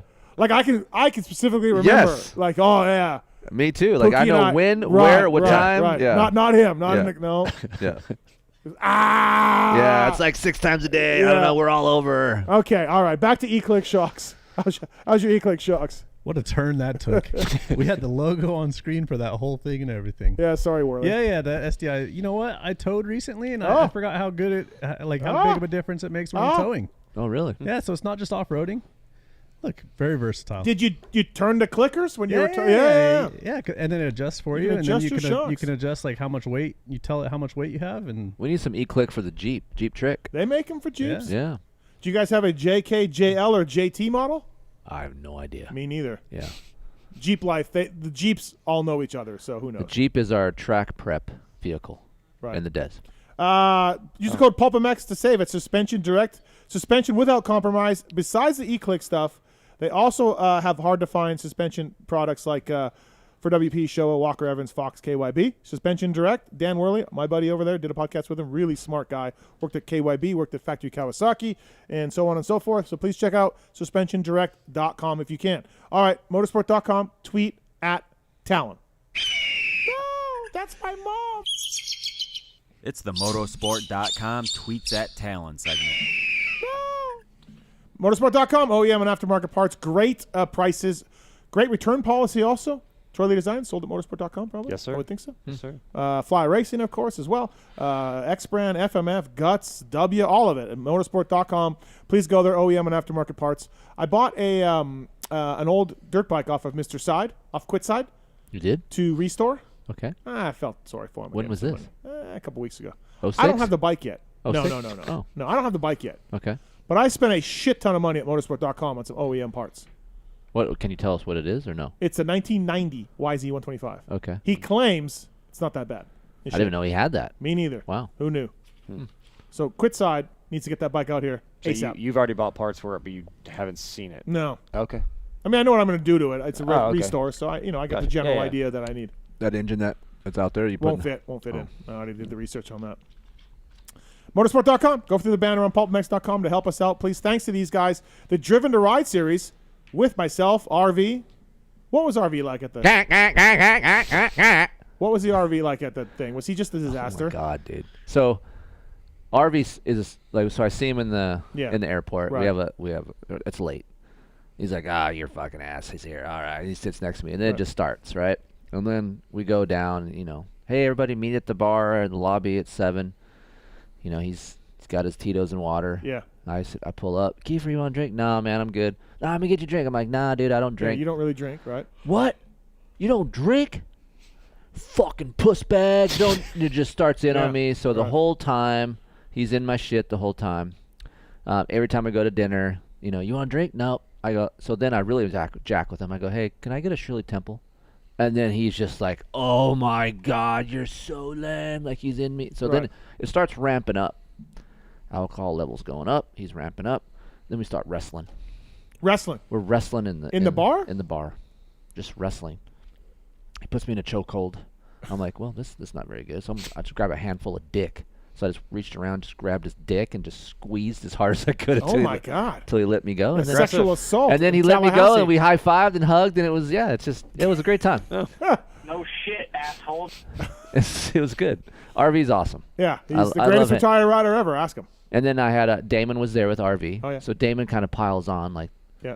Damon's like, let me try your drink, because RV got me a drink. I'm like, it tastes, I'm like, yeah, no good. Yeah. Damon tries, he's like, oh, this is cotton candy. You should drink that. It's cotton candy. So did you get out on the track with Damon? Because you guys have had some good rides together. Yeah, no, didn't get it with Damon. I got with RV, but never with Damon. Okay. Kind of opposite schedules. Right. Okay.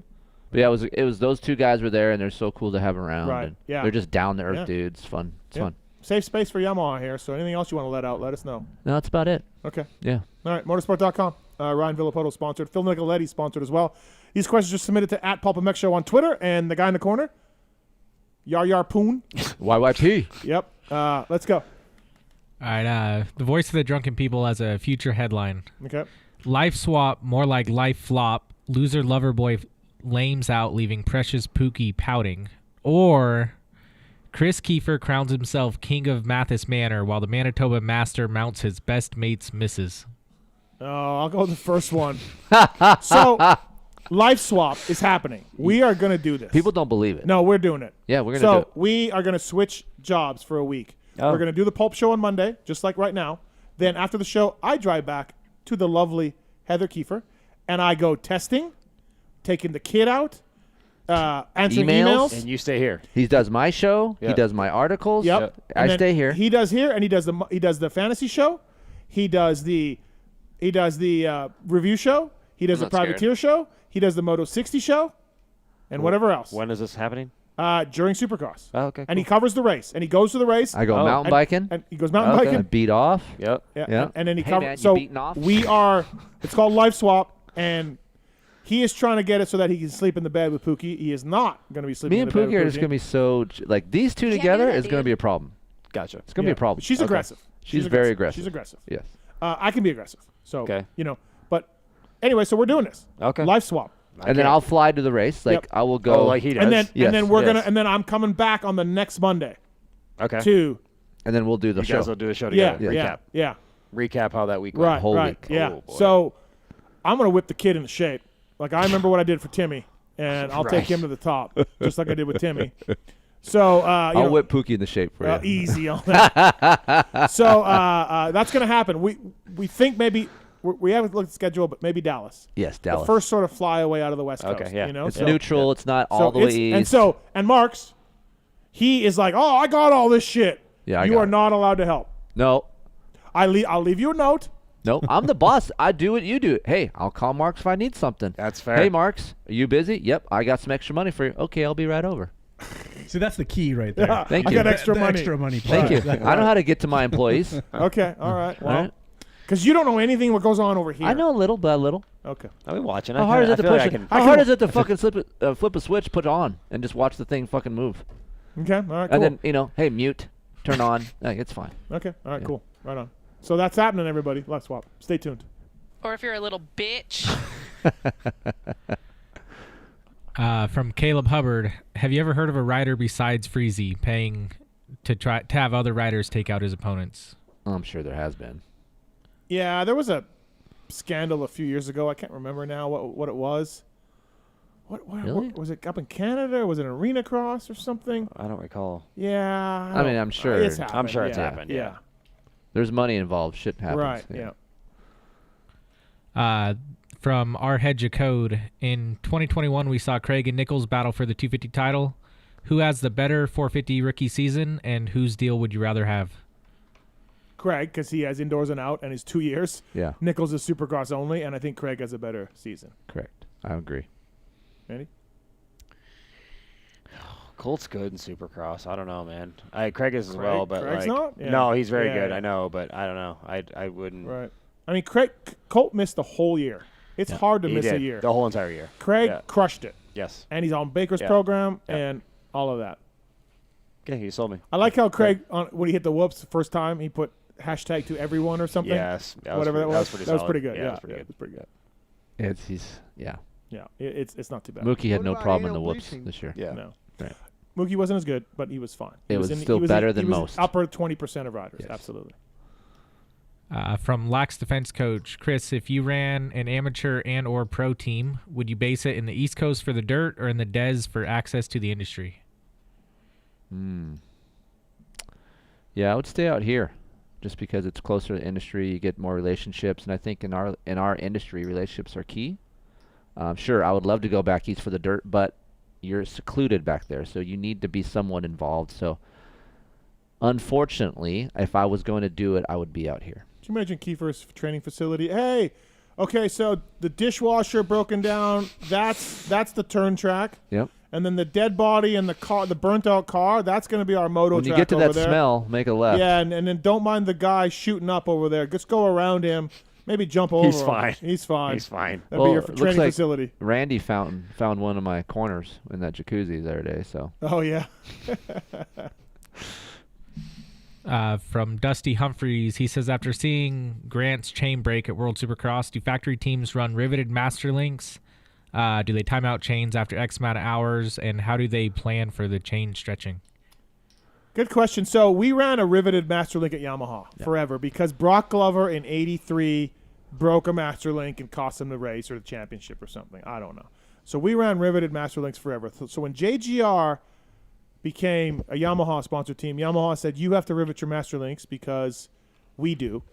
And J-Bone says that they took the chain to a NASCAR shop or a NASCAR testing facility, or maybe it was at JGR, that tests chains by pulling them apart. Mm-hmm. And a riveted master link was weaker than a clip. Hmm. And he was like, Yamaha, you guys morons. So the fact that this guy's sort of saying Grant's the riveted thing, maybe, like, I don't think that has anything to do with it, the chain breaking. Like, that's just, there is a thing, like, the factory teams use really good chains. Yep. DID Gold is a very popular chain. It's very high dollars. So there is thought put into chains at the highest factory levels. Like, they won't. There's a team that I know ran a different sticker and they bought DID chains, and they just, because that's something you don't want to fuck around with in Supercross. You guys both know that. Yeah. So yeah, it's definitely thought of, and it's a part that's very important. Then most teams are just riveted. Like, it's special chain. Like, actually, DID will sell a chain that's riveted. Yeah, we had them at Yamaha. Yeah, yeah. But I think most teams are clips. I don't think they rivet them. Really? No, I don't think so. Okay. Randy? Okay. The teams I dealt with at Pro Taper were just regular clips. Right. Yep. But not all of them. Some of them. Tony Alessi's very adamant about rivets, by the way. Yeah, and again, J-Bone was like, we tested them. They were weaker than a clip. I got yelled at because when we were doing that couple nationals in 19, I had it riveted on chain, and then I changed my gearing and put just a DID gold with a clip. Wasn't happy with me. So. When you say What are you riveted, are you doing? talking about just like a press link that comes with it, or is it like a factory? No, a press link, From Phil Zub, what is the most trick factory part you've seen, and what was the weirdest? We had, my first start at Yamaha, we had beryllium caliper. Beryllium is this really weird metal, like lightweight and a little bit like mag, but better, I guess, because front brakes get hot, so this would have been hotter than, or better to withstand the heat than mag, I guess, right? That was pretty trick. You also, I didn't know this, and this could cause a lot of my issues today. So I was filing it to fit the wrench around the bleed screw on the caliper, and I was just filing it a little bit, and then I was told, what are you doing? If you breathe that in, like, you get permanent brain damage or you'll die or something. Like, Google beryllium particles breathing or ingesting them. It's bad. And I was just like, I don't know. What the fuck do I know? No mask. No. I don't know about beryllium. So that was pretty cool, the beryllium stuff. We had cranks. We took the counterbalancer out of our 4-strokes, and we ran heavier cranks, and those things were pretty cool. They had, like, plastic filler for the cranks and, like, tie bolts and, like, tie outer rings with a steel weight. And, this is the GYTR muffler days? Yeah, Okay. yeah. Factory Yamaha. Yeah. What was the other one? What's the weirdest one? Yep. I don't know. You guys got anything? I don't got anything. No. I can't think of a weirdest one. Okay, well, the weirdest one is Yamaha insisted, and you guys may remember this, our fucking handguards look like milk cartons. Yeah. And they look like they were worth about $4. And Acherbys made better ones, and everyone made better ones, and Yamaha was like, nope, those are OW Works ones. You got to run them. And we're like, they fit like shit. They don't look good. You got to saw them to make them fit. The levers, all the shit, the handguards. And they were like, nope, those are the ones we use. And you're like, why? Like, why? These are stupid. They did not look good. Dude. And they fit even worse than they looked. Yeah. You know what I mean? Like, I do have a weird one. It wasn't even, I don't even know if it was a part. I was testing Mike Alessi's 2012 RMZ 450, and where the tubes come on, the frame comes down, there was like it literally looked like a wire that was about 2.5, 3 inches long that was glued on the inside of the down rail. Yeah, that was a Chad Reed thing too. So I asked about it. Yeah. And I was shut down. It's interference for the aluminum or something. Something. Yes. They didn't want me. They don't. Nope. I know. Chad was doing the same thing. It was like a grounding an aluminum frame. Like bizarre. Just crazy. Yeah. I don't know what that is. Do you guys remember? Do you remember the weighted thing on the back of your swing arm? JT ran one. That actually worked. It did kind of work. Yeah. It had like a gyroscopic weight up and it weighed 14 pounds. Yes. Made your suspension really dead feeling. Yeah. It brought your swing arm down. Yeah. Right. And yeah. That was a big thing for a while. Ugly as shit, but it actually worked. Yeah. From JT's Yeti, Steve, I know you said Suzuki made a big push to get AC a year or two ago. Why not make a push for Roxon? Yeah, I don't know, man. It's where's he go? Twisted Tea. Yeah. Right. That's the only Suzuki team that. No, that's what they're talking about. But yeah, but he gives away his Red Bull money. You think? No, I don't know, but I just Hep was making a push for AC more than Suzuki was, and it didn't happen. So it would be Hep again pushing for Kenny. Right. I don't got enough money. Speaking of Twisted Tea, by the way, great guys, great drink. Thank you to the guys at Twisted Tea for coming on board. It's amazing. Twisted Tea tastes really good. So thank you to Twisted Tea. I probably should do the read, but. Well, we like it is. If it's good, it's good. What do you want to know about it? Mark's drinks the shit out of Twisted Teas. I don't know about the shit out of it, but yeah. Gary Sutherland buys a shit ton of Twisted Teas. Yes. You could take a case to Gary if you want. Would he like that? Oh. Oh wow, really? Yeah.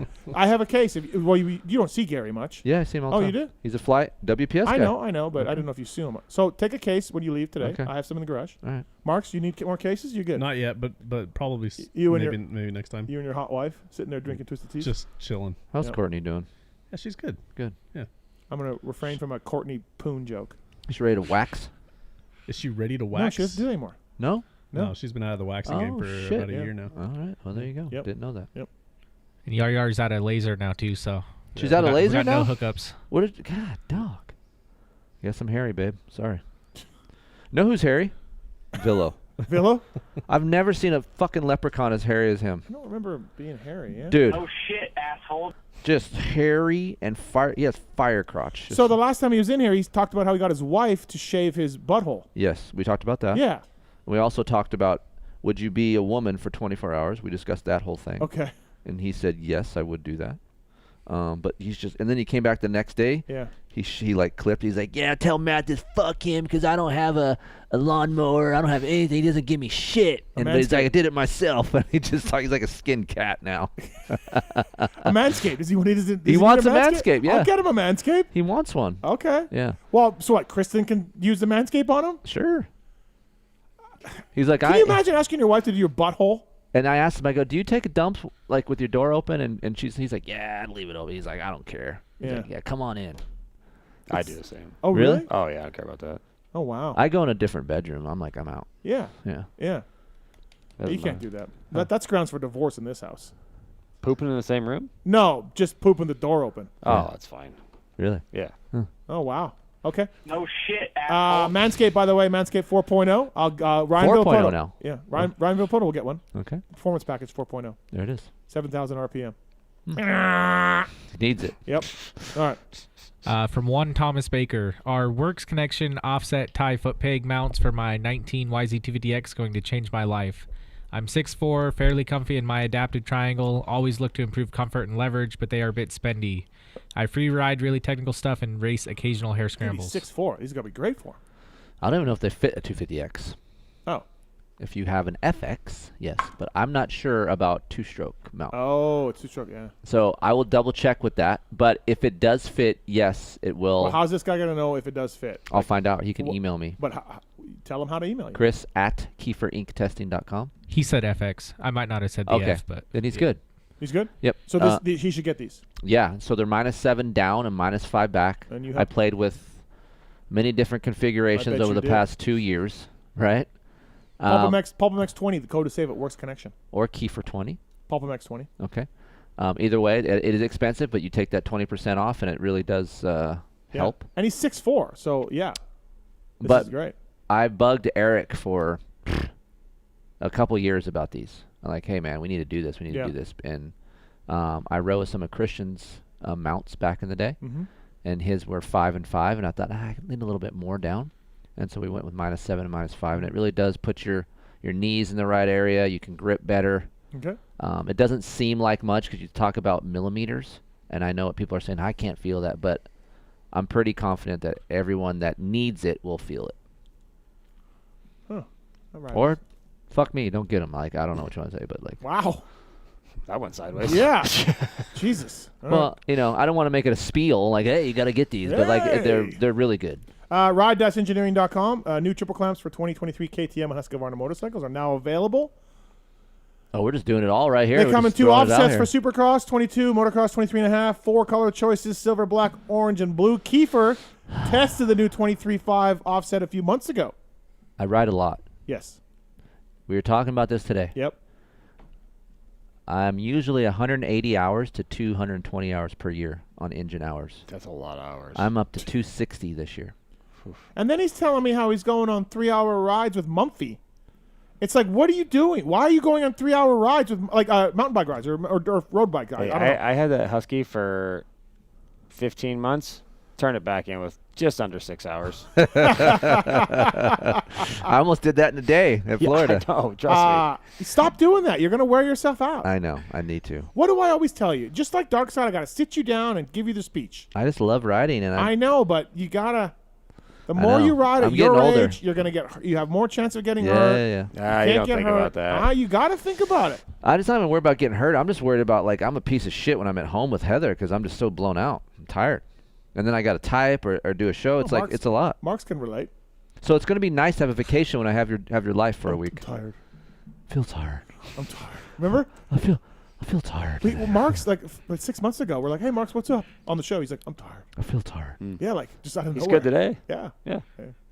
You said you were tired once in the 4 years you've worked for him. Right, like it's unbelievable. No, it's been a couple times. People don't forget. 23.5 clamps from Ride Engineering. So real quick, KTM's chassis is really different for the new year, and it's a little bit more rigid and a little bit less stable than the old frame. So Adrian made these 23.5s versus a 22, which is stock. And for me, I have a little bit more front end feel. It corners a little bit better. You would think, oh, Keefer, it's going to corner slower. But actually, the bike corners better because I get a little bit more balance. I can push my fork down to the first line. So anyway, he made these. They're split clamps. Rigidity is down a little bit if you have a stock non-factory edition clamp. So that helps. Vibration does help a little bit, a little less vibration with a split clamp. And then you get more stability and a better cornering bike. So I don't know how much they are, $6.99 or something, did they say, Steve? I have no idea. PulpMX, Pulp Fan 20 is a code to save. Pulp Fan? 20. Swim Fan? Yeah, doesn't say how much they are. But developed, tested, tried, true by Keefer testing. Lots of Glen Helen hours on those things. All right. Next question. I wish I was a woman so I could feel a dick inside of me. That's the question that we talked about with RV. Yeah. And then we managed to flip that question to a couple ladies that were feeding us lunch. And we asked them, would you like to be a man for 24 hours? And this one lady was very aggressive. And she immediately said yes. Because she goes, I like to do a lot of shit that I've been done that I didn't like back in the day. I'm like, all right. Oh, wow. Yeah. All right. All right. All right. All right, last one from Confused AF. I'd fly the girls If you could in from combine the LA, characteristics boy. of two bikes together to make the ultimate bike, which brands would it be? I would combine a YZ250F with a YZ450F. And I would have... Would have never guessed. And I have a YZ350. Oh, that's just, just amazing. What about anal bleaching? Go ahead, Randall. All right. That's... Randy would... as little as I've ridden in the last 3 years. Wait, hold on. You want me to go back in my my riding days? Planet Honda bike with... Planet Honda. I forgot about that, yeah. That bike was pretty good, actually. Oh, I thought you were going to bag on it. Okay. No, I think it was fine. Did you not ghost ride the bike after a press day at Pontiac? No. What year was Planet Honda? Oh, that was Curry. It's Curry. Curry did that. Curry did that. 2000, 2001, 2002, I think, Planet Honda. Chuck was the guy's name running it. Chuck, did he ride Baja and stuff? Yeah. Fuck. I had a contract to ride Planet Honda, but it was going to be Planet Yamaha when they were going to change. Oh, okay, yeah. And then yeah, they were done. Done. Yeah. Yep. Man. That bike was fine. Actually, the Honda 125 that I rode in Canada wasn't bad. Yeah? Yeah, it was pretty good. Who did the motor? Was it? I don't know, Blackfoot, whoever was there doing it, yeah. Right. So. Keefer? Blend bike. 2 bikes, you said? Yeah. Doesn't have to be moto. It could be like Beta? FX or 06 Honda 450. By the way, best, Tallon rode the new Beta. At least he can talk about it. Can you talk about it? They didn't tell me I couldn't talk about it. The new Beta. Cool. Coming out. Awesome. Next year? When's it coming out? Summer of next year they're pushing for. Is this the moto version that they're going to do? Yeah. Yeah. How was it? What's the engine like? A lot more aggressive than their off-road bike. Like, it didn't feel anything like the And current. we're on bikes they steel have now. frame, Steel right? frame, yeah. How's that feel? Good. I mean, we were riding it around a smooth Verona Oaks track. It wasn't. Oh, you went to Verona? Yeah, it was. We were down in Wow. San Diego, and it Just was. wrote you off right there. He just wrote I'm you out. off. Yeah, I'm out. But the engine felt good. What's wrong with Verona? I've tested there. You can't feel shit. I've been there. We've actually tested there quite a bit. I'm like, this sucks. The place sucks to test. It's fun, but track to ride. Yeah, it's a fun track to ride. But you can't test there. Well, there you go. It was pretty smooth. I Your agree, opinion like- means nothing, Tallon. You can just fuck off and die, I guess. But KYB shock should be good. Yeah, it's KYB suspension too? Yeah. Yeah, so that's a Fork and plus. Versus Sachs shock? Yep. Yeah. So all the race bikes off-road too come with the KYB shock, fork and shock next year. So that'll be. Is I it think a good selling point downdraft? for Is 'em. it a downdraft intake? I don't think so. No. Air filter in the back still. It is? Yeah. Okay. And betas look really cool. Beta. I think they look. It's a They're one of the better looking bikes. I think. What kind of how they you come with Pirellis? What do they come with? Michelin, I think. Okay. There you go. Starcross 6? Beta. I think you're supposed to say beta. Beta? Yeah. I'm beta. Basically, I would use a 2008 CRF 450 engine, and then put a KX 450 frame around that. So why would you want to put the motor on that is Because I like universally that engine regarded? character a lot, right? Yeah. No, the 2022 Yamaha 450, that's a good engine characteristic. Yeah, it is. Yeah, doesn't make the But most it's not- horsepower. It delivers it broadly. Yeah, but it's very aggressive. It's not that aggressive. It's too much. Randy's like, I don't know. All right. He's like, give me a Coors Light. I'm out. No lies. Very disappointed in your Coors Lights tonight. Why? I thought you'd have. I 6 feel to like I'm dozen. not a good hype man. So like, if Oh, I okay. was like, yeah, dude. No, I wouldn't. I'm fine. No, I'm just Okay. I'm enjoying myself tonight. Okay, I just yeah, thought you'd want like geez 6 to Louise. 12. No. What Okay. if Paul was here? Yeah. No, I don't think so either. Because he'd have like 2. Okay. Bullshit. Paul would have more. Paul Oh. would have more. I don't know. Who are you titled with? Paul, Chuck, or Your wife. My wife, but yeah. Nick? Nick. Yeah. Yeah. Okay. I've known Nick since I was like 5 years Oh, old. I know. Yeah. No, yeah. but I feel like you're tight with those 3 guys a lot. Like. Yeah. Yeah. Other than that, like my buddy Kalma, you know Brian Kalma? Yeah. He's Yeah. like my guy because like he lives by me. What is he doing now? He builds motors for the 450 team. He does. Yeah. He's been doing that for a while then. Yeah. Yeah. Brett Cowie? No, Yamaha. Yamaha. Yeah. Oh, yeah. I Yeah, know who yeah. that. I've never Yeah. met him, but I know who you're talking about. I swear I haven't seen him at a race for a long time. Maybe He I doesn't go to have. the races. very often. Oh, okay. So maybe he was. that's it. I know he went to Paula. Okay. But he doesn't go to. Yeah. Okay. So that's why I wouldn't have seen him then. Okay. Yeah. I knew Yeah. he was. He was at Yamaha when we tested the bike. When they Yes. took him from Yamaha to Star. Yeah, so when the team went. When I went to Star, the Star 250 engines are there, all Developed built there, yes, and then correct. 450 side still at Yamaha. Still in Cyprus, yes. Yeah. Right. Yes, which Brian does. Yeah. Okay. I wonder if he have him take a picture of my old bay where all the greatness was. I'll ask him about it. Yeah, do that. I can do that. Yeah. Okay. Yep. You know, Ferrandis, when he won the title, that's where Alex worked out of my bay. Oh, it was. Yep. Oh, not okay. a coincidence. Oh, it's not a coincidence. Gotcha. Ferrandis' wife's a sleeper. Yep. Sleeper. Yep. She was running around a little bit. I was like, never really noticed it. Oh yeah. Yep. That's it. No. That's horrible. At PulpMX Show on Twitter.